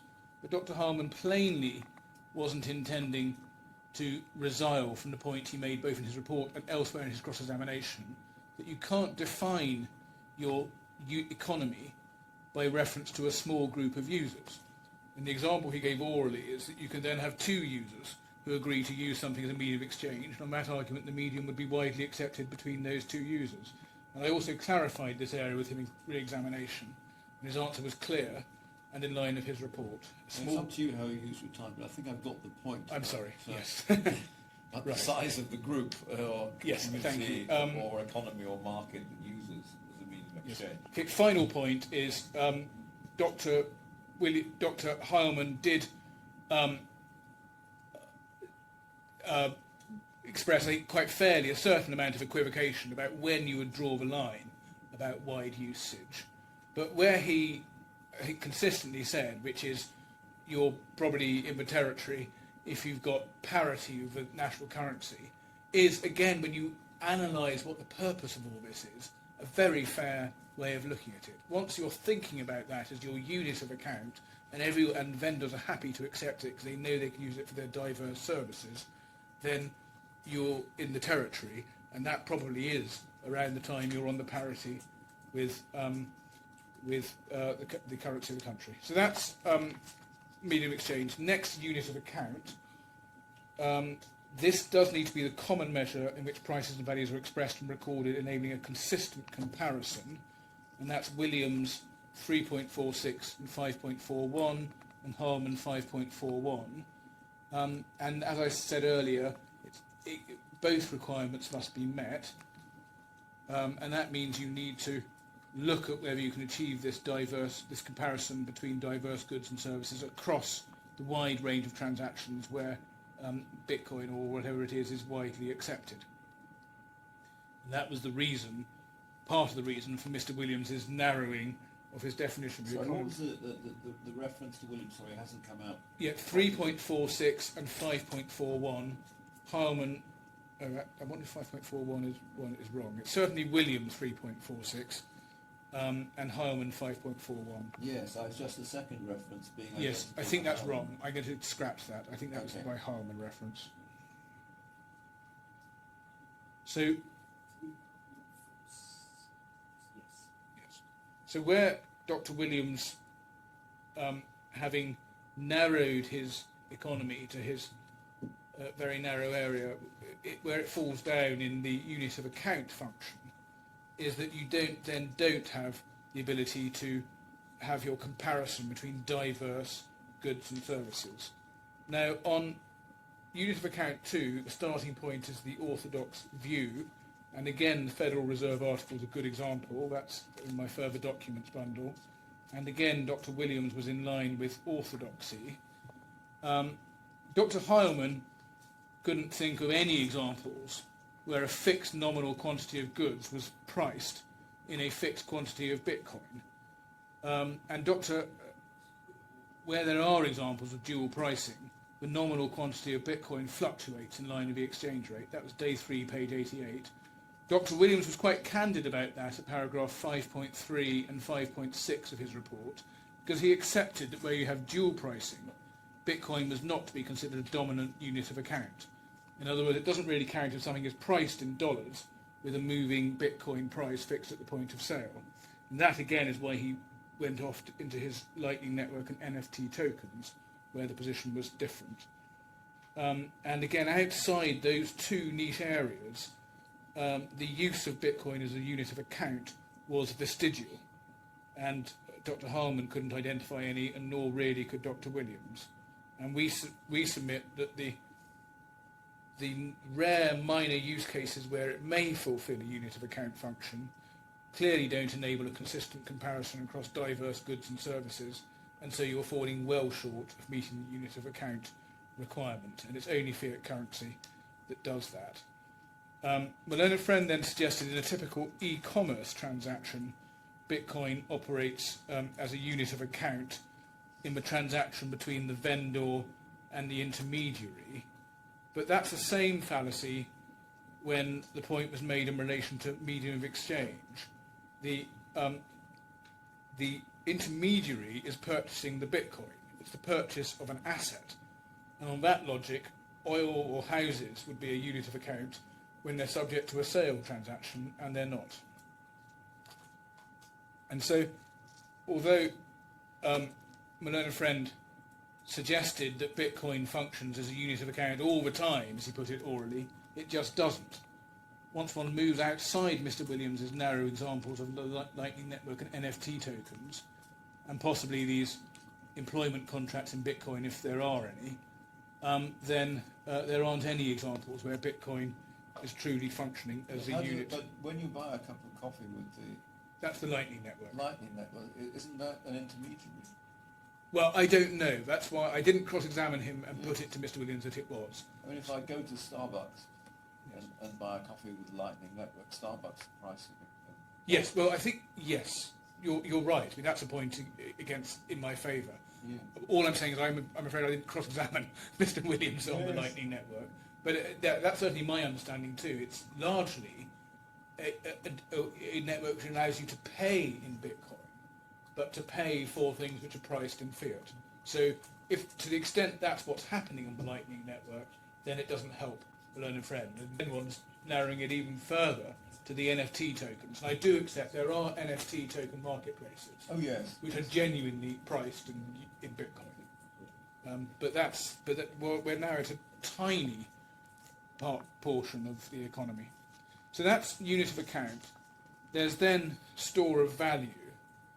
And the question is not, can Bitcoin store some value? Of course it can, and has done for years, as Dr. Harman accepted. That's not the test. For Bitcoin to satisfy the monetary function of being a store of value, it has to be a reliable store of value which retains its purchasing power. Where did you get that? And so the reliable source of value is, so it's Williams 3.4.9 and Heilman 5.3.1.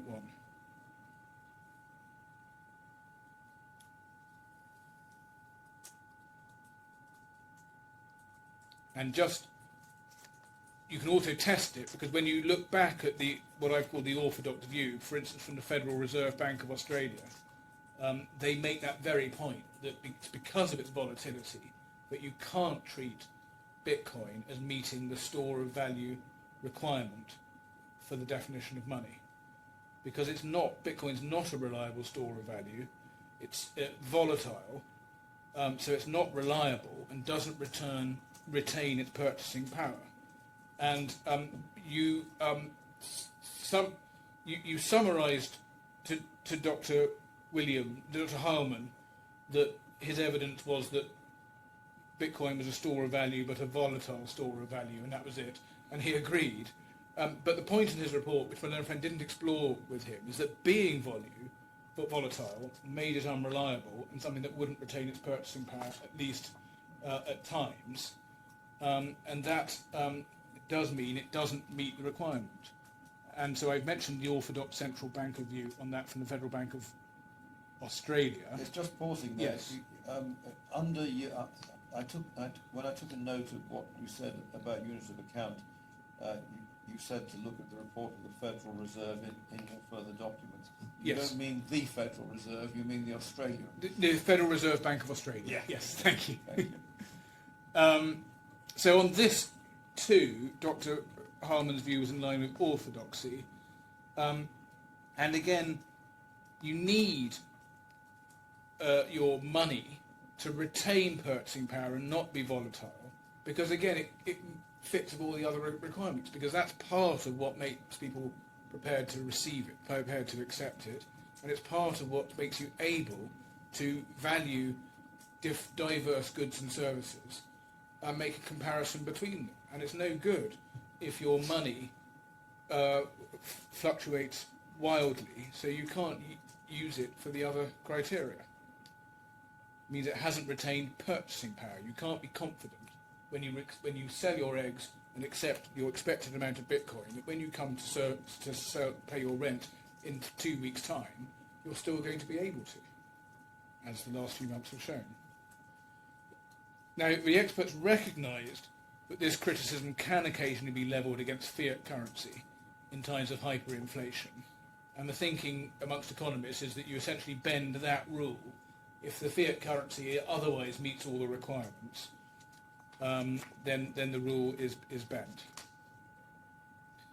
I mean, gold's a store of value, Yes. but it's if you look at the way it's been volatile in the last year or two. But no one's testing whether gold meets the medium of exchange requirement. I No, don't know. but we're I don't know only what the looking at answer- we're only looking at store of value. Well, yes, but I store mean, of you're conflating. You're conflating. No, my submission I'm not, because reliable store of value that retains its purchasing power is part of what's required for a store of value. And again, that's the point made in the Federal Reserve Bank explainer as well. Yes, I accept it is a store of value, but you need to go further for it to be decently satisfying the requirement.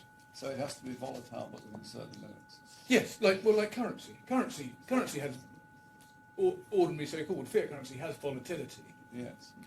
On the whole, it's very small volatility by comparison with Bitcoin. And I took my learned friend, took Miss Dr. Williams to the evidence on that, which was that Bitcoin is an order of magnitude more volatile than currencies, and even much more volatile than emerging markets currencies. And Dr. Williams's best example was the peso.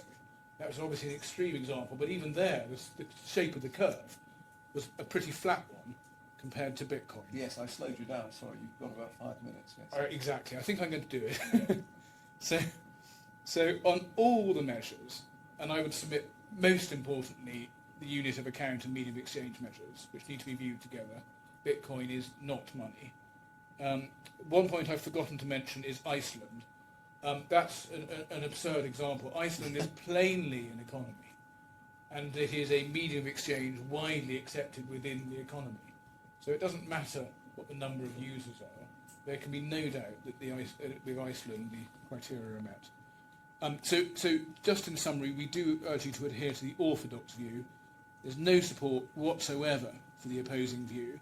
Dr. Williams had no support for it, and his own view on the matter was different in the witness box from his views in his report, and that itself should fill you with alarm in terms of relying on him, given that his is the only voice espousing the notion that Bitcoin is money, but he's been inconsistent in his reasoning between his report and his evidence. And my learned friend didn't even adhere, at least for the most part, to Dr. Williams's new narrow definition of economy as confined to these niche players. That's all I wanted to say on money and indeed currency, and I've run out of time, so I'm not going to develop from my skeleton the submission about whether it's open to HUOBI to advance this case. I think I mentioned it. I have the details. You have my submissions. Can I just mention one sentence about it? Yes. The critical question, I think, for your honour, you've identified, it's whether essentially the part of their pleading in paragraph 190 of their closing, which pleads the agreement, and indeed there's also the pleading that goes before it, whether that contains the sort of duty that they now rely on. All I say is that when you analyse the paragraph, and given that it's not put in the alternative, and you have to read it with the obligation to take reasonable care, you read that critical subparagraph that Your Honour picked up with me as reading together with it. So having taken reasonable care, you've got to return the Bitcoin. And it wasn't intended to be a freestanding obligation just to return the Bitcoin come what may, and that is not how the case was run. And if that's the position, then we are in the territory of running a case that was not run at all, either in the pleadings or in the submissions in the first trial, and that does raise the key point, which is finality of litigation, and Your Honour otherwise has my submissions. Thank you very much. I'm grateful. Do you want to know what I would like to hear you on to Yeah. narrow the issues? That would help. I'm guessing on a few things, and I've got a hit list, but it would help. Okay. Bearing in mind, obviously, I've got to address any problems in my case on liability. Liability is at the top of my list. Yes. At the moment. Okay. And the argument that to say that simply to return the Bitcoin would be right if you were still in possession, if they were still in possession of the Bitcoin. The fact that they are no longer in possession of the Bitcoin through no fault of their own and no breach of contract,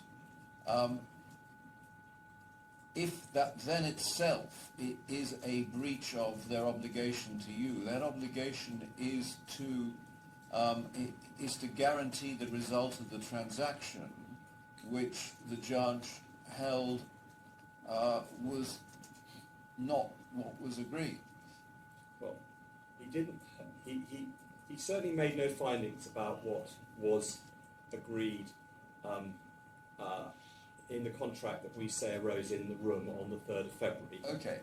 You have to start to some extent from the beginning there. His findings.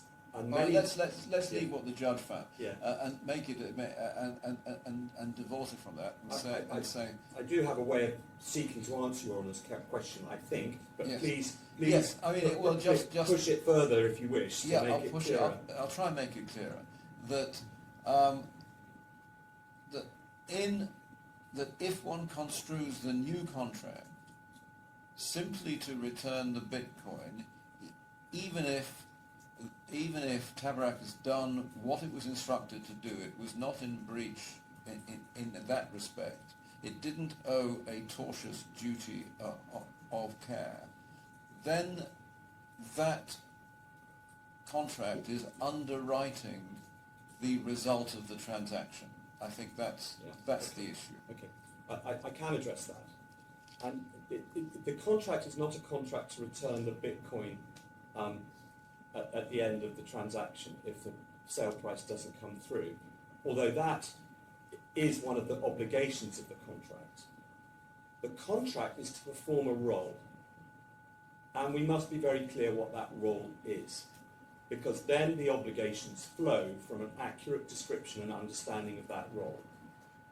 And that role is, it's akin to an escrow agent, or it could be put as a custodian. These are not advisors, they're not professionals. They don't owe a duty of care to one party to the transaction into which they are interposed as independent middlemen. They don't owe any duties of care in that respect, advisory or otherwise. They are not the professional advisors. They are a third party in a tripartite arrangement with a particular function that it is essential they perform, and they perform fully and in a particular way, because otherwise the transaction cannot take place. It either will not ever be entered into because two parties don't trust each other enough merely to send Bitcoin in one direction and hope the money will come back in the other. Or if acting as they are to hold the money and property of the two parties to the transaction, to hold it in their own control, so it can't be got back by either the seller or the buyer once it's been transmitted to them. If it is not secure in that environment, then the transaction cannot take place. Now, the reason that the judge said that this was a straightforward role was because he wanted to cut through various other and different roles that it was being suggested by the claimants at the trial TABARAK had, namely to come up with a design for the overall structure of the transaction. That's what's meant by modalities. No, they weren't a professional advisor in that respect. And they didn't know any such duty of care. Flowing from that the role that they agreed contractually to undertake, and which Mr. Turner in the meeting room agreed to undertake, was both to hold the purchaser's money in a bank account once it was transferred, and to hold in a wallet, which is under their control, our Bitcoin. They were an independent party performing a critical function, but a straightforward one in the sense that it didn't go any further in terms of needing to owe a duty of care in relation to advice or otherwise. The question of whether, once they have started to undertake that role and they are holding our Bitcoin and which has passed from our control to their custody, and the purchaser's money, the question of whether they're only liable if the property, either the money of the purchaser disappears from the bank account into which it's paid, or the Bitcoin disappears out of the wallet, if that happens through a lack of care,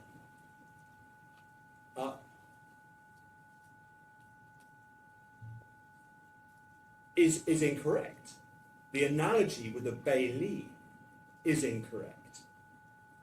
A bailee you use, a warehouseman, when you have property that you need to store somewhere, for example. You give it to the warehouseman to look after for you for a period of time until you want it back. It's in the nature of the contract that you enter into with a warehouseman or a bailee that they're going to be looking after it over a lengthy period of time, potentially, where it will be subject to risk, potentially. And the conventional, but it would be subject to the terms of the contract, the conventional construction of that is to say that the bailee owes a duty of reasonable care. Here, TABARAK were in control of HUOBI's Bitcoin on a completely different basis, as part of a transaction which it was understood would take place and be completed in an extremely short amount of time, potentially instantaneously. And it's not as though they were going to have care and custody of our bottles of wine for 2 years. This is Bitcoin in a secure wallet which they are controlling for potentially a very short period of time, not just to look after it and then give it back to us as long as it's still there. Well, warehousemen have held cargoes and goods for centuries on behalf of one party to hand over to the purchaser when the purchase is complete. But there will be, but with respect, you'd have to look. There'll be contractual terms that will deal with the question of risk in that situation. They'll be complex, and the parties will negotiate over it. But the idea here, and let me give you another example. If, for example, I pay money into, I hand over money to a solicitor to hold pending completion of a transaction. If that money, whilst it's sitting in the solicitor's account at the bank, is hacked and stolen, I will get that money back, regardless of whether there was any lack of care on the part of the solicitor or the bank. As between the bank and the account holder, it's a debt. It's been credited to the account, and it's a debt. And the fact that money may have actually, in a digital way, been physically stolen is irrelevant. And in that sense, the liability to repay the money is a strict one, because it's debt. And the position is exactly the same here. You have a bank agreeing to act in its banking capacity, one, to hold money in an account for the purchaser's benefit until the moment that the conditions for moving it on have been met. If prior to the condition for moving that purchase money on being met has been met, in other words, if prior to the Bitcoin going into the other account, if I can put it that way, but because it's Bitcoin, it's a wallet rather than a bank account for the cash, for the money, but they're otherwise entirely analogous. So you're saying that you have a claim in debt? I'm saying that the question of whether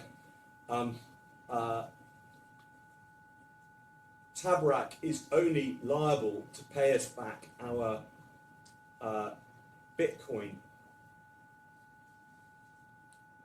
if it's stolen whilst in their custody is to be determined by reference to whether there's a duty of care, is to be construed, or whether there's effectively a strict liability to pay it back once they've got it, it's to be determined by the nature of the role that they are performing. And they are performing an analogous role to that of a bank account holder.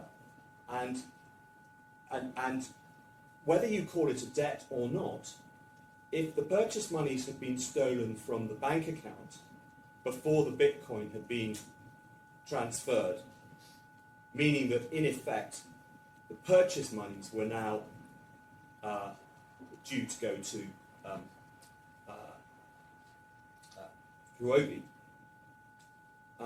if the purchase monies have been stolen from the bank account before the Bitcoin arrived, so it's still money that is owned but no longer controlled by the purchaser, then regardless of why and how that money had been hacked out of the bank account, the purchaser would have been entitled to have it back from the bank.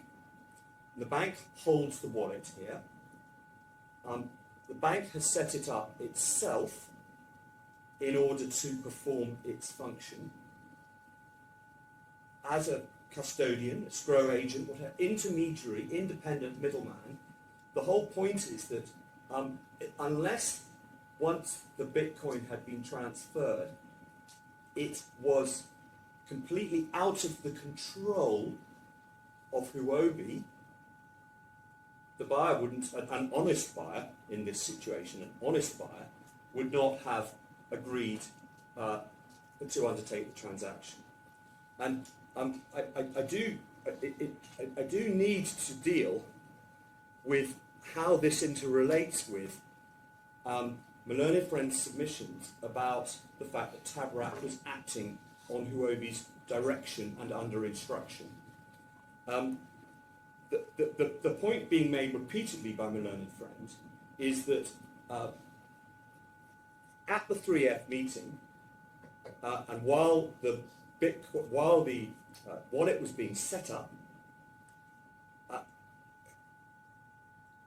which he wanted to say was before the contract had even concluded, because he wanted to say that the fees and commission were not agreed until after the wallet had been set up. But that cannot be right if you think about the sequence of events as described in paragraphs 24 to 26 of the judgment. Well, I'll read that. Don't take time. Yeah, thank you.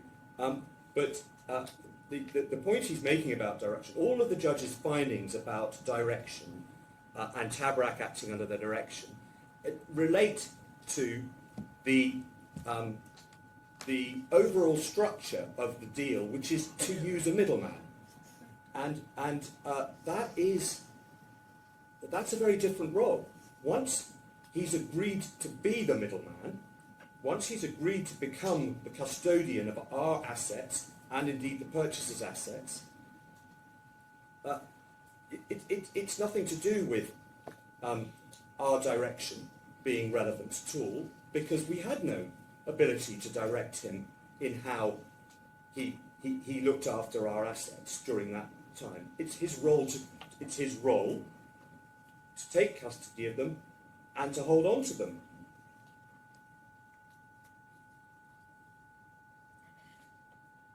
The idea, and my learned friend is very keen to salami slice what happened in the room into different component parts. His suggestion is that if essentially it boils down to this, that the setting up of the wallet, which created the problem because of the seed words being shared, happened either before the contract was concluded, well, he can't say that, but in any event he's saying that that was all done under HUOBI's direction. Well, it was done with HUOBI's agreement to TABARAK doing it in that way if they were prepared to do it and use that wallet. Originally, the idea was that TABARAK would use its own wallet, and we would submit that if they want to use their own wallet, and it happens to be hacked out of that somehow, this whole question of whether or not in reality they had any defence to the claim at all would disappear, because the wallet is just the physical medium to generate an environment to hold our asset. The idea that the only duty of care that they owed was in relation to the physical custody of the wallet is inconsistent with the role.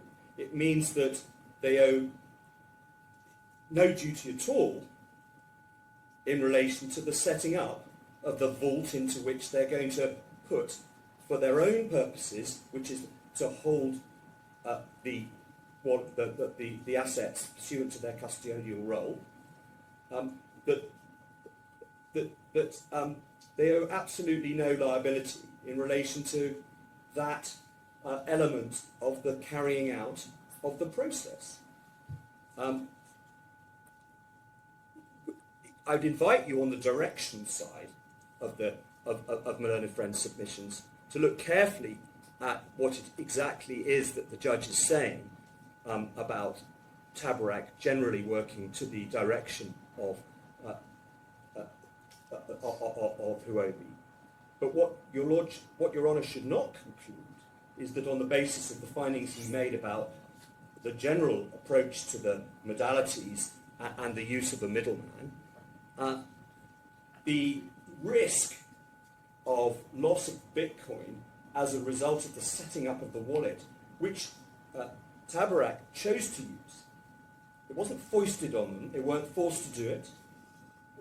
A suggestion was made that for their own purposes, their purposes being TABARAK's purposes of acting as a custodian, a different wallet from the one originally should be used. I'm not sure any of this is relevant to what is the core issue, which was what were the terms of the contract. Well, the terms of the contract included the term that the judge found that there was, which was that the Bitcoin should be returned if the purchase price wasn't paid. Even if they no longer possess the Bitcoin. Yes. Okay. Yes, because So the competing, as I see the competing paradigms, I've already expressed, I hope properly, what Mr. Hill has submitted, that effectively they weren't underwriting. If they still held it, then they were obliged to return. But otherwise, they just did what they did, and that was the nature of the contract. You say then there was an absolute obligation to return the Bitcoin in the way that a bank is obliged to repay me even if the money's been stolen from the bank. But the bank situation is different, isn't it? Because the bank uses my money. My money is fungible, is truly fungible. It goes into the bank's own. So it's Bitcoin. Yeah, well, it goes into the bank's own accounts. They use it for their investment, but this wasn't the case. So the analogy, it went into its own wallet. Went into its own wallet, but it wasn't mixing it with its own Bitcoin to pay you back. But it went into it. You can't compare totally a bank account for Bitcoin. The wallet and the address at which the Bitcoin is located, generated by that wallet, is the equivalent of a bank account. If I, as a bank, am going to hold Bitcoin on behalf of my customers, rather like many exchanges exchange do exactly that. Yes, they pay all of their Bitcoin into one big account. Yeah, and if the Bitcoin gets hacked and stolen, I still have a credit to my account for 100 Bitcoin, and if I want it back, I can withdraw it, and they have to pay it to me. The only situation where there may be a problem with that is if the exchange, as has happened, goes bust, and there isn't enough to pay all the individual 100 Bitcoin back. But it's exactly analogous. The wallet and the address to which the Bitcoin is sent is the digital asset equivalent of the bank account. In this case, a bank account was opened by TABARAK for the receipt of the purchase monies, and a digital wallet account, if you like, was opened by TABARAK. So you say that with regard, assuming that the purchaser was honest, Yes. and the purchaser gave the money to TABARAK. TABARAK is obviously not a deposit holding entity, so it opens an account at NBD, for example. NBD, the money starts from NBD. NBD would then have to reimburse TABARAK. TABARAK would then have to reimburse. Yeah. And the fact that the 300 Bitcoin that we transferred into that account happens to have disappeared, so they can't give us back that 300 Bitcoin. Doesn't matter. They've got to find another 300 Bitcoin to pay us back.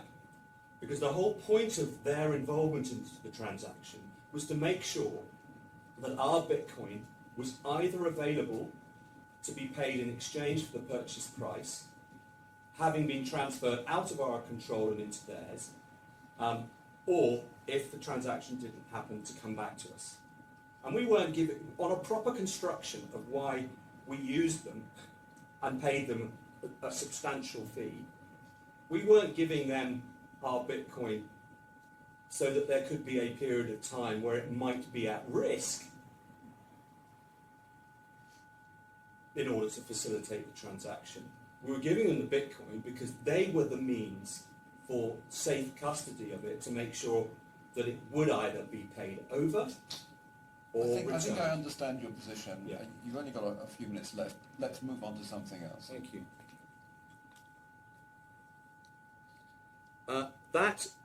If you accept my submissions on the way in which that that is the role and that is the way it is to be analysed, then our case flows from that, and one needs to strip away all of the irrelevant smokescreen about acting under HUOBI's direction, about duties of reasonable care. We've dealt with all that. I've dealt with that.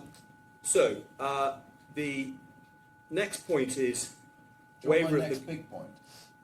your next big point. Yes, the ones that trouble me. Yeah, I'm sorry. Yes. Okay.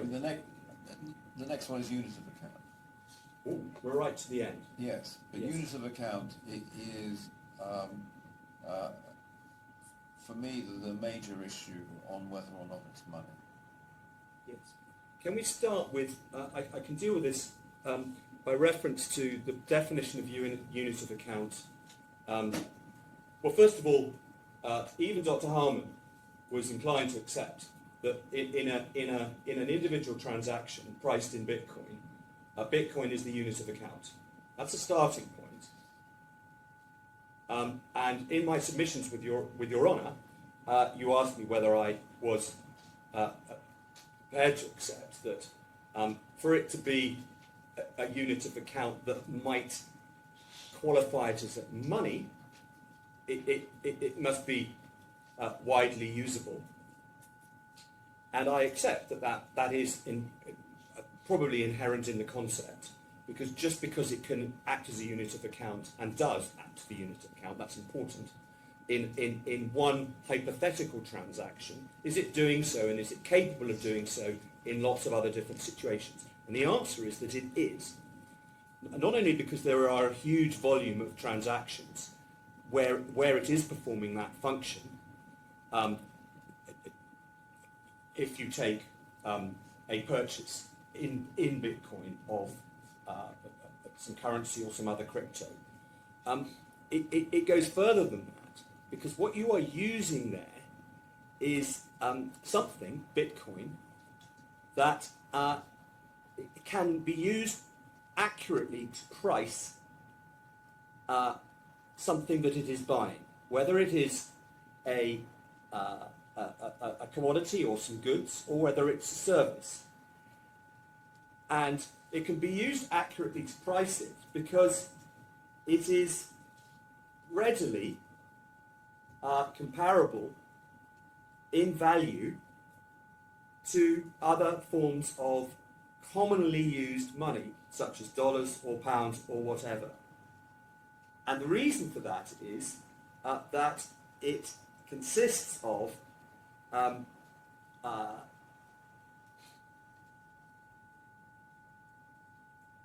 it is itself a numerical measure that can be compared at any level of divisibility with any other medium of exchange and store of value that also is a unit of account and can be used to purchase goods and services, crypto, whatever it is.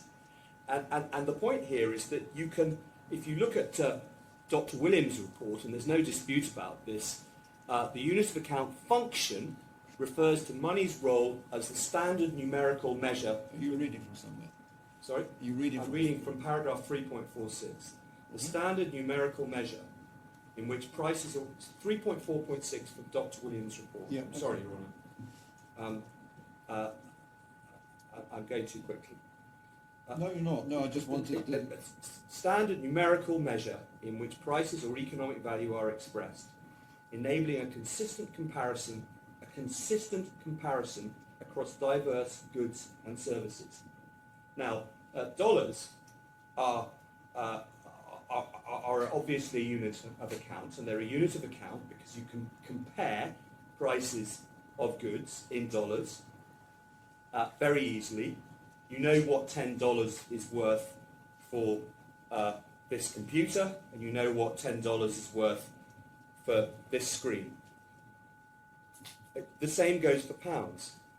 You can, at any point, compare a price for goods and services in pounds precisely with its value in dollars, because dollars are readily convertible at any level of divisibility. We know what $1 is worth in pounds, we know what 50 cents is worth in pounds, and we know that we can use any quantity of dollars or any division of a dollar to pay for whatever goods or services we're talking about. And it's about price comparison, and the same goes for Bitcoin, because Bitcoin is, as Dr. Williams said and relied on in his report at 3.4.5c, divisible. Unlike a cowrie shell, which is not divisible, so it cannot be a unit of account, because if the price in pounds for or if the price of an article that you want to buy in value terms is half a cowrie shell, you can't use it. That's why it's not money. It might be a medium of exchange if sufficiently widely used in the economy, and it's certainly a store of value, but it's not a unit of count because it's not divisible into a tenth of a cowrie shell or whatever it might be. Bitcoin is divisible in that way, readily and easily, and you can hand over instantaneously on your phone from your wallet whatever amount or a Bitcoin you want. And in that sense, it functions in exactly the same way as a dollar or a pound. And you can demonstrate this conceptually by the exercise of going to a shop and seeing something you want to buy.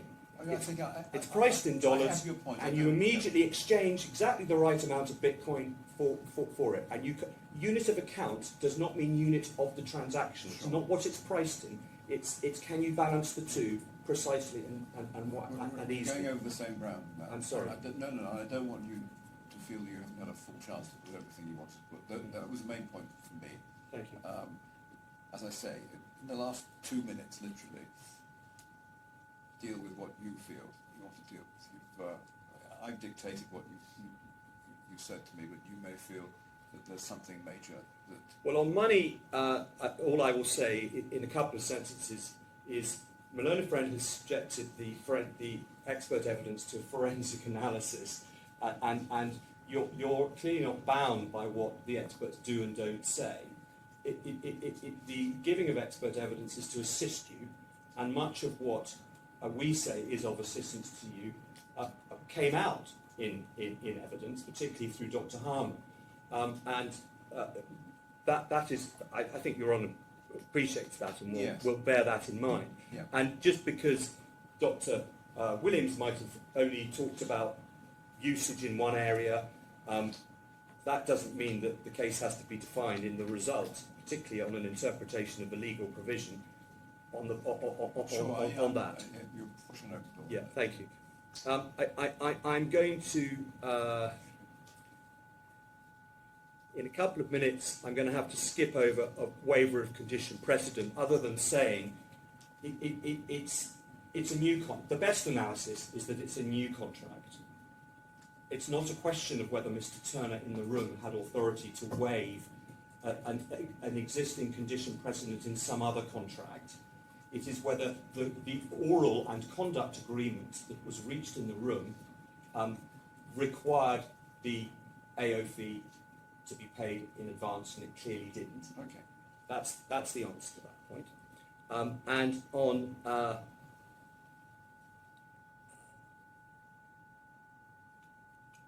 contributory fault, I would just invite Your Honour to read carefully the Kraken document at 1272 that my learned friend placed lots of reliance on.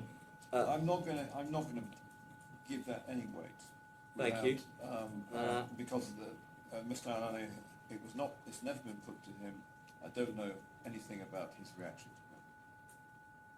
to it. Yes, and no loss. But let's just quickly do a minute or two on that, if I may, because that is my last major point that I want to just check with Your Honour whether there were any questions on. The primary way we put this is that you can look at it in the way Your Honour analyses it. The title, in whatever that means in terms of a digital asset, but title to sell must have been held by the first claimant in order legally to sell it to the buyer. And Your Honour is right about that, meaning that there is a loss of something that at the point of theft belonged to C1, even if it was obliged, if it ever got it back, to return it and pay it back to C2. That factual point about what it would have had to do with it if it had got back, Your Honour is right, that is raised inter alios acta, and my learned friend's riposte that causation is just a matter of fact is, with respect, incorrect. In these circumstances, there are certain sine qua non, there are certain things that may flow as a matter of fact that are not relevant to the assessment of loss. It's a bit like an insurance case, where if you have an insured loss and you're claiming damages for that loss from somebody who owed you a duty of care, the fact that actually you have been indemnified or will be for that loss by an insurer is raised into alias acta in relation to your claim against the person who's deprived you of that property. And lastly, the other way of looking at this is that C1 and C2 are in a creditor-debtor relationship, albeit that it may not have been accurately reflected in the accounts, which is only evidence of what the position was. The answer is to look at what the legal status is. My learned friend agrees, or doesn't challenge, that we would have repaid the Bitcoin to C2 if we'd received it back. Why would we have done so? Because we were regarded within the group as being obliged to do so. It wasn't ours to keep C1, and that's analysable as a creditor-debtor relationship, in which case the loss is the inability to repay the debt that you owe to someone else within the group. And the fact that they could write it off is, again, or may not press you for it, is raised inter alias acta as well. I've given you an extra 10 minutes, actually. You have. So I'm going to give Mr. Hill an opportunity to respond on one point, actually. Very well. I'll sit down, but thank you. Okay, that's it then. Well, I think that's it. Yes. It has to be it. It has to be it. That has to be it. Finality of litigation. The finality of litigation. Mr. Hill, there's the one point that which may arguably be a new point is the analogy with the bank. Is there anything you wish to say on that? Well, it just isn't analogous to a bank. The judge held what HUOBI's TABARAK's role was. And it was this very straightforward, simple middleman role. The judge had wanted to describe TABARAK as operating banker's role in this transaction, he would have done so. But he didn't. He made quite clear that it wasn't in the nature of that role. And of course, had it been TABARAK been acting as a bank, various other of the duties in a banker's role, various other of the duties of custodianship and escrowship, no doubt, may have found more traction, and indeed areas of responsibility. But the judge specifically went out of his way to find again and again how narrow and straightforward HUOBI's role was. And in doing so, as part of the role, it's another important feature, HUOBI was acting at, so TABARAK was acting at HUOBI's directions at all times at the meeting. It's nothing to do with the modalities beforehand. The actual quote from the judgment is, at the 3F meeting, TABARAK, Miss Turner were at all times subject to the direction of HUOBI, whose transaction it was that was being undertaken. So my learned friend saying that... Is that paragraph 111? Is that paragraph 111? 107, 107. last sentence of 107. So the suggestion that TABARAK is operating some kind of account into which the Bitcoin goes, it's just not right. TABARAK is asked to, on the day, to use this wallet, and it's using this wallet that introduces the floor into the transaction. So it's just an analogy that just makes no sense of the transaction on the day and what TABARAK is actually doing with this particular cold wallet, which it is asked to use, and the fact that it's asked to use it introduces the flaw in the process.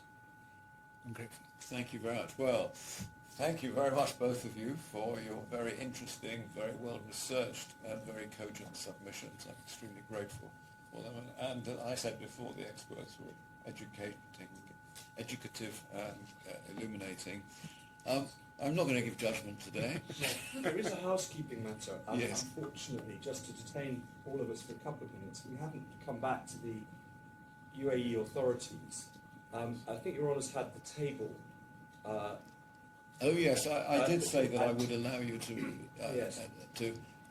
We haven't had a chance to discuss the form of the submissions. Yes. Why don't you discuss that? I'm sure you can come to an agreement rather than me. The only thing we need to know from you, I suspect, Your Honour, is whether there's some crashingly urgent timing from your perspective. There's no crashingly urgent timing from my respect.